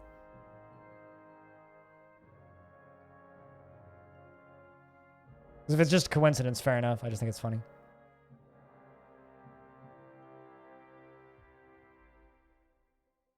Also, I realize they're throwing boulders down there, and I'm too lazy to stop them.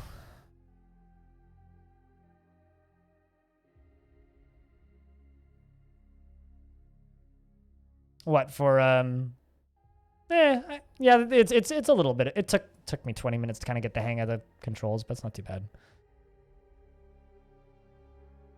Game Master Games. That's funny. Okay. Because I know GMG is Green Man Gaming, but you probably knew that. There's an injured cat that was fighting with a Crundle. You bloody moron. Whoa! Speaking of Crundle, there's a dead Crundle. Which is now a very decapitated Crundle. Who, hacks the Crundle in the head with an adamantine battle axe. And beheaded it. Good job.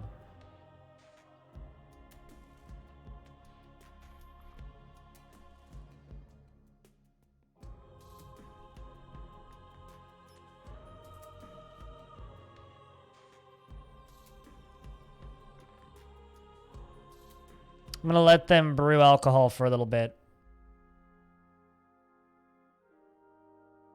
All right, how come nobody is... I need like a designated farmer. I don't need a bloody woodcrafter.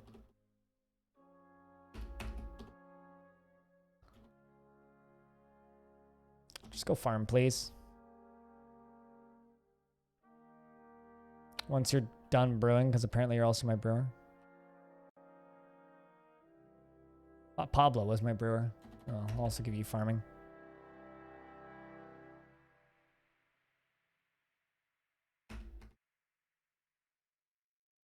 And another forgotten beast has come.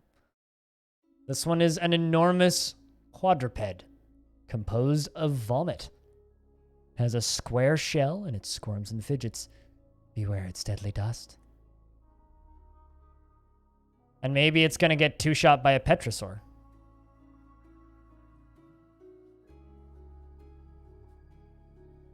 But it's moving. Oh. Ooh. Just happened. I think it just went and died. Forgotten Beast kicks the troglodyte in the head with its foot and the injured part collapses. An artery has been opened. Well, no, it didn't die. Well, there it goes again. It's fighting just off screen. Oh. And the Petrosaur emerges. Probably victorious. Looks like it, yep. Yeah, ew, but not. Well, actually, that's not true. It depends on the dust. It could be scary. But, nah, I'm not worried. We won that fight. Well, our beast won that fight for us. Just pointless bot minigames that are funsies for people who are in the chat a lot. That's all, Dave. It allows you to invest tickets like that. And if you type in exclamation point tickets, you can see how many you have. If you spend a lot of time in the stream, you'll earn quite a few just by hanging out. It's sort of like the original channel points thing. But now Twitch has completely replaced it with their own system, but I keep it around because I like it. And the people who've been watching this stream for a long time have, you know, just kind of had it forever, so we're partial to it.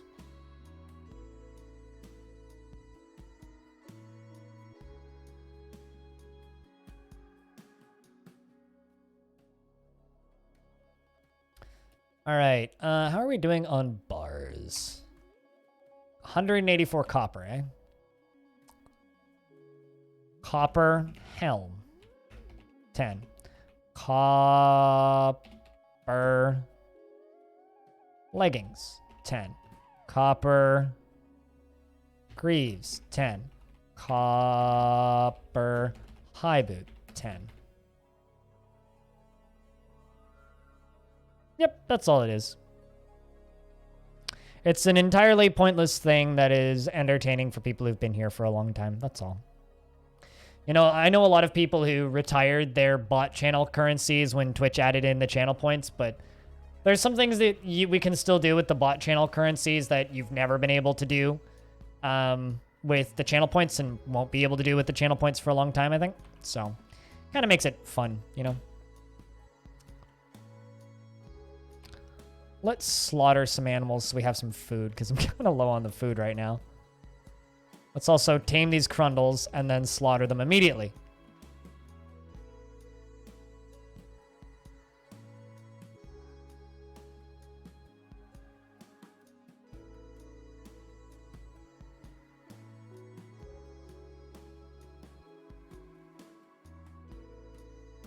And just remember that some people have been watching this channel for a very, very, very long time. So there's no pressure to, you know, have the most tickets or anything.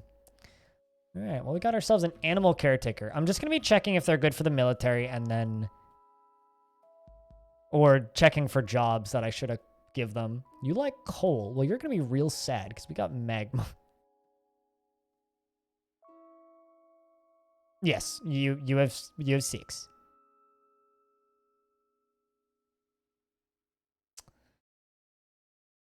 Don't handle stress well and you don't like scary things. Well, how about I just give you all the metalsmithing jobs and we'll take you off of the other jobs.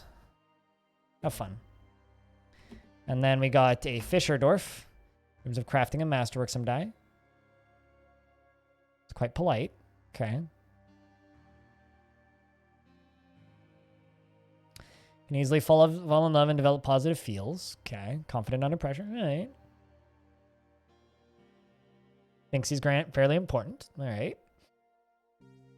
Good creativity, though.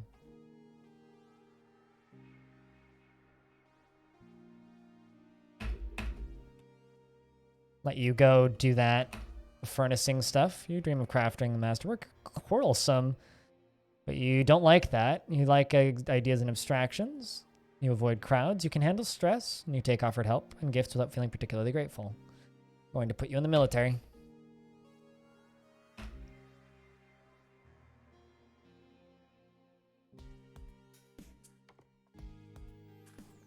$176? I mean, you've been following me since 2017? Yeah, 2017. You tend to lurk a lot, but you've been around a while. You have idled in my chat for 108 hours, yes. I mean, if it makes you feel any better. 11,034 hours I've idled in my own chat.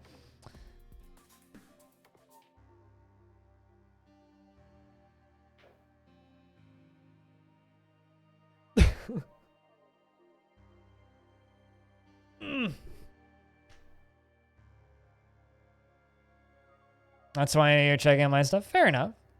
Fair enough. Well, we all start off as noobs at some point, right? I am the lurk! Nah, you're not. You're the lurk, but you're not that much the lurk. Unfortunately, Crocodile beats you to the I am the lurk. Crocodile doesn't talk all that much. Crocodile talks on my Discord quite a bit, but Crocodile has 9,651 hours on my stream. Has more hours than my mother, which is actually impressive.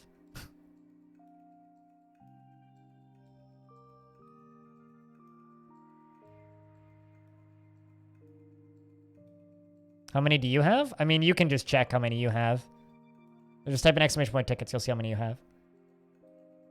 But I mean, I guess I could search for you, but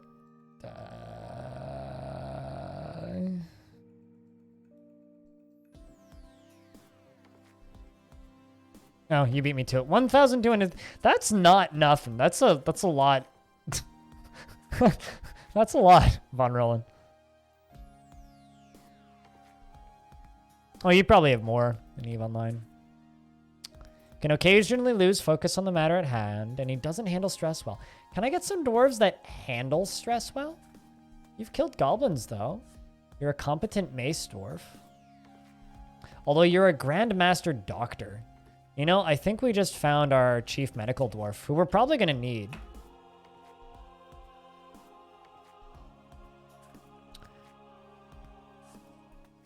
She has little desire for herself in the way of possessions. She actively avoids exciting or stressful situations. Doesn't handle stress well. Man, I'm not lucking out with any of these dwarves mental-wise.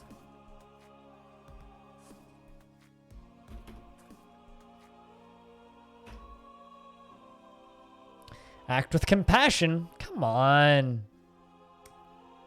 We're trying to build, like, an anti-demon disposal fort.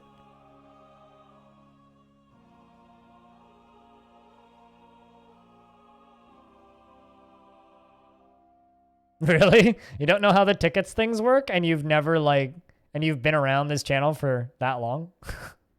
I mean, more power to you. Is slow to anger. Doesn't hold on to grievances. Likes to take it easy. Well, you can just go be you, I guess. Well, you dream of mastering a skill. Sweet. You don't feel grateful when people give you gifts. Passive in discussions. Brave in the face of imminent danger. Perfect. I need to make more adamantine weapons.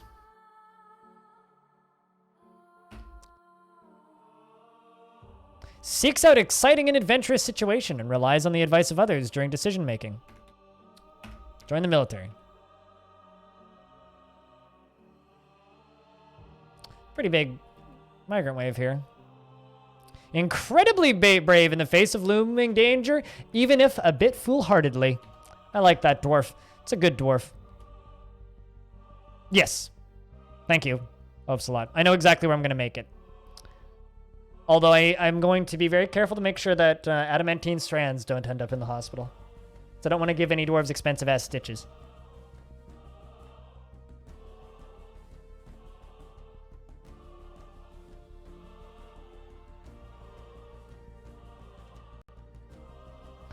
I was watching a stream the other day, and the streamer was putting their corpses into a trench, and then making obsidian in the trench with water and lava, and then making statues of the dwarves out of that obsidian block. Tedious. Kind of a fucking awesome way to memorialize your dwarves. And then obviously, you know, like making slabs and stuff so you don't have ghost problems, but kind of badass. Yeah, but still, it's just, For hair thread in the hospital? I mean, I usually just use silk. Silk is fine. Or any other, like, as long as it's not adamantine, I don't really care. It is very dwarfy. Yeah, dwarfy in a good way.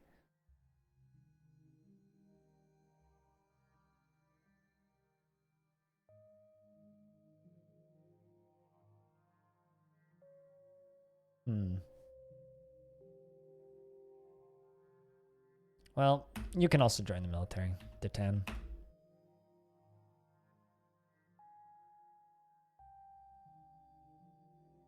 You can just go be a farmer. Dreams of raising a family.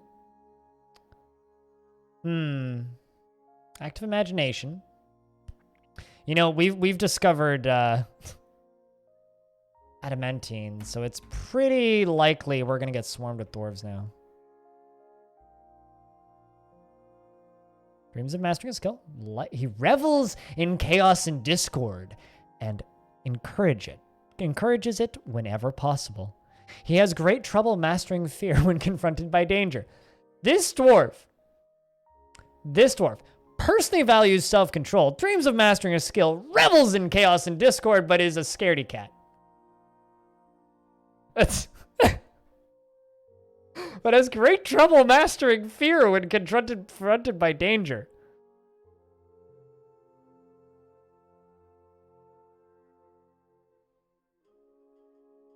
I don't know about that, SOMS.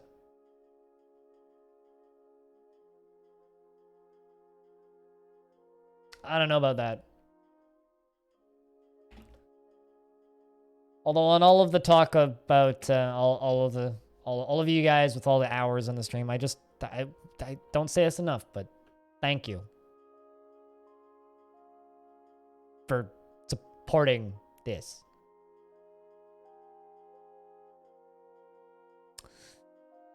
Sometimes acts with little determination and confidence, tends to make small matters with his own possessions, rarely move to mercy, generally acts with an narrow focus on the current activity. Are you creative at all? Nope. You've got a bad... You know what? You might be a scaredy cat, but join the military anyway.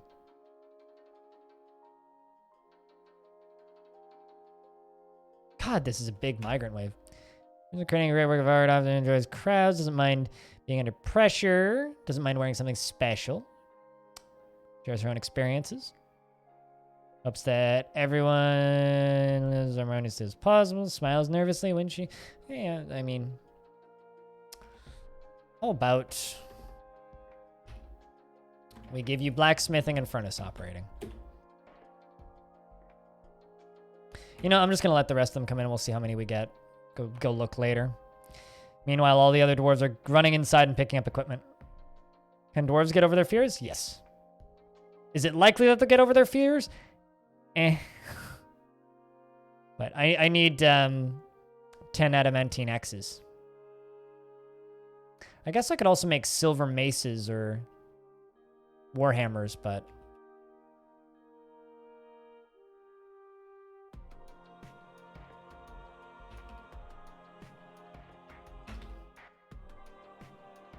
$39? Oh, that's not too bad.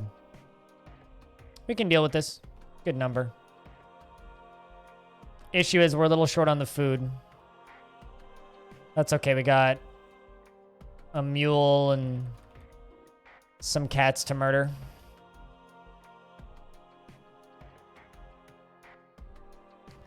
Don't need a damn gander. What'd that ever do for anybody? Also, do I have any prepared meals? I should probably check that, just to make sure I do have some food. Nope, we're out of prepared meals. Okay, yeah, no, we definitely need to... Also, you know what? Let's just do this. Up on the surface.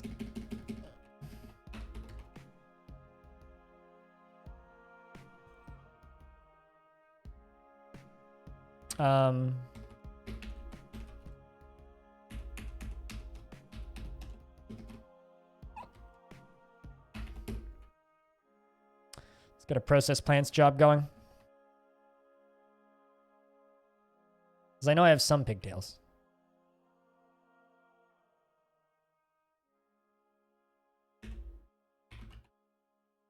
They're pretty consistent about getting that tetrahedrite smelted.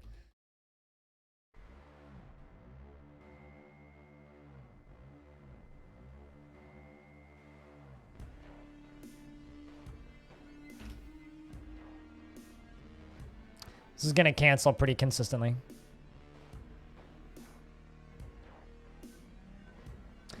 Also, I like how Ocelot's like, remember to make the hospital. I was like, yep, I know. And then didn't. And now I'm like, oh, thanks, Ocelot. Retroactively for reminding me to make the hospital. That's a terrible spot for it.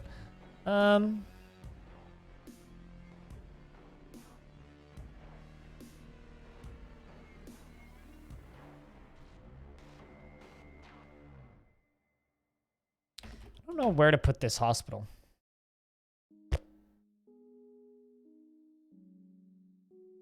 Could put it in the lunchroom.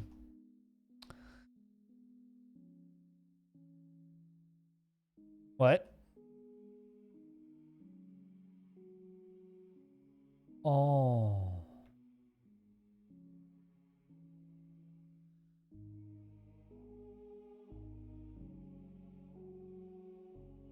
Oh no. Oh no, oh no, oh no. That's not good. That's not good at all. So,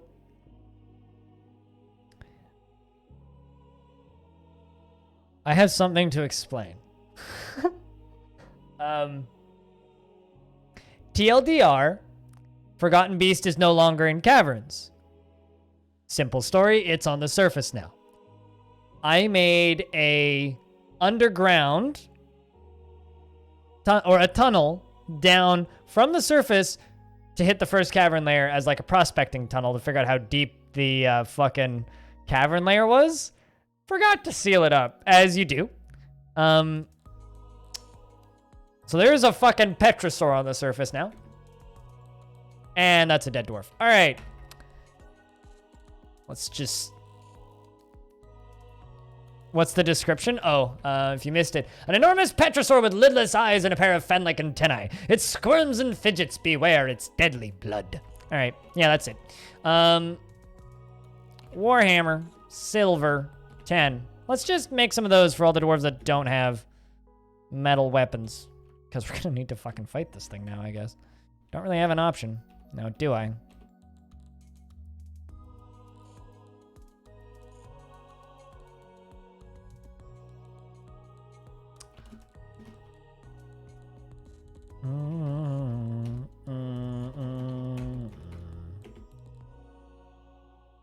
Although, there is slight chance. Patolus, I hate to break it to you there, buddy, but you and your mom are dead.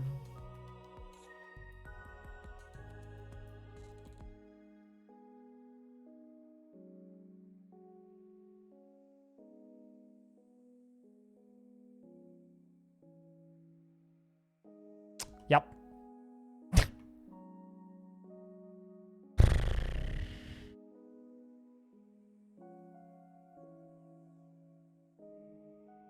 Hobo and Patolus, R.I.P.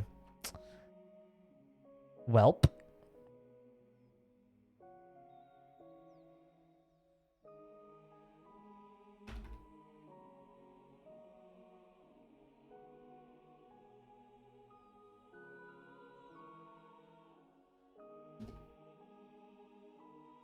I mean, I guess I'll leave the doors open. Hopefully it doesn't come flying in. This fortress is going great. Just fucking peachy. Oh, you're fighting with a Kakapo. Yeah, that's okay. Kill the bastard? What if we trap the bastard? Oh no, you're chasing a farmer. I mean, my military, I guarantee, my military will lose, right? If I fight it outside. That's the problem. I need it to go back underground. They appreciate art, unlike my dwarven brethren. Yeah. But anyway, we will lose if we don't fight it above ground. Below ground. So I need it to go back underground.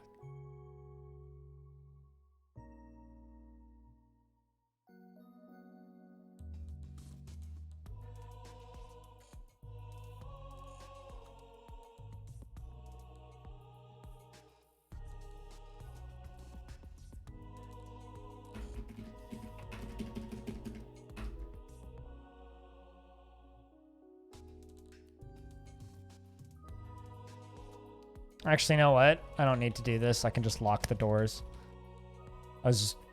What the fuck was that? Oh. Goat's grown up. Cool. Let's just forbid both of these.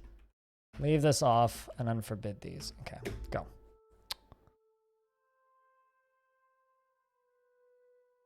It's 1, 2. Perfect. 1, 2 punch.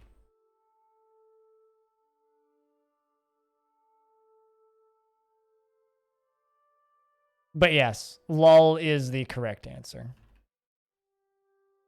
Although Deadly Blood isn't too scary, but goddamn Petrosaurs are horrifying.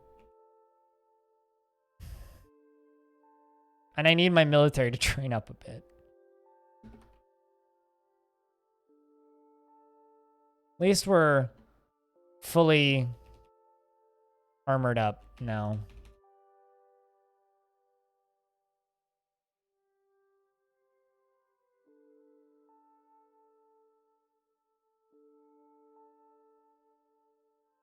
Apologies, Hobo. Much apologies, truly. Also, you were my manager, so you were kind of an important dwarf. I don't know who Missed Him is, but got all the jobs I need him to have. Probably one of the most recent recruits.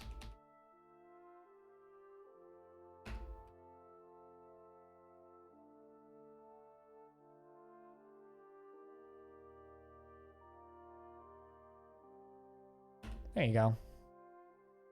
Gibbs the miner's been missing for a week. Slabs. Let's make 10 slabs, shall we? I really liked your bracelet. I mean, in my heart, I liked it. In practice, eh. Hi, Befit. Today's been busy. I accidentally a Forgotten Beast onto the surface. Let a Forgotten Beast onto the surface. By total mistake. Yes, this is Community World. And I also broke into Hell. So if you'd like to see Hell, this is what Hell looks like. And so right now is when you cheer 666 bits to play Hobo's terrible cover of Number of the Beast. Down here, there's some iguana fiends. So just normal iguanas. Or don't. You don't have to give me money. That part's optional. But yeah, that's what we've been up to today. And now we're being greedy and digging more greedy materials.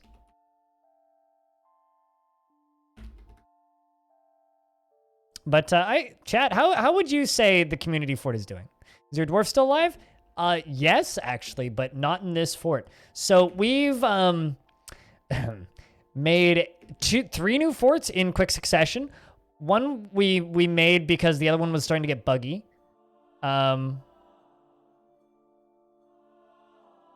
Another dwarf up on the surface. Well, sucks to be you, friend. The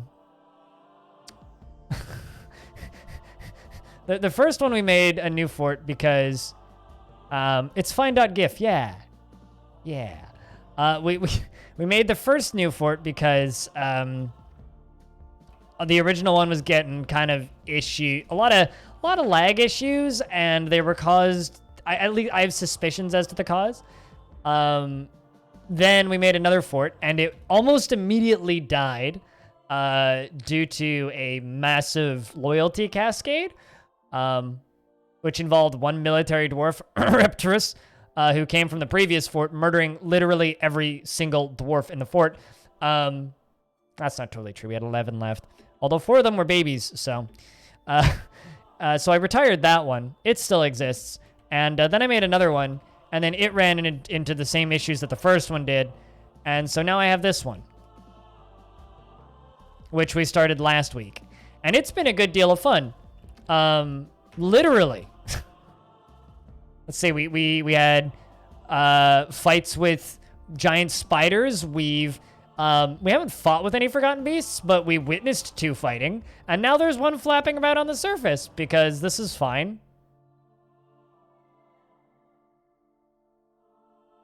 Yeah. This is fine. We're in the same world as the other forts, but different factions. So, if you were kind of attached to that world for one reason or another, we are still in the same world. So we aren't playing as the Vessel of Artifice. We're playing as the Problematic Doors, which is a different civ, but still dwarves. Yes, we did have 2 Jack Nurks. One Jack Nurick from the new fort, and then one from the old fort, and then they both died.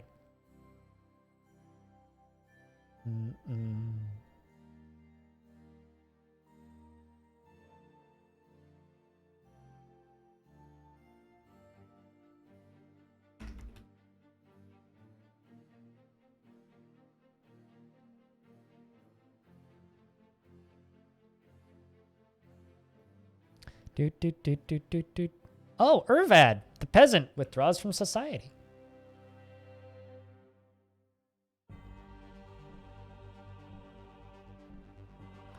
Are those slabs getting done? Yeah, they're getting done.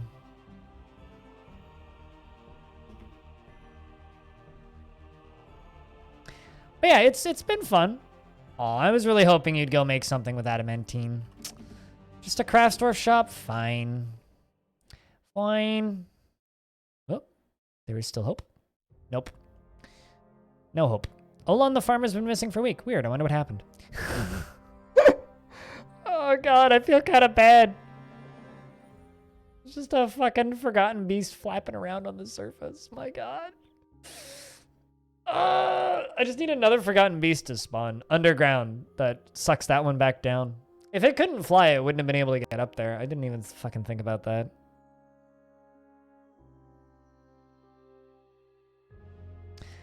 This isn't my proudest fort. See, like, I'm so used to being just overly careful in my other forts for what should be relatively obvious reasons. Copper bars and gabbro. Okay, I mean, you could have used adamantine, but... Or silver.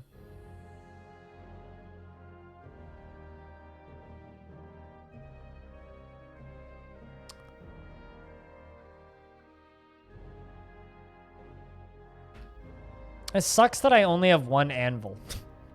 And no iron to make another anvil.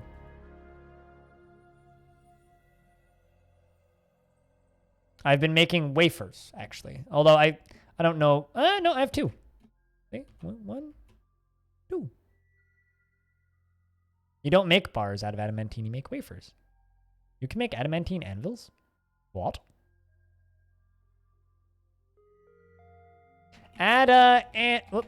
And, well, today I learned I did not know you could make adamantine anvils. Well, gotta get to that. Sheesh. I've been living behind the times in Dwarven technology. I was unaware that you could make adamantine anvils.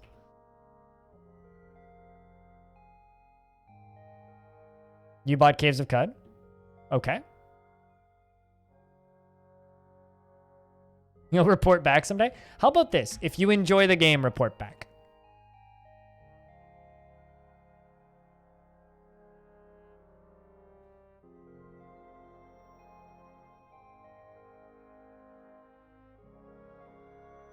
Because that's all I need.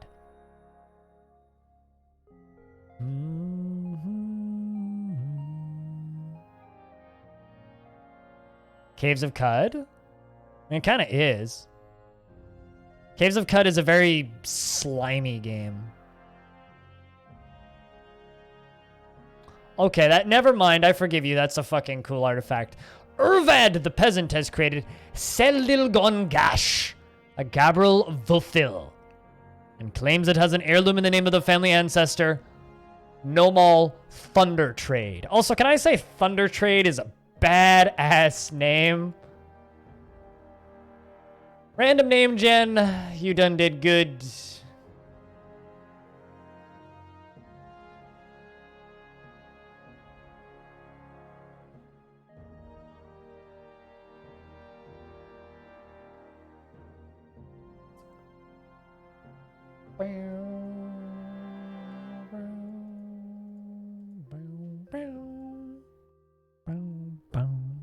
All right, let's read this. Also, I just opened up, I realized that the Roguelike Con celebration people are streaming, and I'm a little sad. They have chat set to emote only mode. That's like the most lazy mode you can be with moderating. Oh well. Let's read about this artifact. Angel Flays, the Masonic Clasp. First off, it's a large handheld metal stringed instrument. a stone frame and a stone body, and the strings are suspended from the frame down to the body. And the musician plucks the 5 strings, and tuning is accomplished by pegs. Tuning is also possible using small levers. The instrument has nearly 4-octave range, going from low to high pitch. The instrument has a full strained fluid timbre.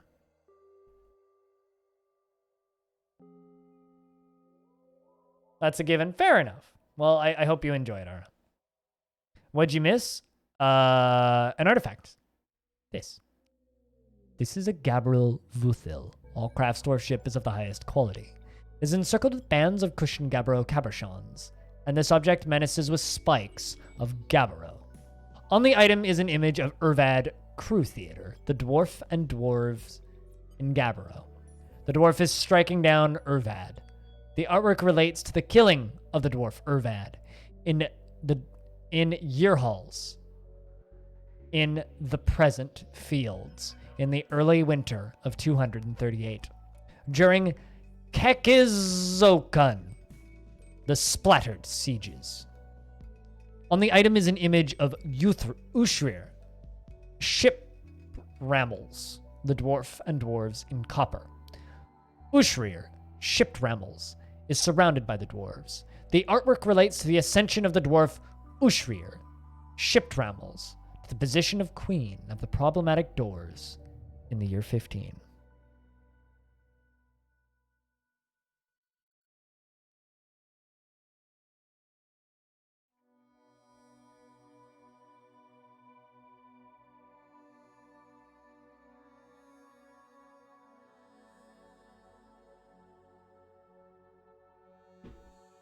That's cool. I wish they used adamantine as the strings. Still fucking cool.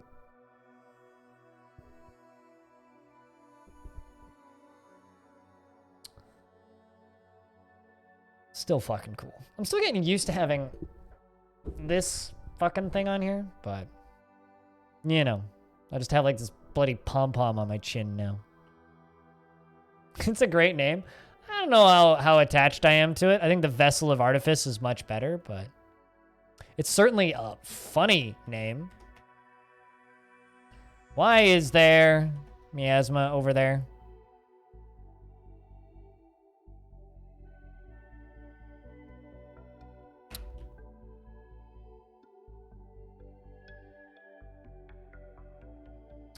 Let's just try dumping all of these corpses. Use a Rock Band mic as a computer mic. I downloaded all my Facebook photos recently, and one of them included a photo from like 2008 because I deleted my Facebook account, and it had like my first ever microphone stand, which was I drilled a hole in my desk. It's the first thing I did. I drilled a hole through my desk, took a coat hanger and wrapped the coat hanger around the bottom of the desk and put it in a spiral, and I had a stage mic in there, like an XLR stage mic plugged into that. That was my first microphone. And you know what? It fucking worked.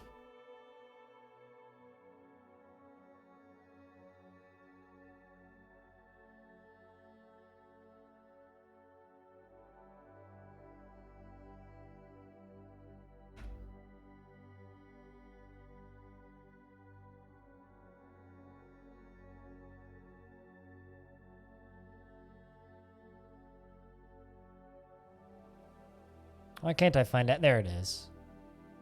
Adamantine anvil. Do it now. There you go. I'm assuming dwarves will get all kinds of nice thoughts about anime. Oh, I need 9 for an anvil? Alright, well, gotta make some more adamantine wafers, I guess.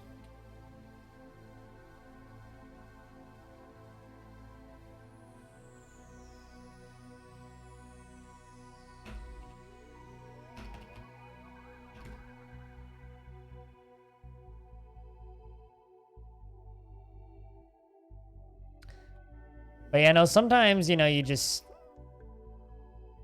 gotta have that microphone, you know? And sometimes you just gotta work with what you have. And maybe what you have isn't the most, like, pretty looking thing in the world. But hey, if it works, who the fuck are you to judge, right?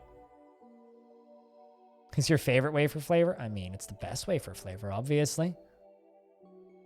Do, do, do, do, do, do, do.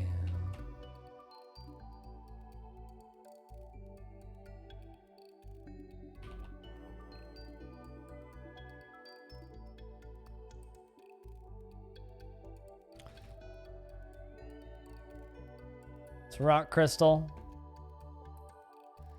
This is where the tetrahedrite was.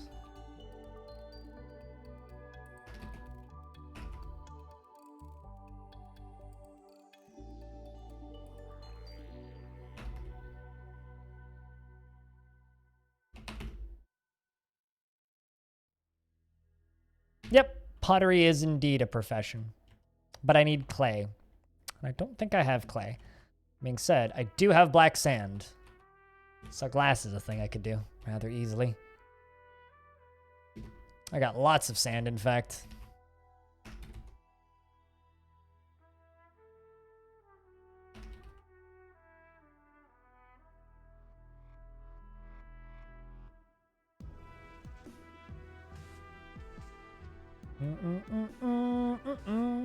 Also, I really need dwarves to get good at extracting strands because god damn that shit takes forever to do.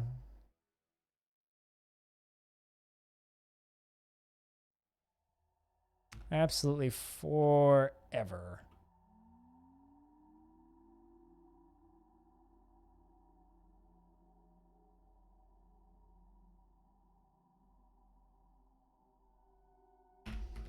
Let's make some meals for our dwarves. Buzzard has stolen cabbage! Nrrr. I can't wait for the... I don't think traders are coming. I'm starting to think we might be on our own here, guys. I'm starting to think that we might be on our own.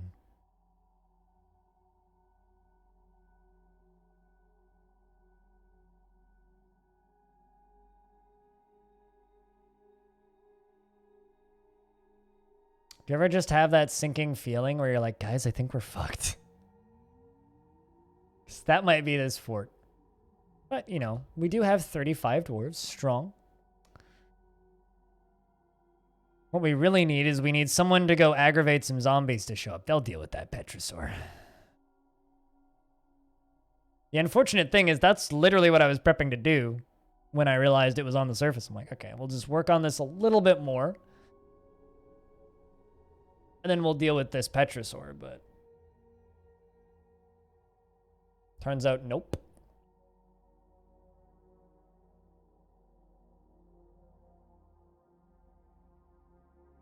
Literal hell, yeah. We're like only a couple Z levels away from actual hell. Although I think sending them up to the surface might be cool. I don't know, chat. I hope that you guys are okay with the route that this fortress in the underworld... well, not the underworld. The route that this fortress is going in the community world. All right. I can now make a single adamantine anvil.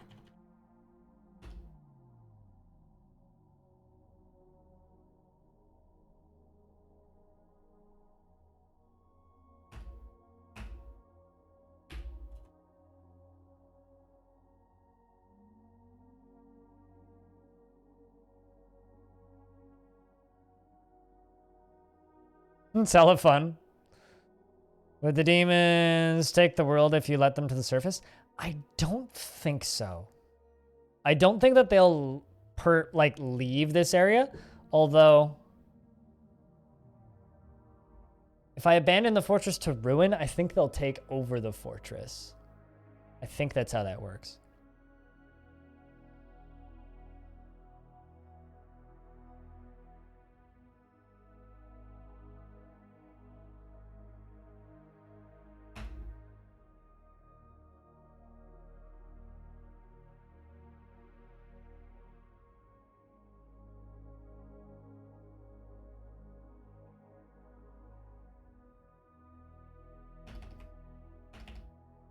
Oh, nope, I don't actually want you to automate that. There you go. Okay, so this is self-right. Sell. Smelt. I always think it's not a pH. I always think it's not a pH. It's definitely a pH.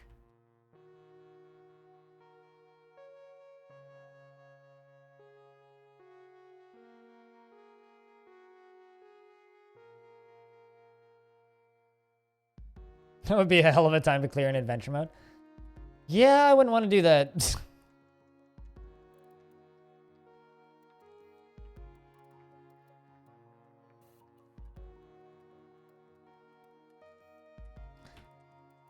All right, Crow. So here's the question. Yeah, you know what, Crow? I think we demolish this forge and just use that other forge because that's a much nicer forge. You know, you're forging copper leggings over there. Answer, Crow. I mean, it's a valuable anvil, which I would assume would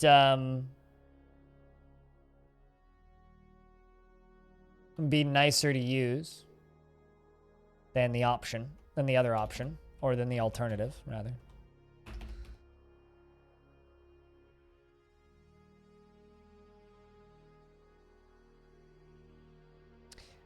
No, you're my smelter. Yeah, in my theory, I might be wrong here, but I would assume it gives them happy thoughts if they get to use a fancy anvil. I mean, it certainly works that way with steel, so I don't know why it wouldn't be that way with. Look at all that beautiful lava. You're right. It's bloody gorgeous looking.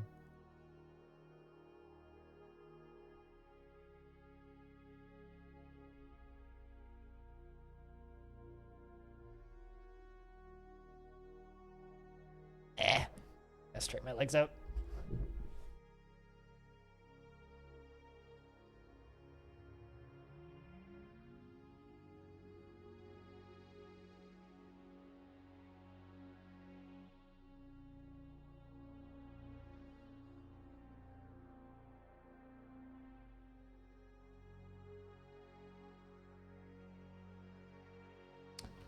I'm gonna make an armor stockpile and a weapons stockpile.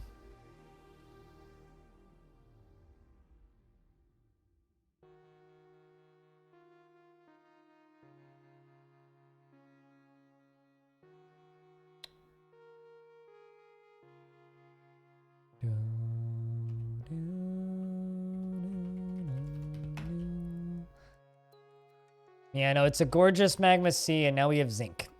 Not entirely certain what I can do with zinc. Guess I can make brass. Because zinc and copper makes brass, right?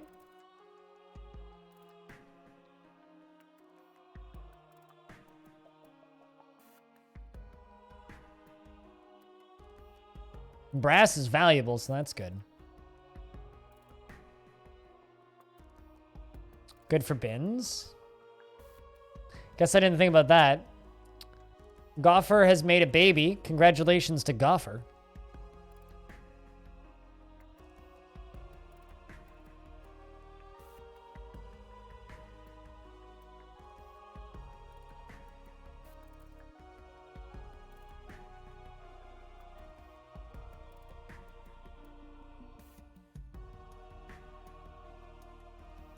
Your boys can swim? What? What do you mean?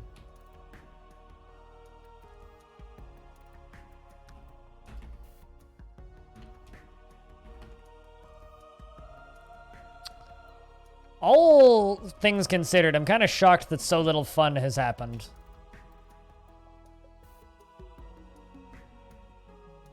This dwarf is real happy.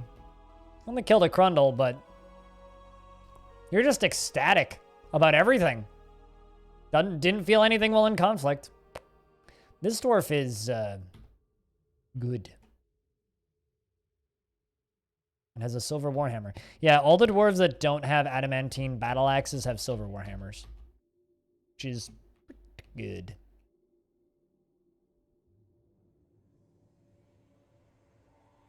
Golfer is Crow's wife? I think so. I recall this. Yes. So Crow the armorer, who's currently extracting metal strands, which I don't want you to do. I just want you to do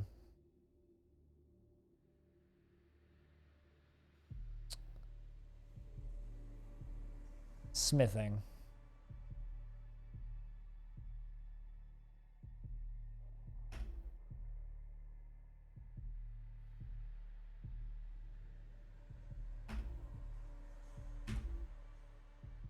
Go get that done.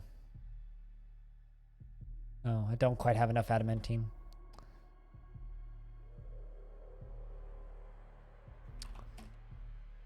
Let's automate that if I can. Although I don't think I can.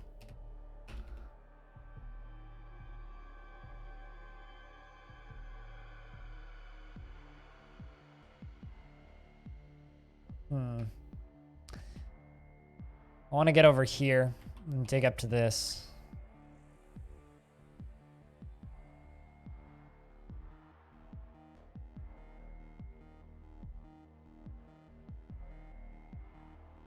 Let's go to designate all. Go to right here. Designate an upstairs. Just force it. Because I want to dig up into there.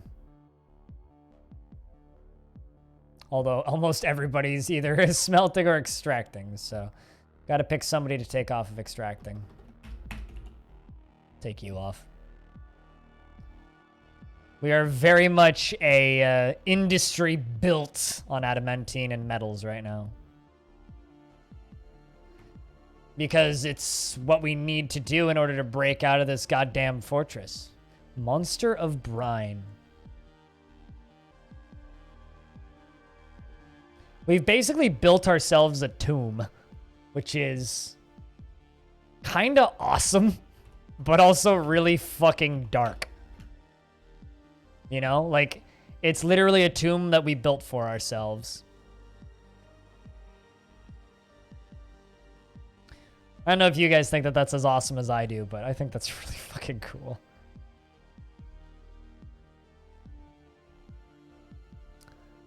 Time to kill bandits for ages. Yep. Apparently, the modding tools for that game have released now. Which is good.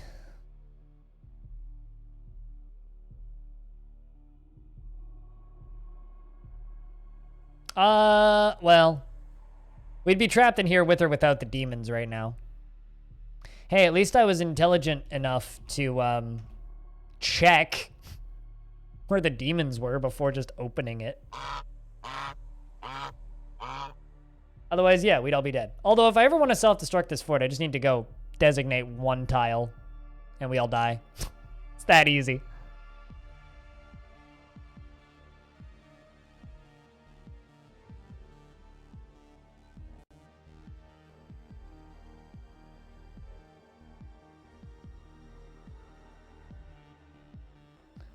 I mean, it's a pretty dark life being a dwarf.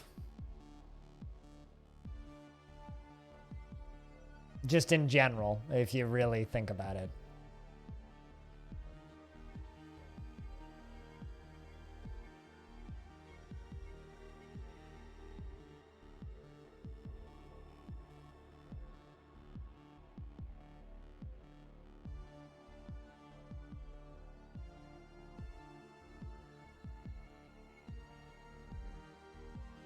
But they're drunk?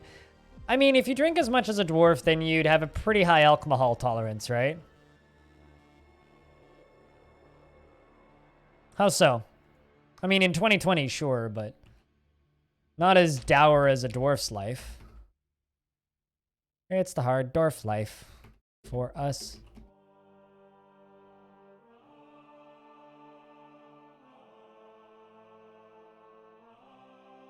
Okay, fine.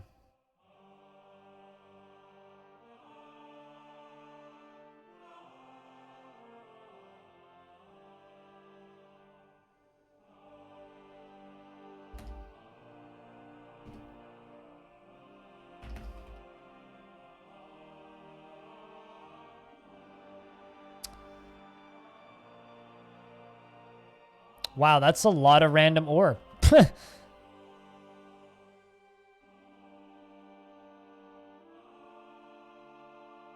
Ba-dum. Ba-dum.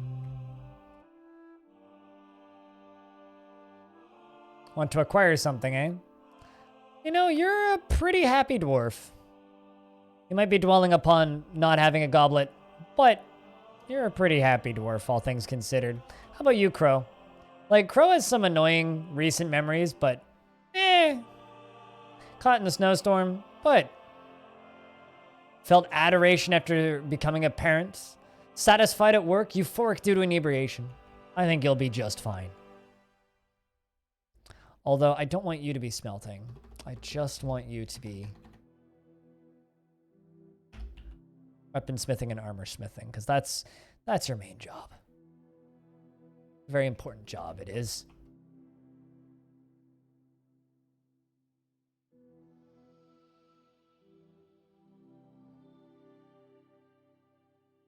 Ah, I have a second adamantine anvil. Let's actually cancel this one.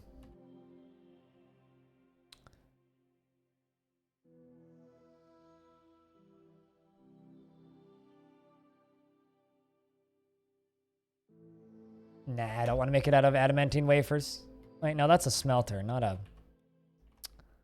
a... Magma Forge, that's what I wanted.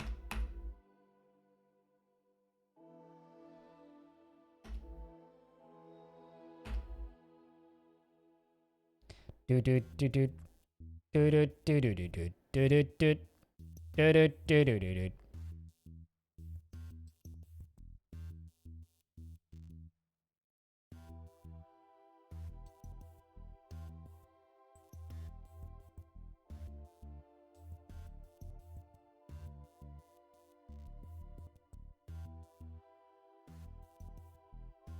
More shiny. I mean, if you want an accurate real life representation of what this kind of shiny looks like, simply watch the first Lord of the Rings movie.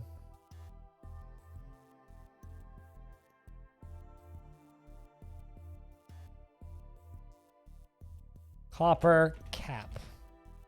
Make 30 copper caps. Let's give our dwarves a reward for all of the time that they've spent here. Silver warhammer. And make 20 more silver warhammers. Just so that we get real good for the next... Uh-oh.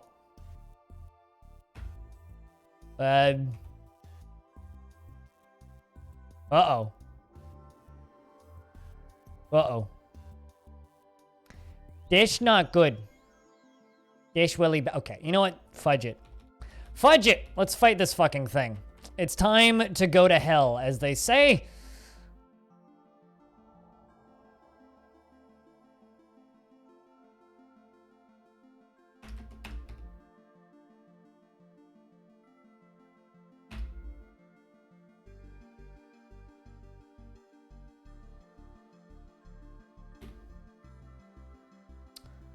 It's going to go...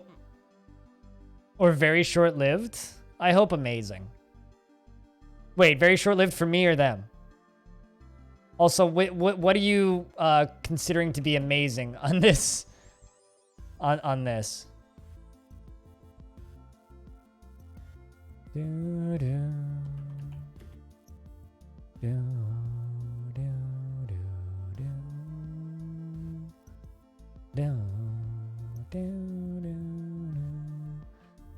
Depends on the skills of the Forgotten Beast. Yeah, I would agree with that.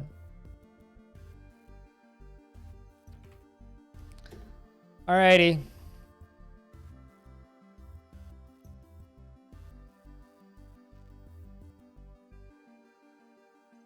What about the fact that I still have recruits in here? Like, Cog's still a recruit.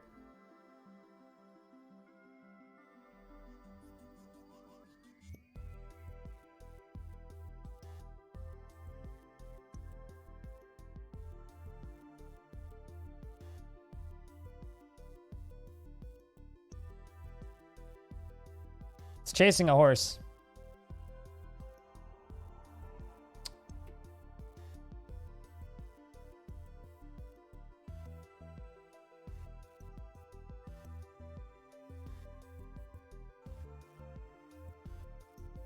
I mean, its antenna's broken. Wait, where's these migrants?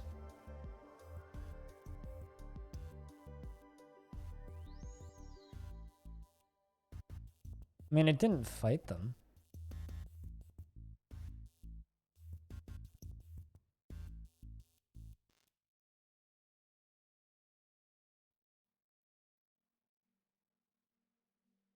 Stop being so distracted by all these goddamn horses.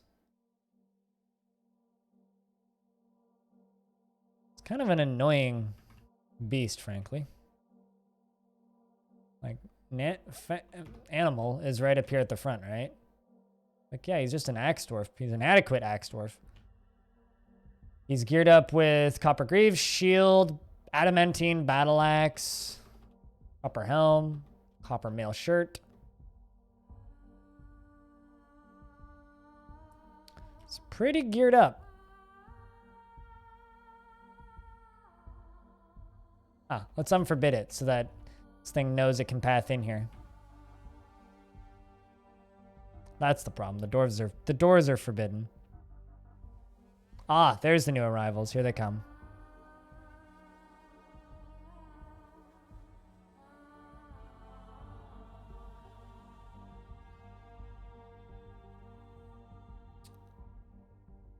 Petrosaurs are very scary.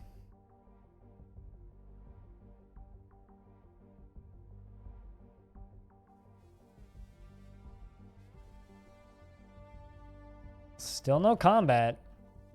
I'm up to 44 citizens. Why would I get them in a squad? Just let them come into the fort. We have a vampire! Goffer's been found completely drained of blood! God, this fort can't win! Fort can't win!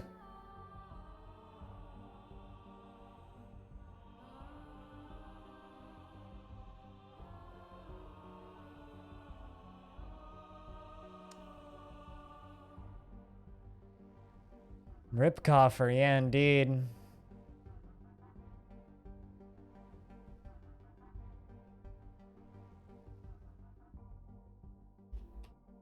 Losing is indeed fun. Dwarves, go get your goddamn booze, okay? All the dwarves are inside regardless, so it doesn't matter. Let's do a little bit of detective work for a mo, shall we?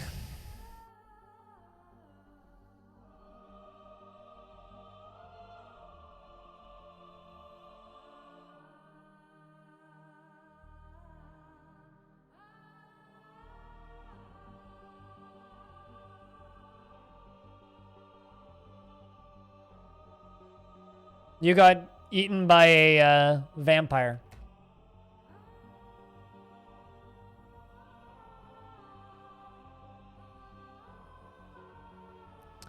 Is what happened to you.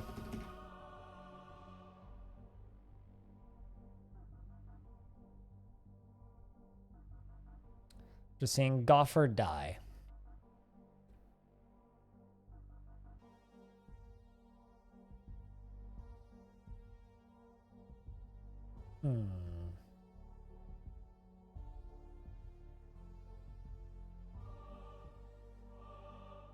Doing a little bit of inspecting.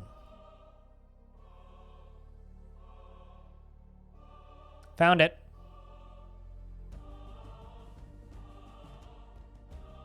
Hold on a second. What? Wait, never mind. No, that's a baby. Baby hasn't had alcohol in a while.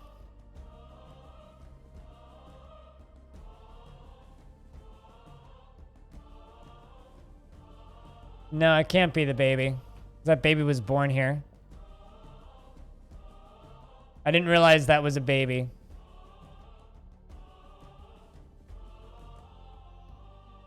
It probably was one of the new migrants.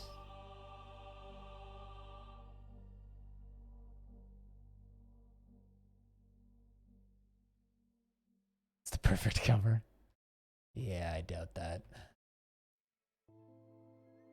157 years old.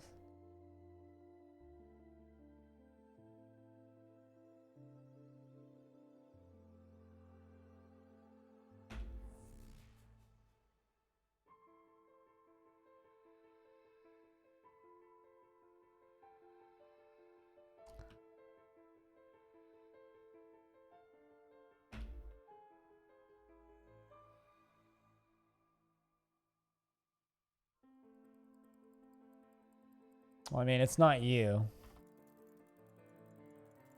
It's also not you.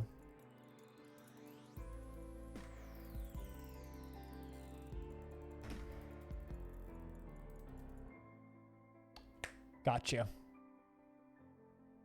That chief medical dwarf. 107 years old.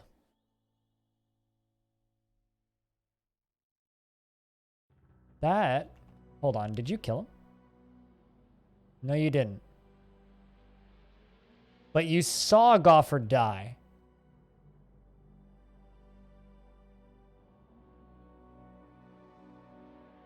Never knew you cared. The more you learn, right?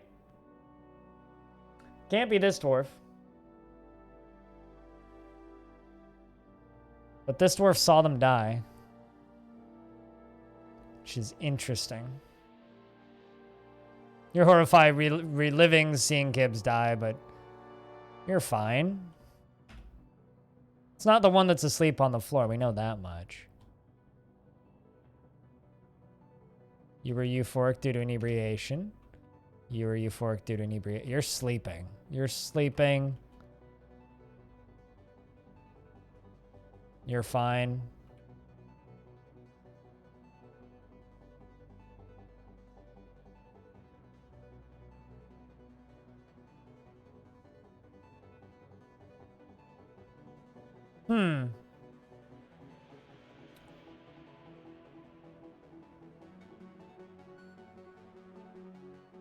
Olan the clerk, eh?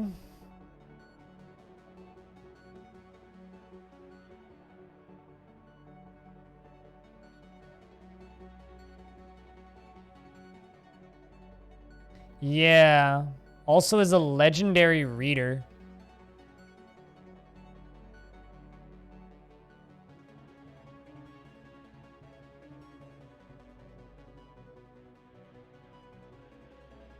Hold on.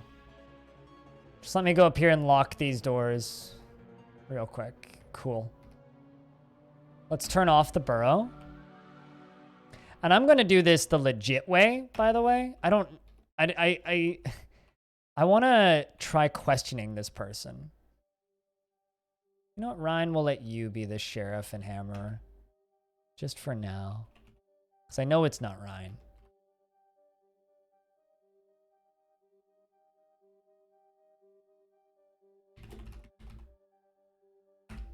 We'll forge 10 silver chains. Where's Olan? Oh, they're all reporting the crime.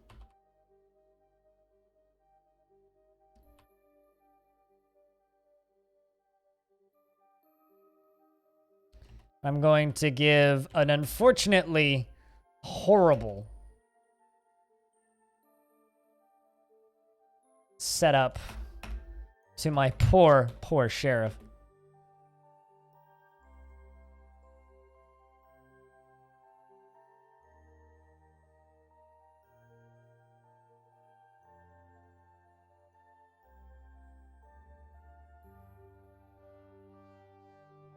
Thrown into the hell pit? Hell pit? Nah. What if we put it in a cage and throw it in the lava?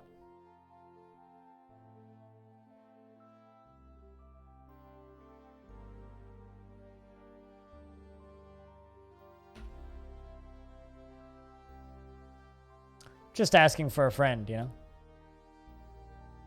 Seems like a good use of their time.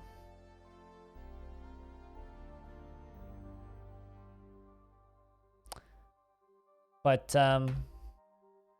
counterintelligence. Interrogate. Let's interrogate Ulan.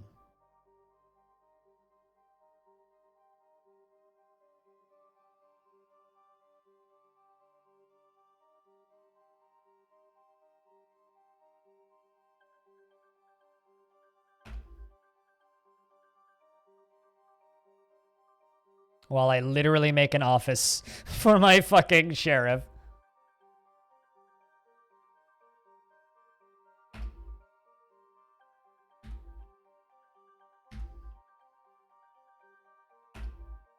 Wants a weapon rack, dining room, armor stand.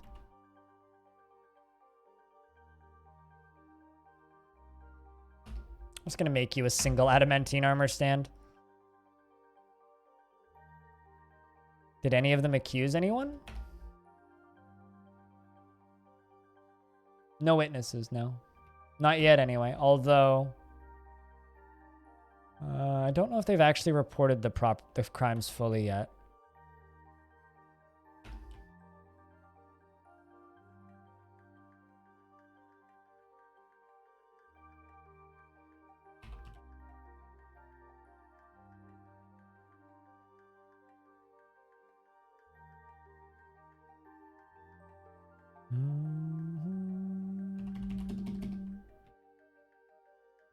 Let's get rid of all of those remains because they're disgusting.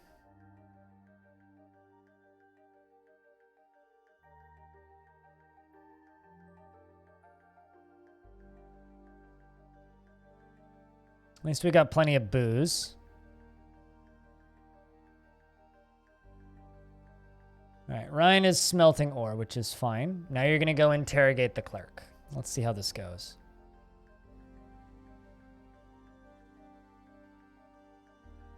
Watch him fail it.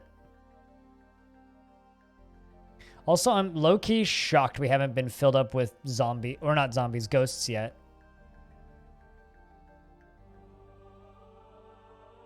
Also, I'm surprised we haven't had a necromancer show up.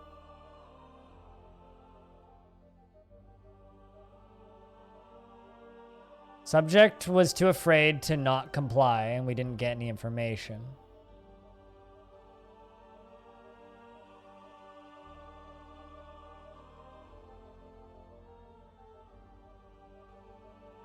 You had a drink yet, Olan?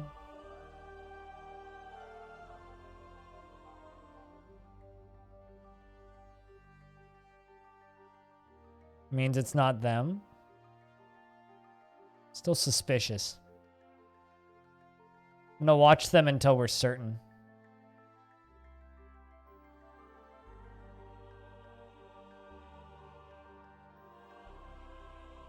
I mean, I guess is feeding yourself a crime?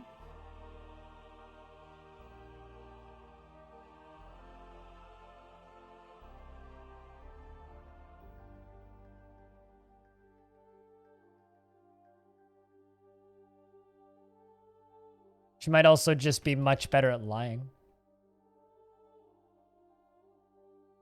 Legendary reader, proficient teacher, not novice climber. Dabbling schemer, adept writer. Novice wordsmith, legendary student.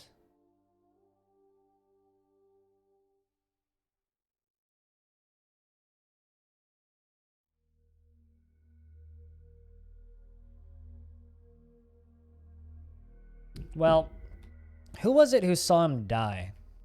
Because I had somebody who saw him die, right?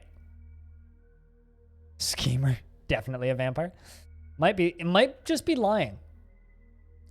Totally possible. Who was it that saw him die? I think it was Mythos.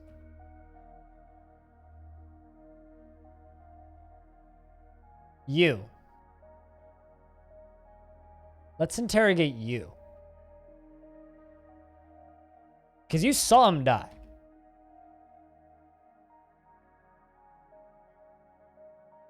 Our chief medical dwarf saw him die. Which means must have been present for something.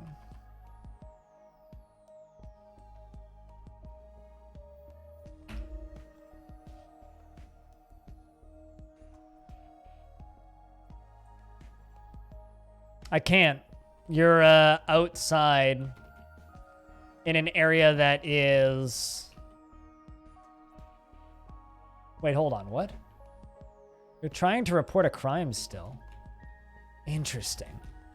Maybe we do have a witness. I can't throw you into the fire because you're outside where the Forgotten Beast is.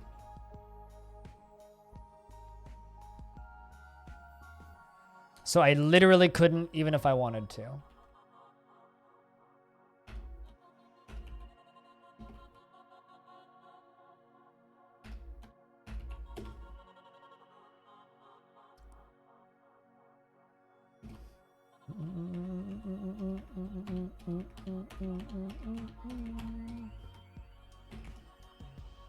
Yeah, now they're all reporting crimes. Interesting.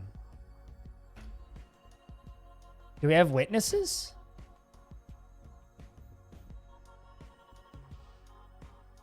Or are they just all reporting the same thing?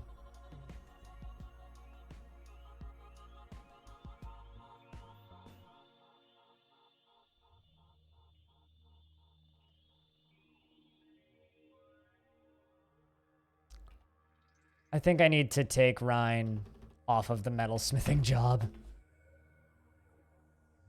It's nice having you to make adamantine wafers, but... we got this whodunit thing going on. Playing a game of Clue. Oh, certainly. Most certainly.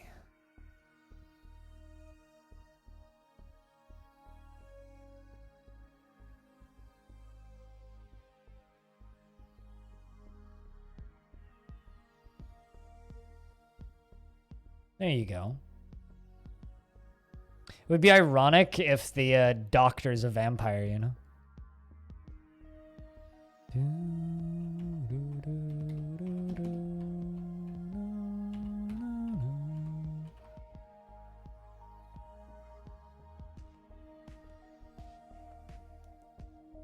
I wonder if they catch him as the vampire if he then gets exposed as a night creature.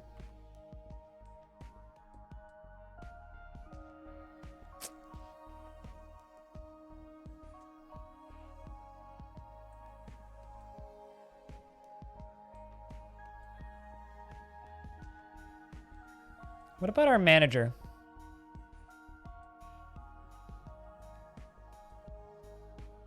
You also saw him die.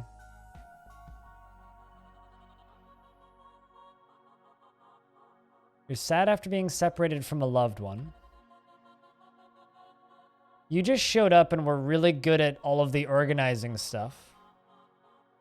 So I gave you the jobs. Have you, you haven't claimed a bed, although we might not have any open ones, so that's also a possibility. Well, we have our next person to interview, I think. Also witnessed him die.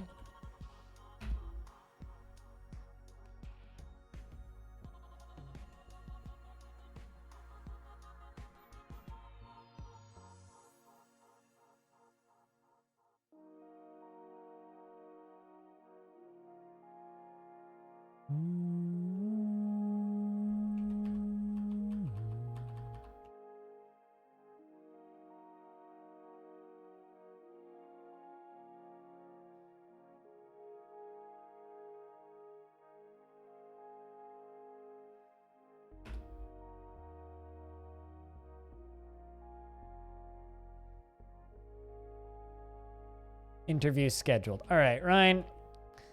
We're just gonna kind of get rid of your day jobs. Same with hauling. I just want you to be able to go do what I need you to do, you know? Also, holy crap, this thing keeps going. That's a lot of zinc. Let's make some zinc bins, shall we? While I sip on my coffee.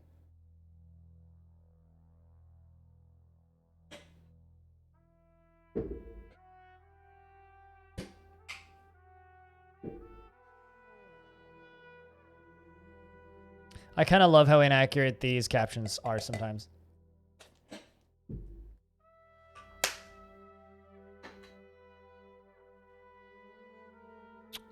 Let's have a chit chat with our manager, shall we?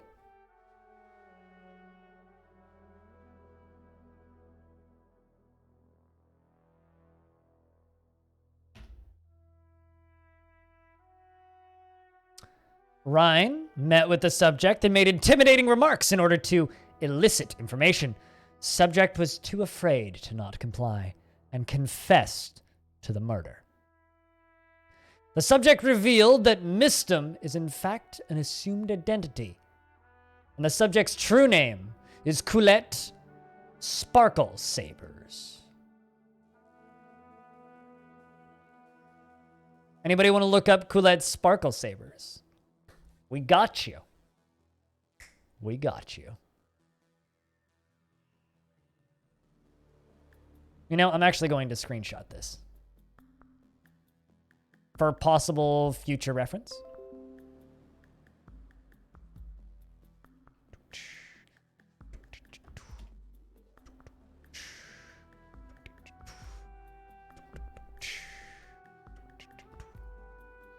All right.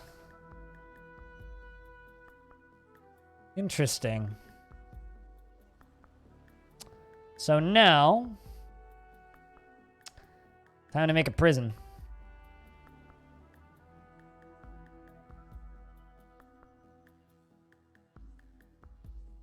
Question is, where do we make that prison?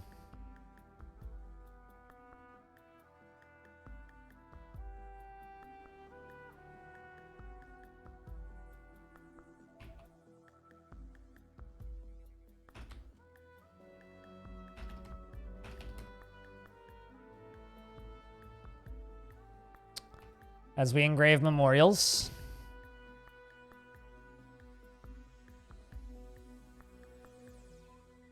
Making silver chains. I'm sure that's going to feel real good on vampiric flesh.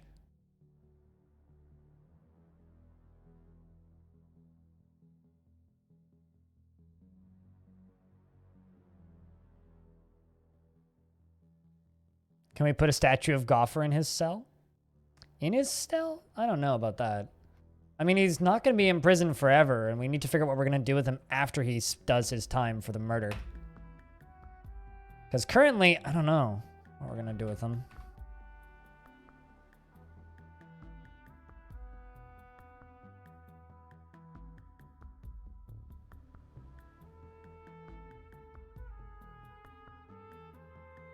Whoa, that was not exactly what I wanted to do.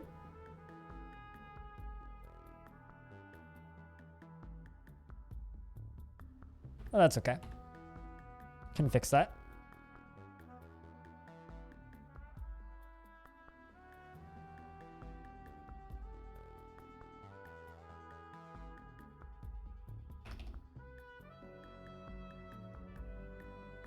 Do.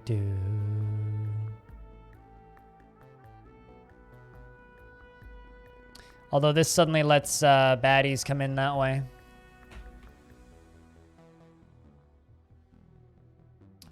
Used by justice. All right, Mistum.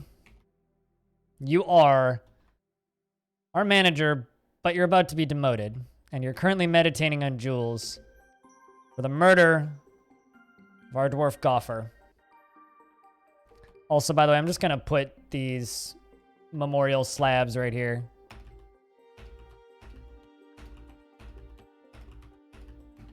So we can all remember. Don't fuck up.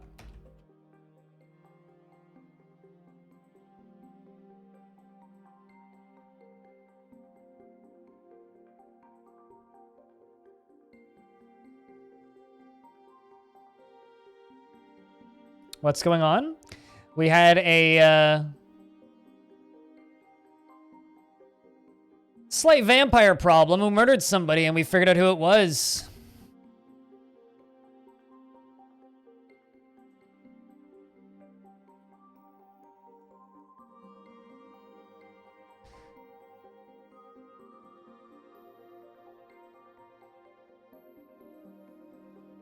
It feels guilty after being refined. Pleasure near a splendid trap.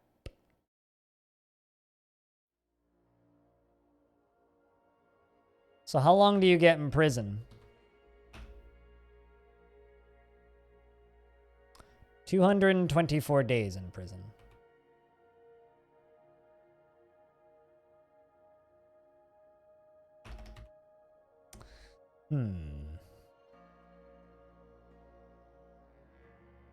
Turn the vampire into a hampire? What the fuck is a hampire?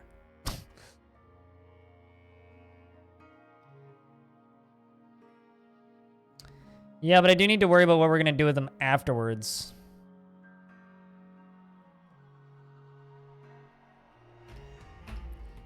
You know? there with a chair? No, he won't be managing stuff there with a chair. That being said, I would like to give him a pick.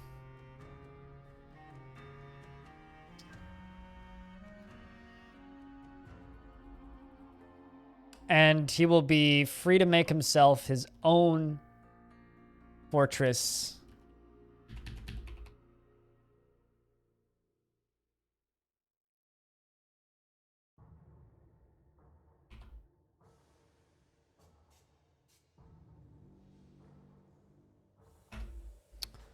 I would like a pick to be put in there. Oh, we can make the vampire burn himself, I think.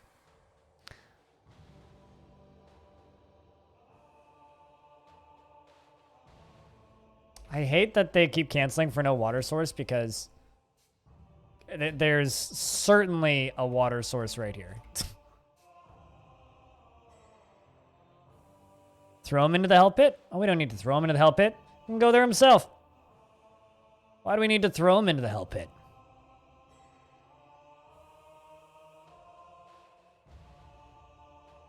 It's okay, so I'm kind of in two minds with the vamp. Either we throw him into the hell pit, or we kind of make him go make his own fortress. I don't know. I mean, he's in prison and he's doing his time.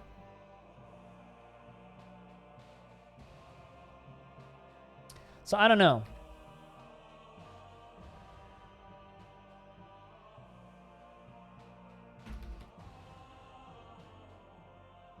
Need office. Can't do orders. Well, obviously. Unfortunately for you, friend, but Ryan is taking your job.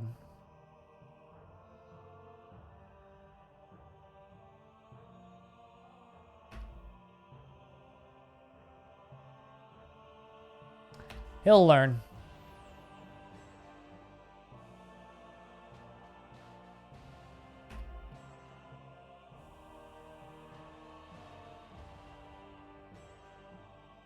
Or we can just send him up to the surface. So, you know, get murdered by the Petrosaur up there.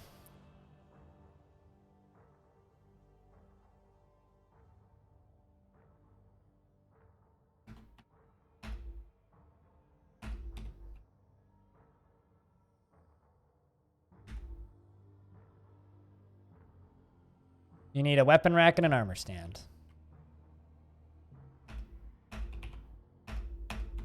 There you go.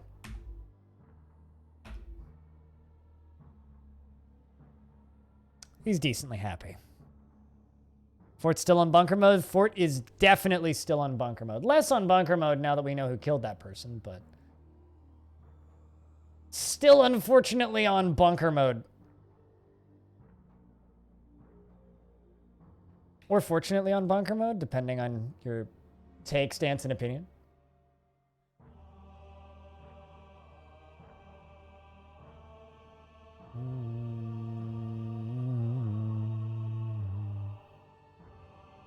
Being cursed by your own god? I mean, I feel bad. I pity vampires, realistically. Like, honestly, I fucking pity them. Like, life ain't easy as a vampire. Like, you don't curse anybody with something so horrible, you know? Like, it's not an easy life.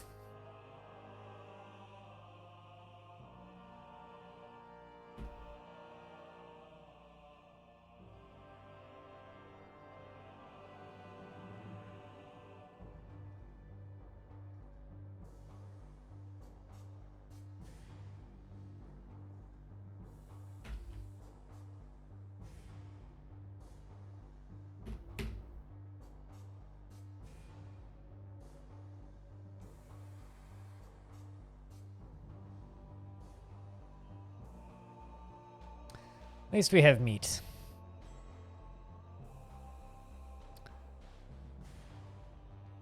And protect the fort. There's a lot of things I could do with the vampire.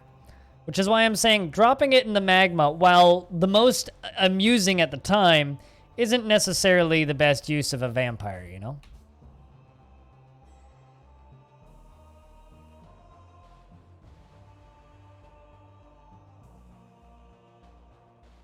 Like, there's other things we could do with Low Empire that isn't just, you know, set it on fire, right? Although I do very much agree that that would be hilarious.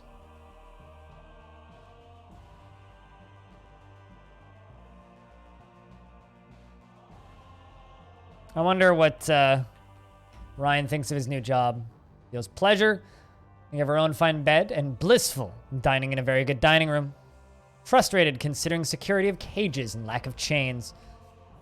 Well, I'm sure we can improve that problem.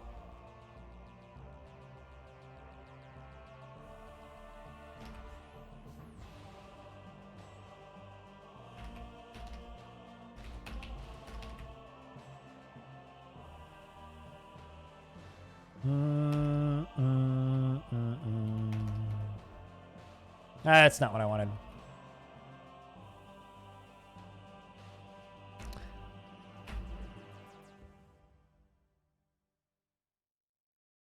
How do you like prison? You're quite chill about it, honestly. Let's throw a door in there. Ral the Turquoise certainly has done a lot of cursing. I know, I think it was Vin who actually started a fortress in this world and then just immediately died to a vampire. I wonder if it was the same vampire.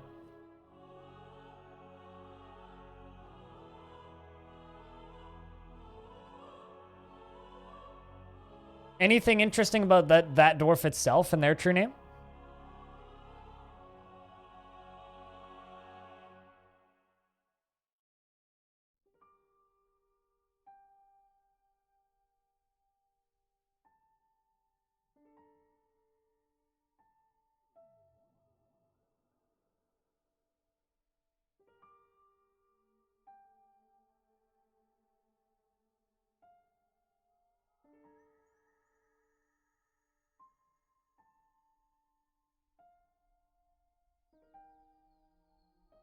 But yeah, no, Ral the Turquoise has been a rather busy god since we've gotten here.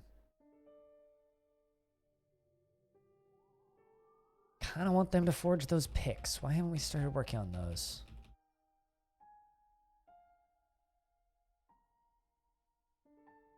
Oh, because we're making those bins on priority. Gotcha. Vutok, do you like your job? Blissful, sleeping in a very good bedroom. Enraptured, remembering being there. Wondering if they're getting any good moods from the anvil. Because I certainly have seen dwarves being happy near a fine anvil, but...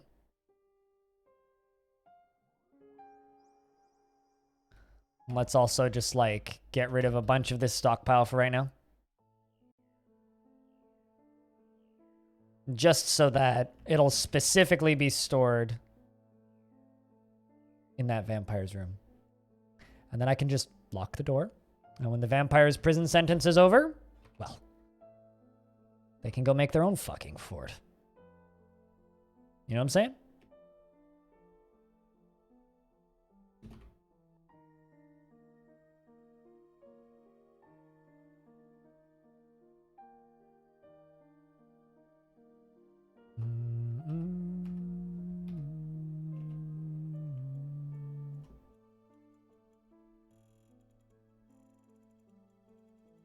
That sounds like a big ol' waste of adamantine.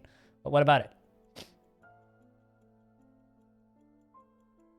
Are you suggesting a method of murdering the vampire? But like I thought I literally just made it clear that it's a lot more fun to not murder the vampire. There's so much stuff you can do with a vampire. We've accused them of their crimes and they're paying for it. We're just simply locking the door and never letting them out again.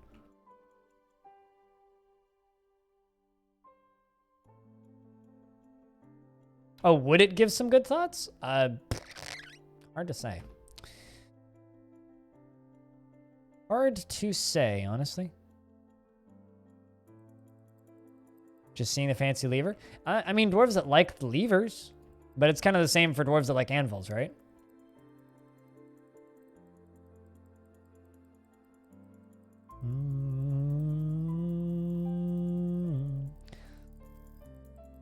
Whereas some dwarves are just simple and like fancy doors and stuff.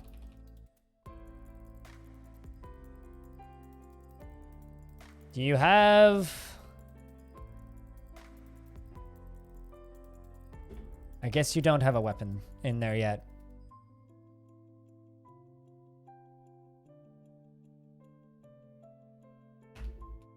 Say make that room used by that.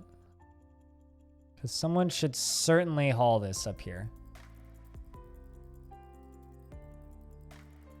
Especially considering he's made 2 of those picks.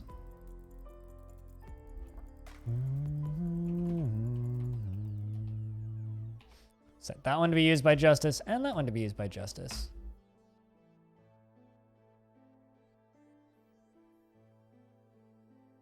But yeah, no, seeing a fancy anything will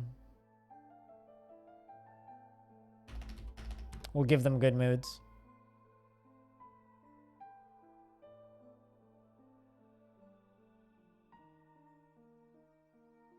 Now, is that a pick? Yeah, there we go. You've got your copper pick. All right, vampire. Goodbye. 'Twas nice knowing you. Good luck making your own fortress in, you know, X number of days.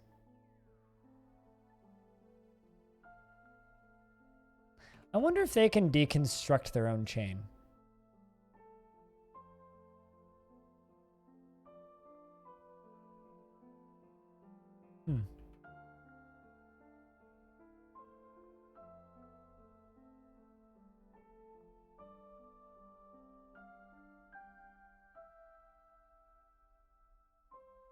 Guess not. Did you equip that? Yeah, you did. Okay. There's Reachers.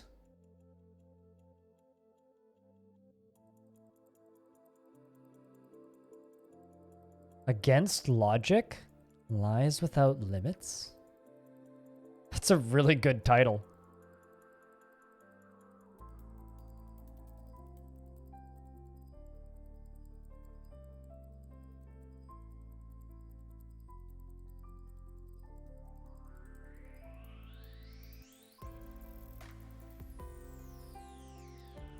Really makes me want to find it.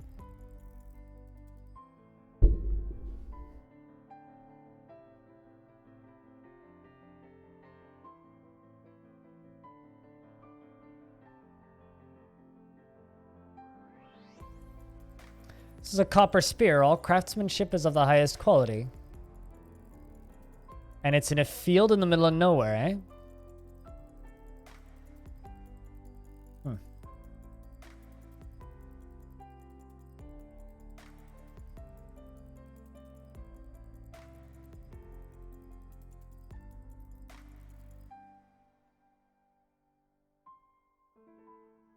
These sound like band names? Dwarf Fortress is probably the best metal band name generator.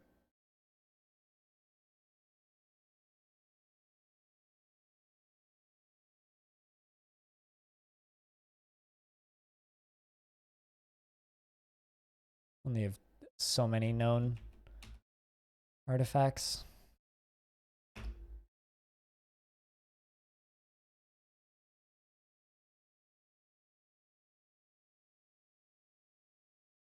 I have no idea what bug you're talking about, so maybe, maybe not. If I knew what bug you were speaking of, I might be able to tell you, but I don't know.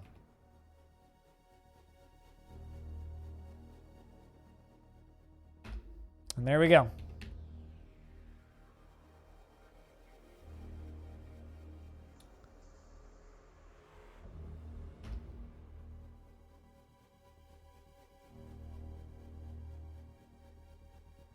The mission would fail? I have no idea. To be completely honest.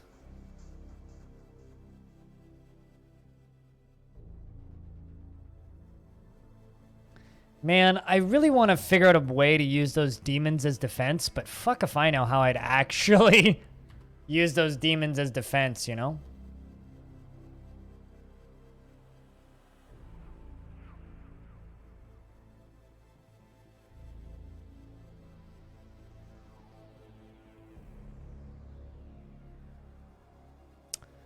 Outpost liaison has arrived.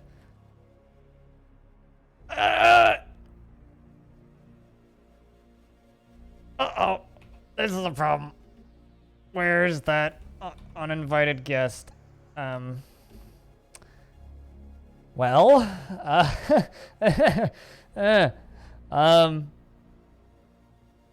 yeah, you don't know how fast those things move, Hobo.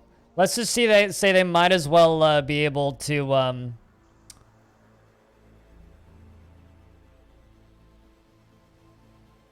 complete the Kessel run and maybe faster than the Star Wars reference. And some migrants have arrived. All right, well, we're in this situation again, so this time let's just get ballsy.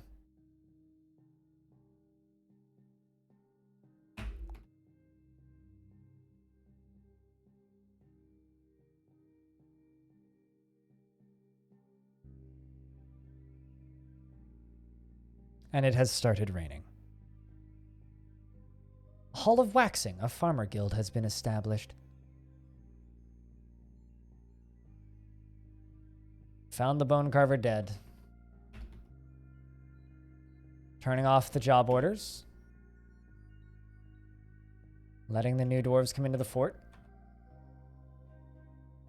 And here comes the Forgotten Beast.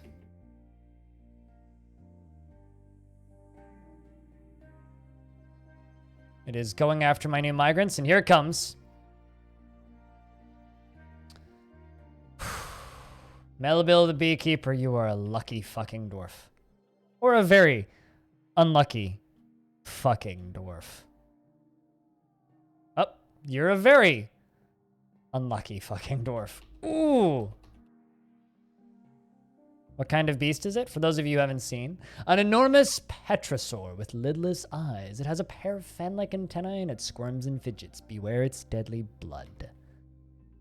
And, first dwarf in the line is Led, a swords dwarf, who is equipped with a silver warhammer and has a number of kills.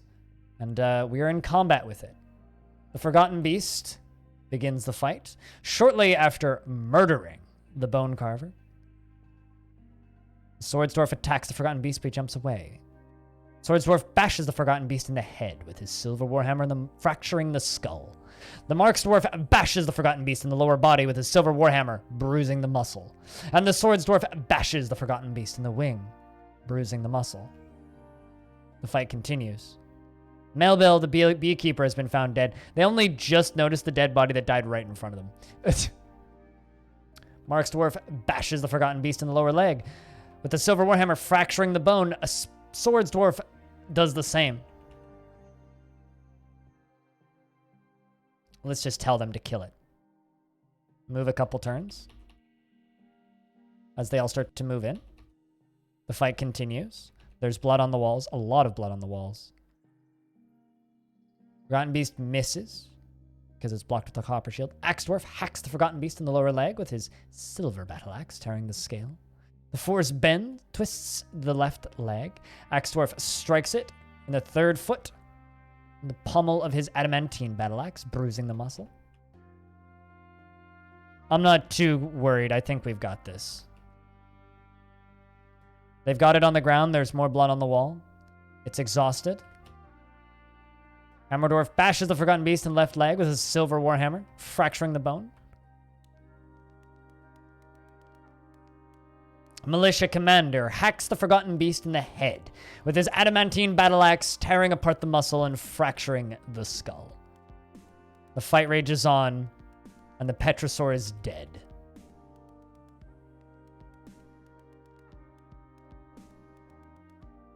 The Militia Commander hacks the Forgotten Beast in the head with the adamantine battle axe. The injured part is cloven asunder. A tendon in the skull was torn. The Militia Commander, of course, is Stone, who has 2 kills. The Veiled, Fi, Coast Fiend, Forgotten Beast, died in 271, and also murdered a Crundle. One of those is significantly more impressive than the other.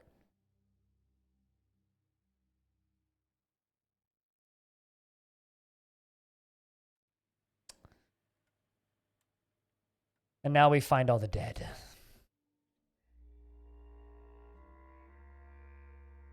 Let's just make a bunch of coffins. I'm actually just shocked that you are not worried about the sun. Hobo's been dead for a bit. We knew they were dead.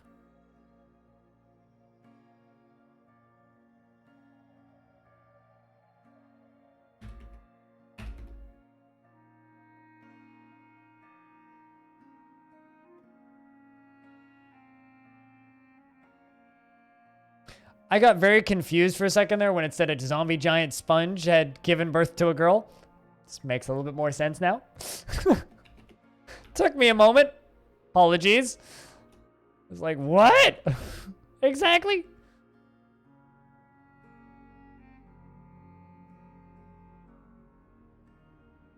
Did you live, Patos? No, you've been dead for a while, and you've been telling me to fucking throw your body into the lava. You've been dead since the thing initially attacked us.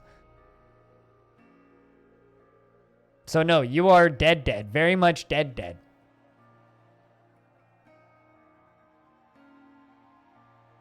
You forgot. Well, short memory, I guess.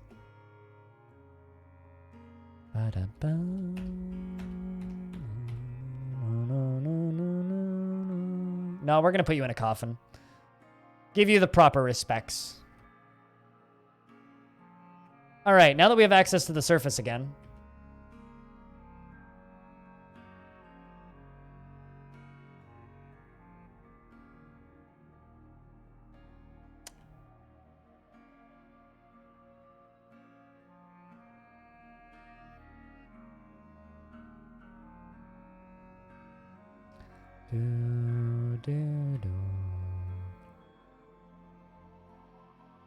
Human Fort of the Union of Heat. They've got a lot of artifacts there. Man, these human forts are intense.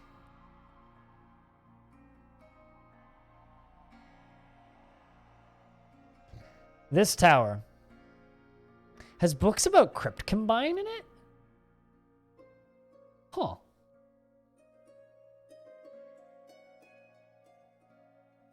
Might hop into chat later. I'm winding down, I'll be honest, Dragon Man. It's been a long day, and I try and keep the weekend streams a little on the shorter side, and it's been a pretty long stream today. You know what I'm impressed by with this fort? No one has a flashing red down arrow. Waxy butter? I mean, sometimes you gotta have some waxy butter, if you know what I'm saying. Gotta have all that wax and all that butter.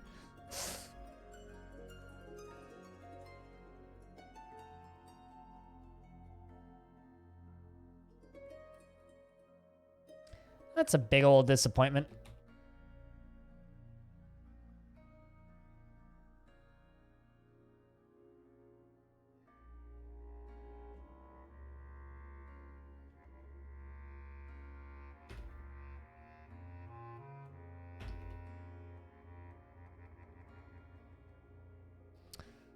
Somehow I didn't die, and I am your outpost liaison from the mountain homes. Let's discuss your situation. Y'all all right? Like, seriously, what the fuck's going on? Do you need any stuffs? Because I can tell them to bring it next year. Yeah, I'll take iron and steel, please. Maybe, no, I don't need brass, but iron and steel, please. And iron and steel anvils. All right, I mean, we'll look at the import agreement. Please don't die by next year, all right? Your Craftsdwarf ship is legendary, and we need you guys alive, okay? We want maces and warhammers, mostly. Do your best.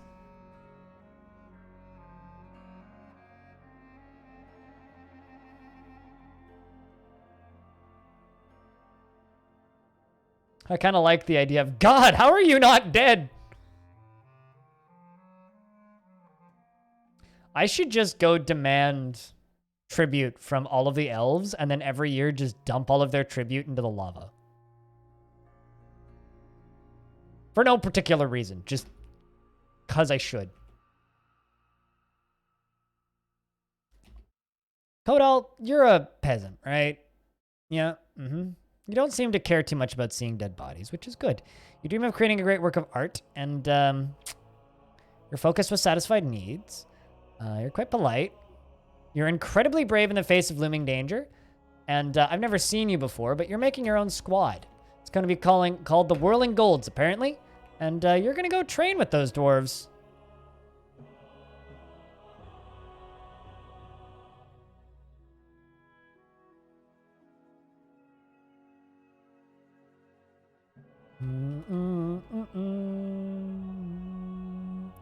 Solid stream, I say. What do you think, Peter?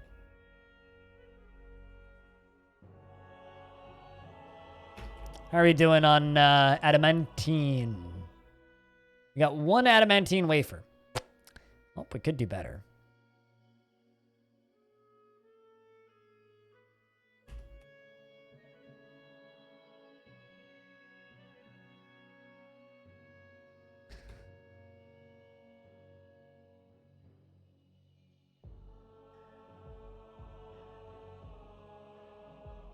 Also, Erdem, the dwarven baby, is just like crawling around.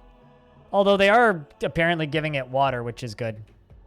I saw somebody run over here and give you water, so hopefully this little baby can survive. Seeing your mother die is not a good time. You know what I'm saying? That was your mother, right? Yep, that was your mother. You watched your mother die to a vampire. You better grow up to be as strong as fuck. Bloodsucker. We'll call you that. Bloodsucker, because you only just narrowly survived a vampire, so we shall name you after that, so I remember.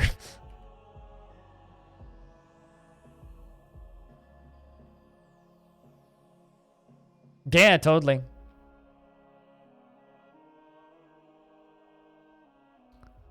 How much cloth do I have? Could probably start making some silk for everybody.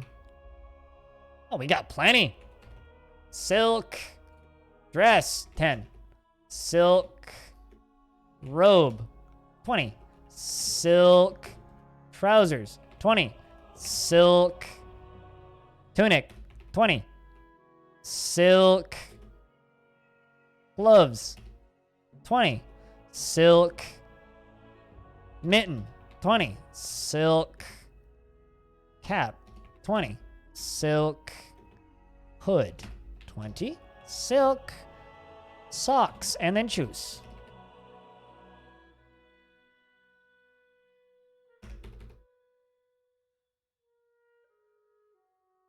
He doesn't water into the smelter's magma? Ah, he'll be fine. Babies aren't that self-destructive, but they will starve to death.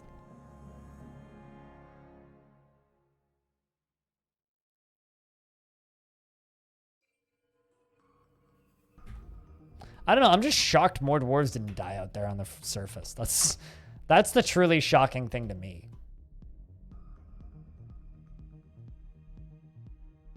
And I'm also still shocked that no one is depressed yet. Like, these are extremely hardy dwarves, all things considered.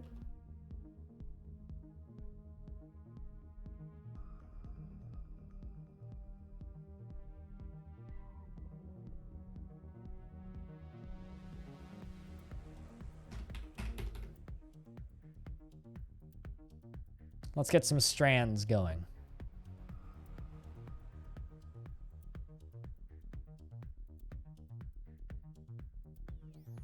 Do, do, do.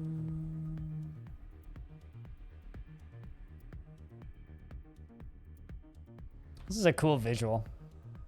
Like the water, the adamantine. All right, next to that, lava. It's a neat visual. Also, something that I'm noticing about this setup is I have more monitors around me, right? So there's more light on me, which means my lighting's better. It's kind of the most expensive lighting you could buy, but...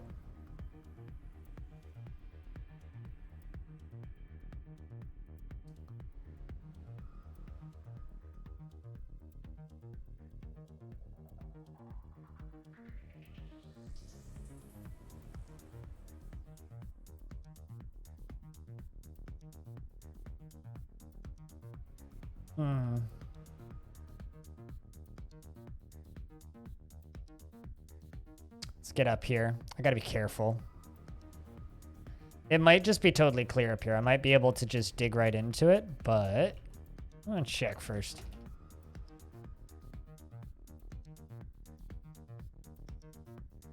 If I'm able to just dig right into it, I'm digging right into it. I mean, I'm gonna be greedy.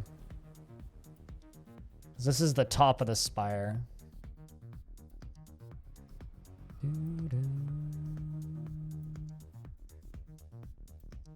Petitions for a farmer's guild. All right.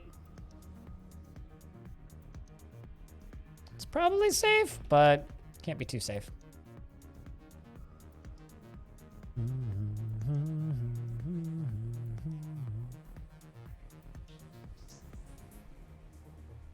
Yeah, we're good.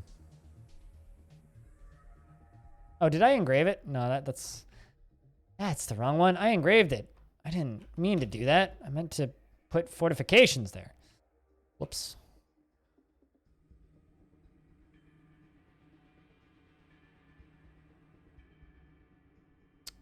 Oopsies. Wrong one.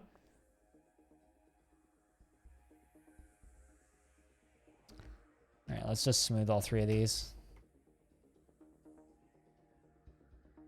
Merchants will be relieving soon. Too bad there's nobody for me to trade with.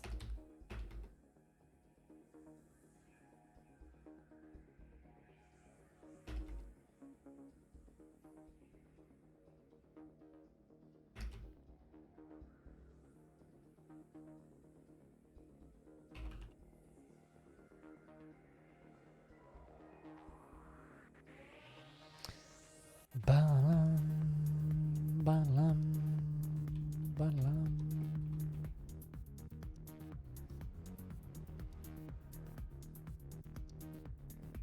Lead has become an axe dwarf.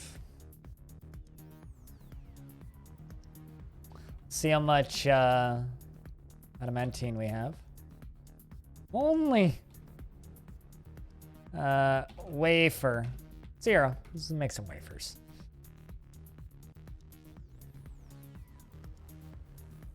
All right, let's not screw this up this time.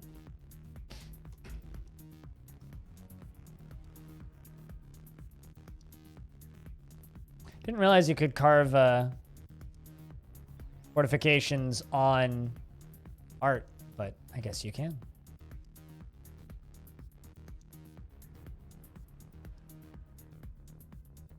All right, yeah, we good. I'm just fucking automate this shit.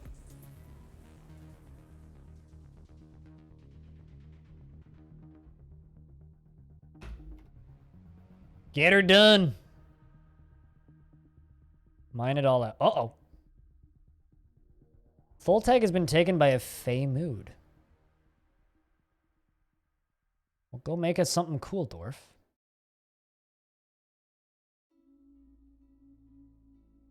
But yeah, plan for this week, guys, is oh, Tholtag has claimed a magma forge. Ooh. Silver bars. Okay. I think that was silver. It's either silver or zinc. One of the two. Might have been zinc. But regardless, legendary something metal.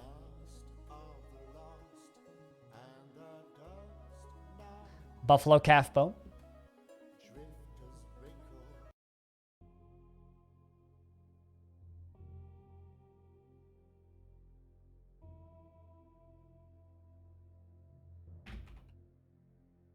But yeah, plan for today is, or this week is, I want to get to that new Caves of Cud update, because I haven't touched that new Caves of Cud update.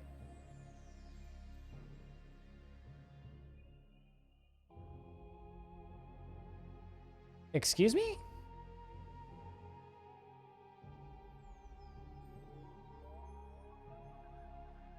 How? What? Did... Toasted.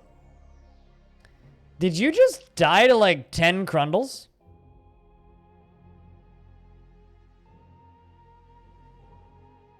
I think he just died to like 10 crundles. Oh. Are they trying to do what I think they're trying to do? Okay, number one, why is there so many dwarves up here?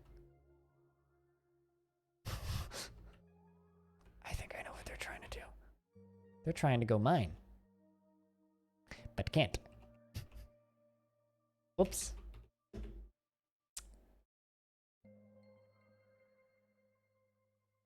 They fought the wall and the wall won.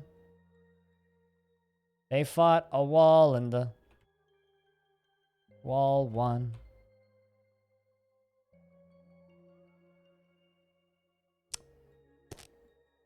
There is also a, this is fine, a baby over there. I, have some questions, guys.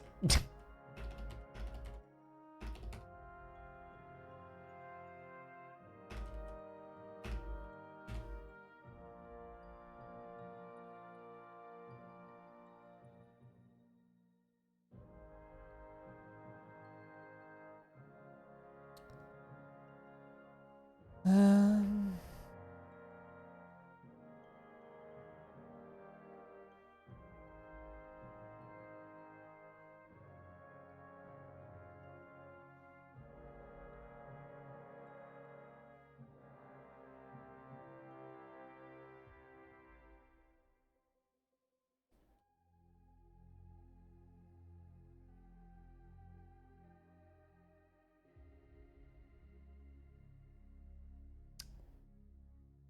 how many dead dwarves are up there?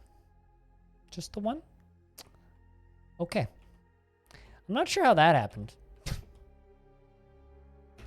But, it happened. This has certainly been a lot of random, dumb fun for it. It's like, I don't know how you died, but I guess you're dead.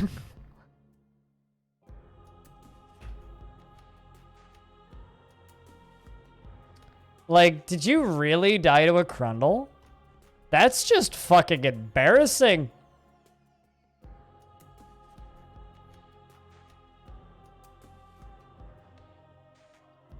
Speaking of... Whoa! Hold on. Who the hell let you out of prison?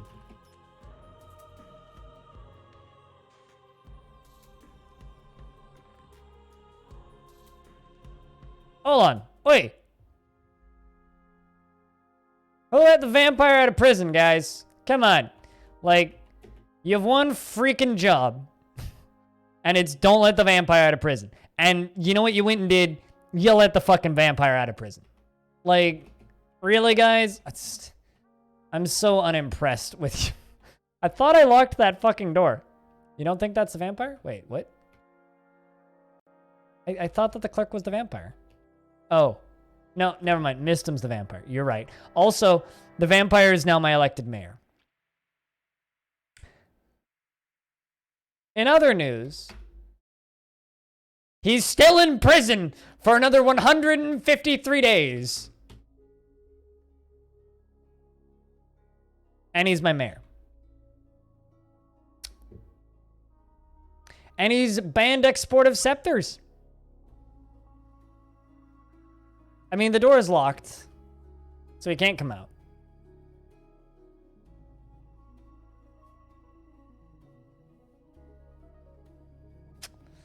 You know how I was saying I wasn't going to drop him in the lava? Might be changing my mind. I may be changing my mind about this. In other news, did you get everything you needed? Metal bars, bones, lots of bones, rough gems. What do you have? Leathers. Oh, you grabbed zinc. God damn it. Okay, well, what do you need?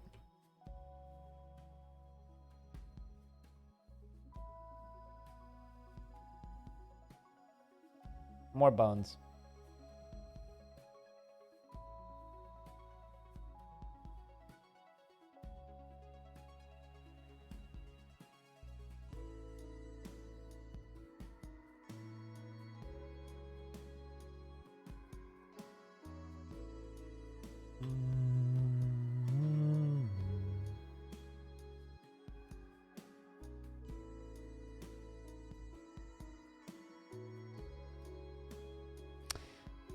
Mo bones. Mo problems.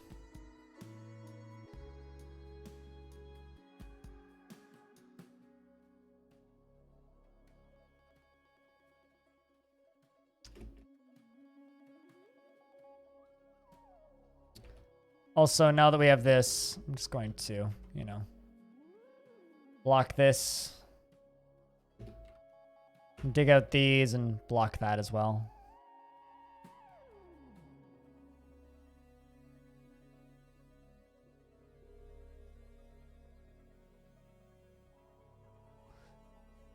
Let's make all of these into tombs. This is like the least pretty looking tomb I've ever made, but hey, if it works, it fucking works.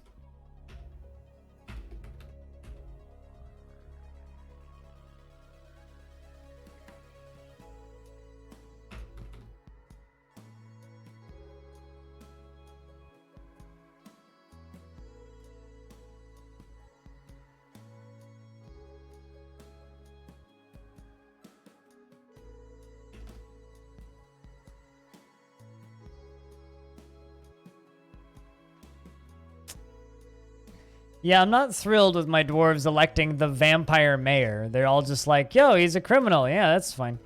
There you go. All right. Well, we might need to figure out some method of, you know, very dramatically dropping this moron into magma. Because... You know, being a vampire, okay. Existing isn't a crime, right?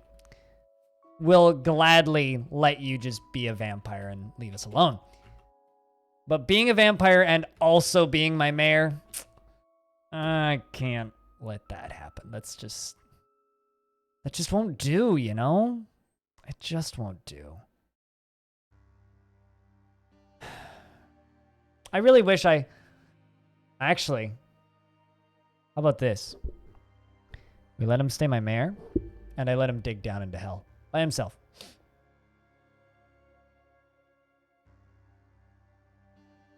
Or even better, I let him open up hell and just kind of say fuck you to the whole fort. But then again, that would be, I don't know. I don't know if I'm willing to let this fort go that early.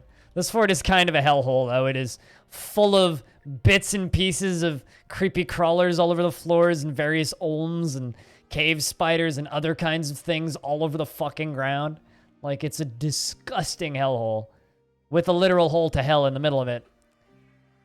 And Fultag, the fish dissector, has created Alastrom, Belnotlith, a zinc crown, and claims it as the name of the family ancestor, Bembul Glaze Shades. But then he'll just be here's the problem with this. Alright. The mayor meets with the outpost liaison, right? If he is intelligent enough to just be my mayor, he will always be my mayor. My dwarves will always vote him in until somebody who is literally more intelligent in every single mayor's skill comes to the fort, which probably will never happen because this guy's very old, right? Because the outpost liaison meets with the mayor, I will be unable to request specific things from traders. And if you don't request specific things from traders, eventually the outpost liaison will just hang around long enough that they will go nuts. And then they will accuse me of killing the outpost liaison, and it will be considered my fault. So if someone is elected mayor, I have to kill them if I can't have them be my mayor. Or I have to send him away. One of the two. I either have to expel him, send him off to fight somebody and die, or intentionally kill him. Otherwise, I will eventually end up at war with my own faction because they will accuse me of killing the outpost liaison. I wanted to do that, Aura, but I can't. I have to kill him.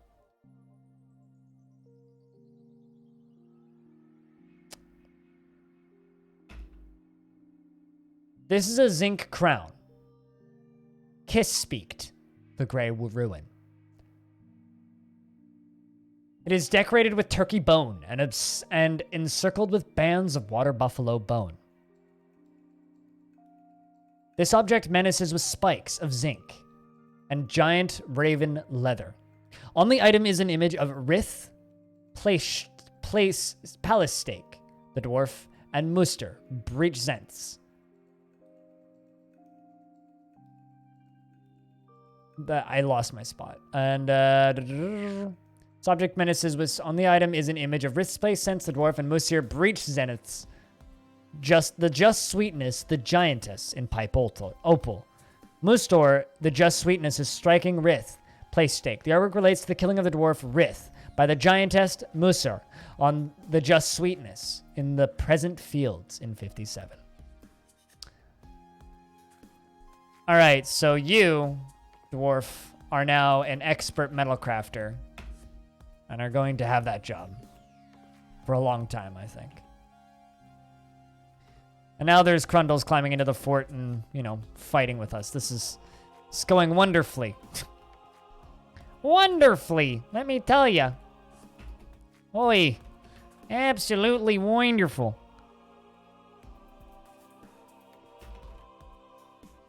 So unfortunately, I cannot do that. I want to, but I literally can't. Hey, Splooge, long time. How you been?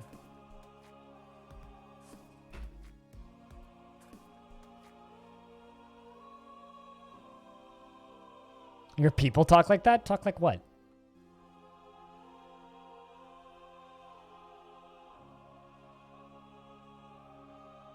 Got any high places to toss him off of? Mechanically, that probably wouldn't kill him. He's a vampire. Vampires are incredibly strong. No, I basically just need to dump lava on him. Like, that's what I need to do.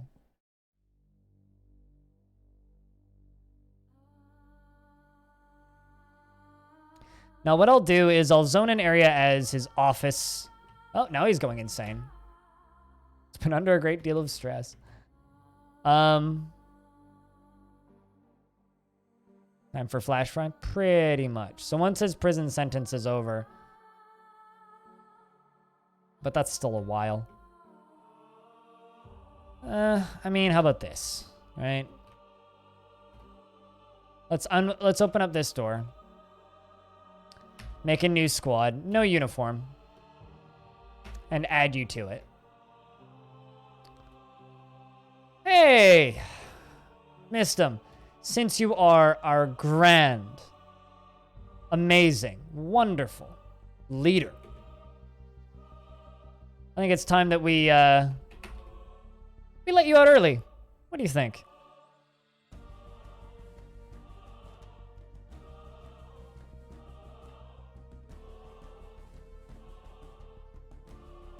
I think it's time that we let you out early, in fact. And, how about you come down here and hang out for a bit?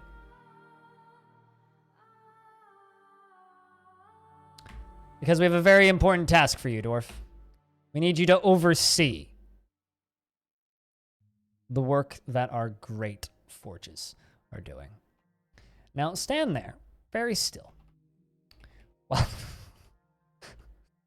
I bullshit about this for a second.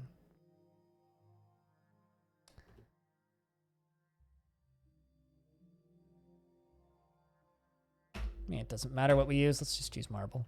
Now, do you have a pick still? No, you do not.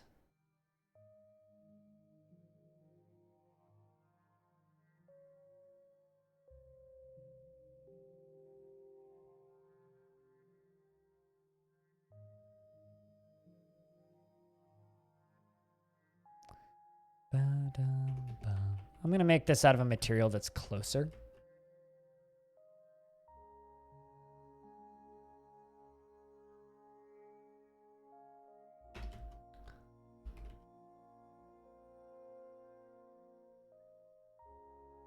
Weapons. Right there. It's going to be a waste of a couple picks, but it's fine.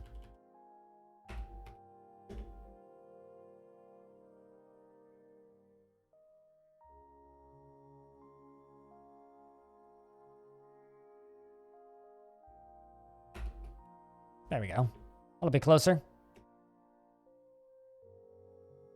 Where are you going? Oi, Mayor. Where do you think you're going?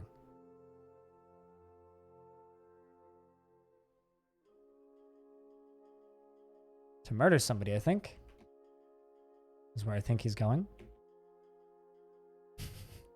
Look at him. Such speed. Trying so hard to go about murder. Come on, I need you to go a little further down.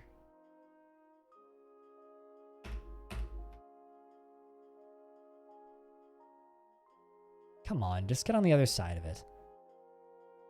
You know you'd like to.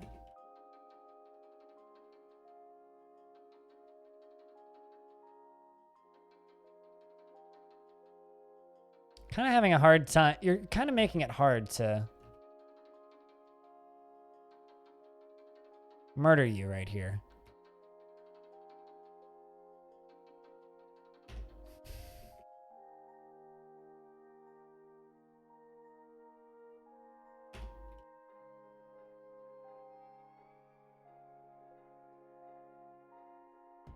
Come on.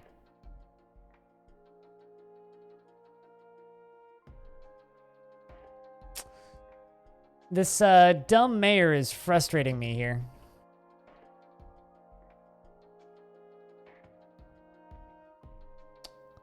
Are you gonna go murder somebody else? I think you are.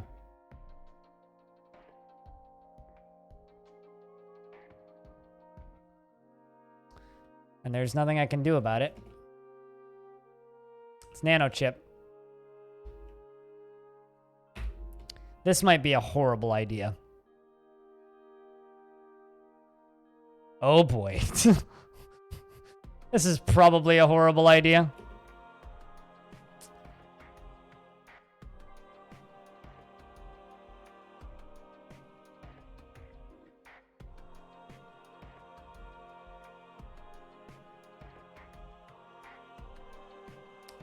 There's Nanochip's mangled corpse. They killed Nanochip.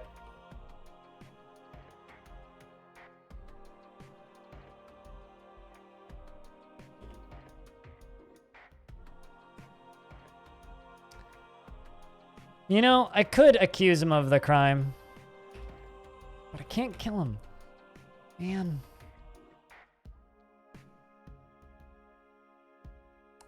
That sucks. I was really hoping they would see him, and then I'd be able to kill him immediately. There was nothing I could do about that. Fuck.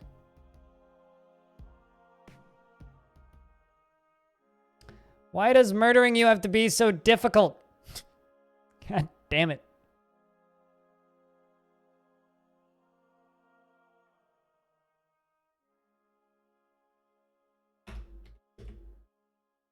There you go.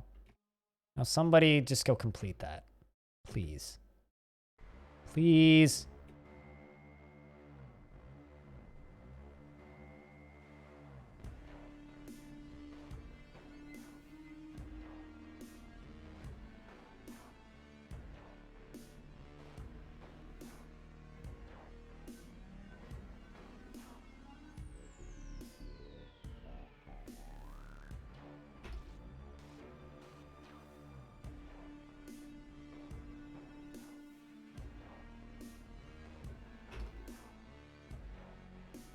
Can you dig? Oh, there you go.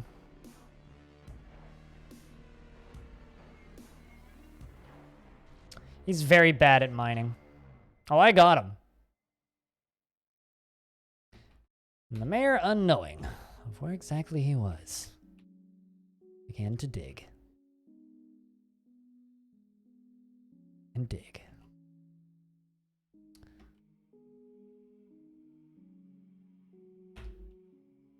But here's the problem. I don't want him to actually waste these perfectly good weapons I've got in that pile there, because I kind of screwed it up.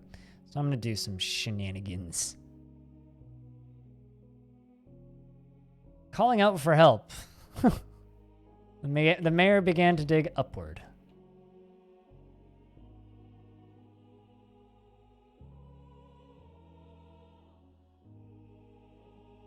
Strange. Oh, no one was coming to assist him.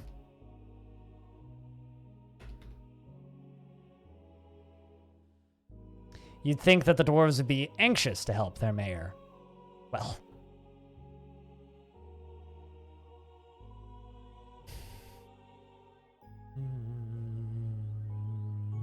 You'd think. But you know, you'd think a lot of things. Oh, now they found him. Finally. Christ. Well, we know who did it, so I'll accuse the right person.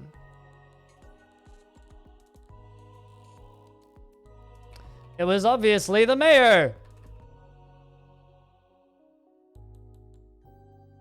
Vampires are always fun, yeah? Wait, actually, are you still the mayor?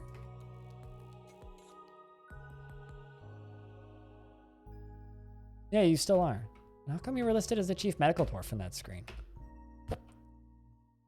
I wonder if a dwarf is good enough at lying if they could just convince them that they were the mayor. There you are.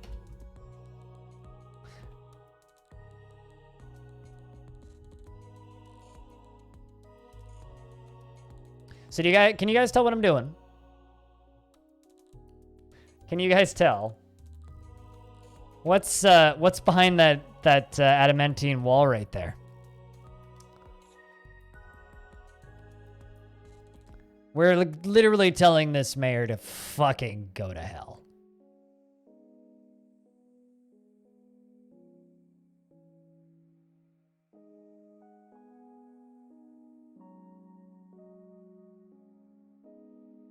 Can fucking go to hell.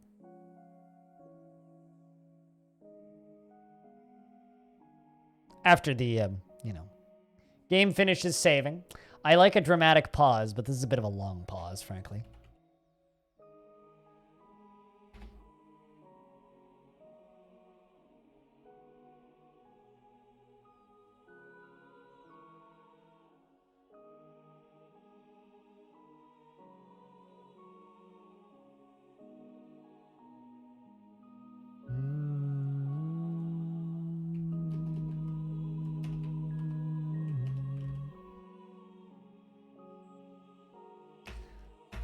First, I'm just going to get you to build that after you're done with this.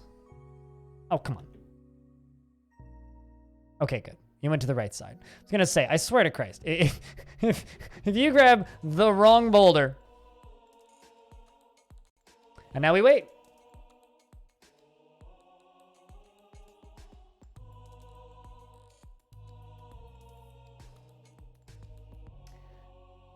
You know, I totally wouldn't do this, but they killed Nanochip, who was a very good axe dwarf. Completely impenetrable by any kind of murder. But anyway, Splooge, you piled in like 10 minutes ago. And I didn't properly say hello. It's very good to see you. It's been a long time. We're kind of in the middle of dealing with a vampiric mayor who likes to eat my dwarves. And it's a bit of a pain in the butt, frankly. So we're dealing with it. Dealing with it as effectively as we fucking can.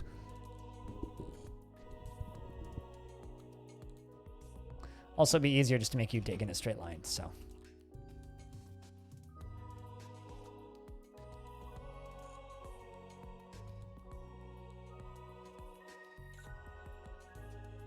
Also, dwarves, you're free to remove these constructions.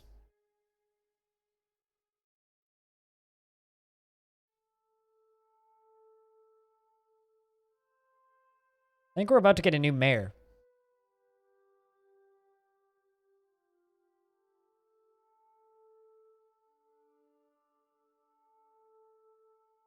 Although, goddamn, you're a terrible miner.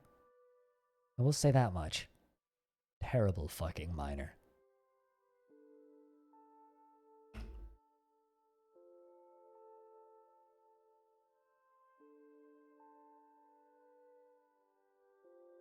Oh, he also is supposed to get 50 hammer strikes and 139 days in prison. Could you imagine just trying to deal with one vampire dwarf in the fort? And like actually like legitimately just giving them all the punishments that they deserve for all of the murders? How long do you guys suspect until the friends come and deal with them?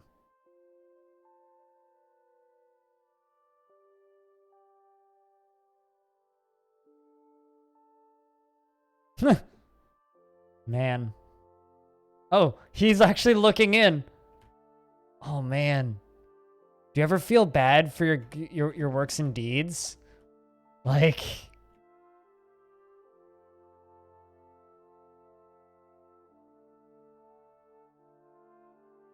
Have they noticed? Oh, man. Yeah, I think that's a little silly. If he wasn't made the mayor, I'd be a little bit more willing to do some dumb shit with him, but... Are you crawling down into hell? He's fucking trying to climb into hell. You know, I'm gonna give him a very ballsy job.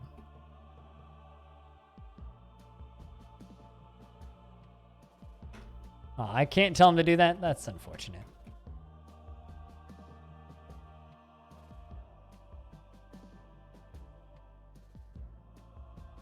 How about make downstairs, okay? Downstairs. Wait, no, that's not what I want you to do. Not there. Downstairs right there. Up downstairs. Up downstairs.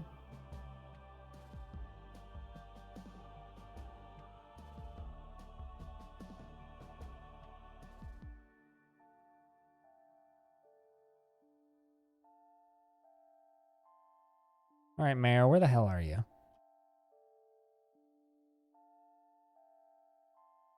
Okay, you made an up downstairs.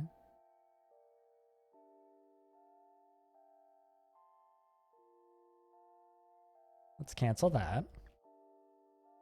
Sure, you're working on that. I mean, you could just make that into an upstairs. It doesn't need to be an up-down. But then we'll put another downstairs right there. So you dig through. This is fine. What could possibly go wrong? See how long it takes him to build a stairway to hell.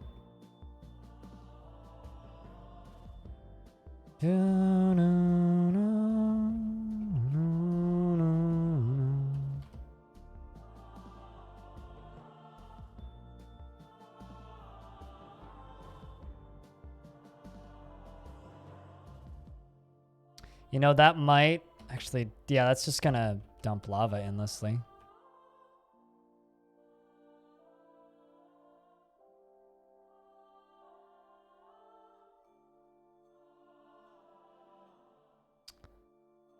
All right. Oops. Did that kill him? Might have. Nope. Certainly didn't.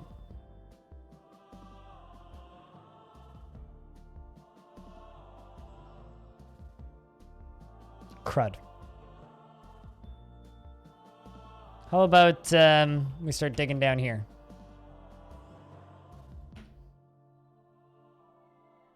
It's fine. Actually, was that just like a single little bubble of lava? It's probably fine, right? Can't be that much lava. How much lava could it really be? Also, these are very uninterested clowns.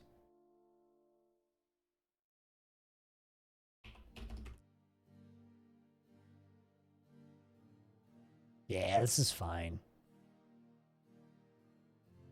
Okay, cancel that, because that's going to be a problem.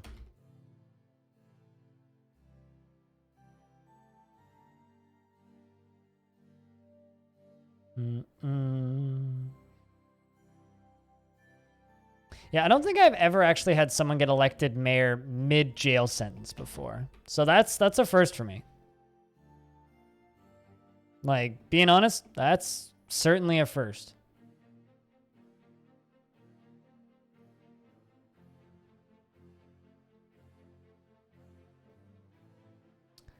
See if this is doable.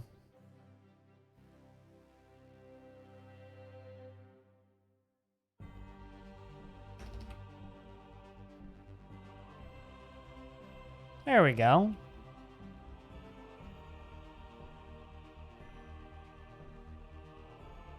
And then the only thing I need to do after that is get you a little bit of stone so that you can build yourself a ladder. Oh, Adra, we're going to hell. I don't think you can build out of... Oh,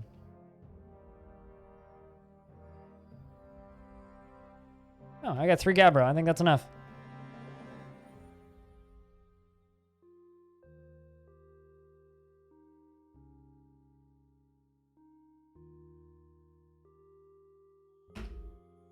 Nope, that's an upstair. I need an up-downstair. Wrong hotkey for that menu.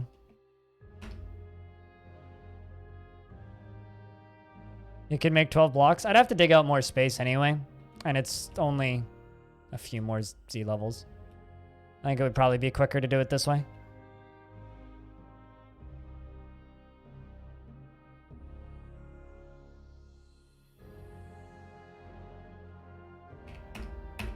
Also, Adra, you don't need to spam that much. We get the point. But, hello.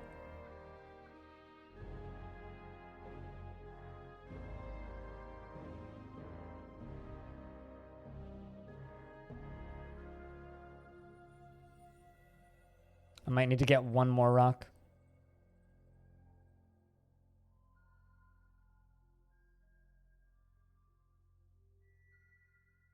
All is indeed well. Well, except for this vampire. That being said. We're, sending him to a prison sentence, shall we say. With our friends in, well, hell. I think that's what they call that place. The place beneath.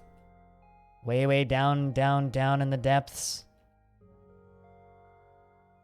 Uh-oh. Something's interested. Cicada demon. It's going, why is there a staircase there? The hell? Which has large mandibles. Beware its fire. Fire-breathing cicada demon, eh?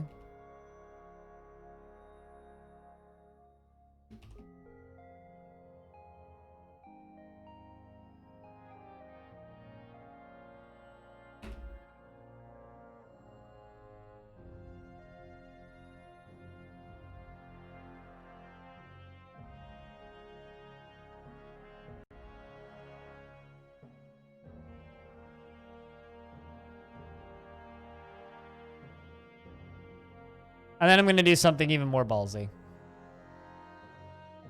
Oh, here they come.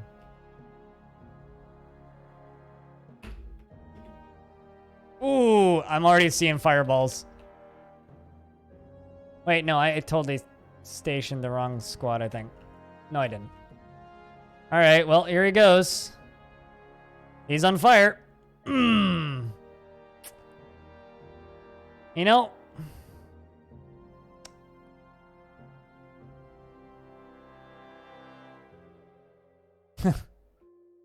Here they come. Look at them all. Good God. A steam specter.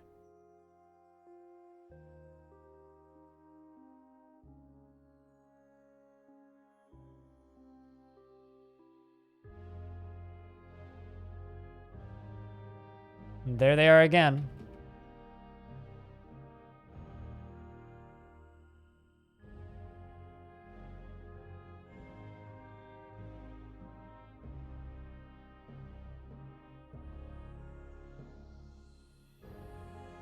They came even higher up this time. But they're also pretty slow to fucking notice.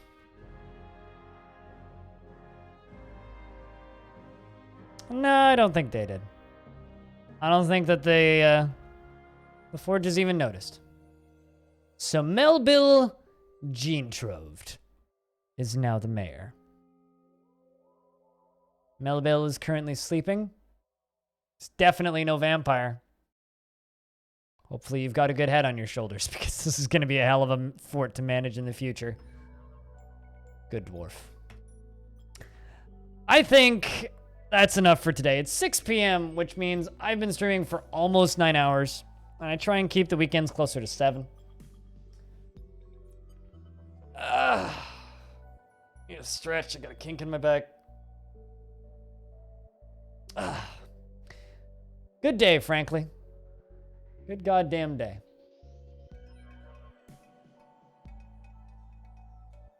I think what I have to say is thank you to everybody who hung out today.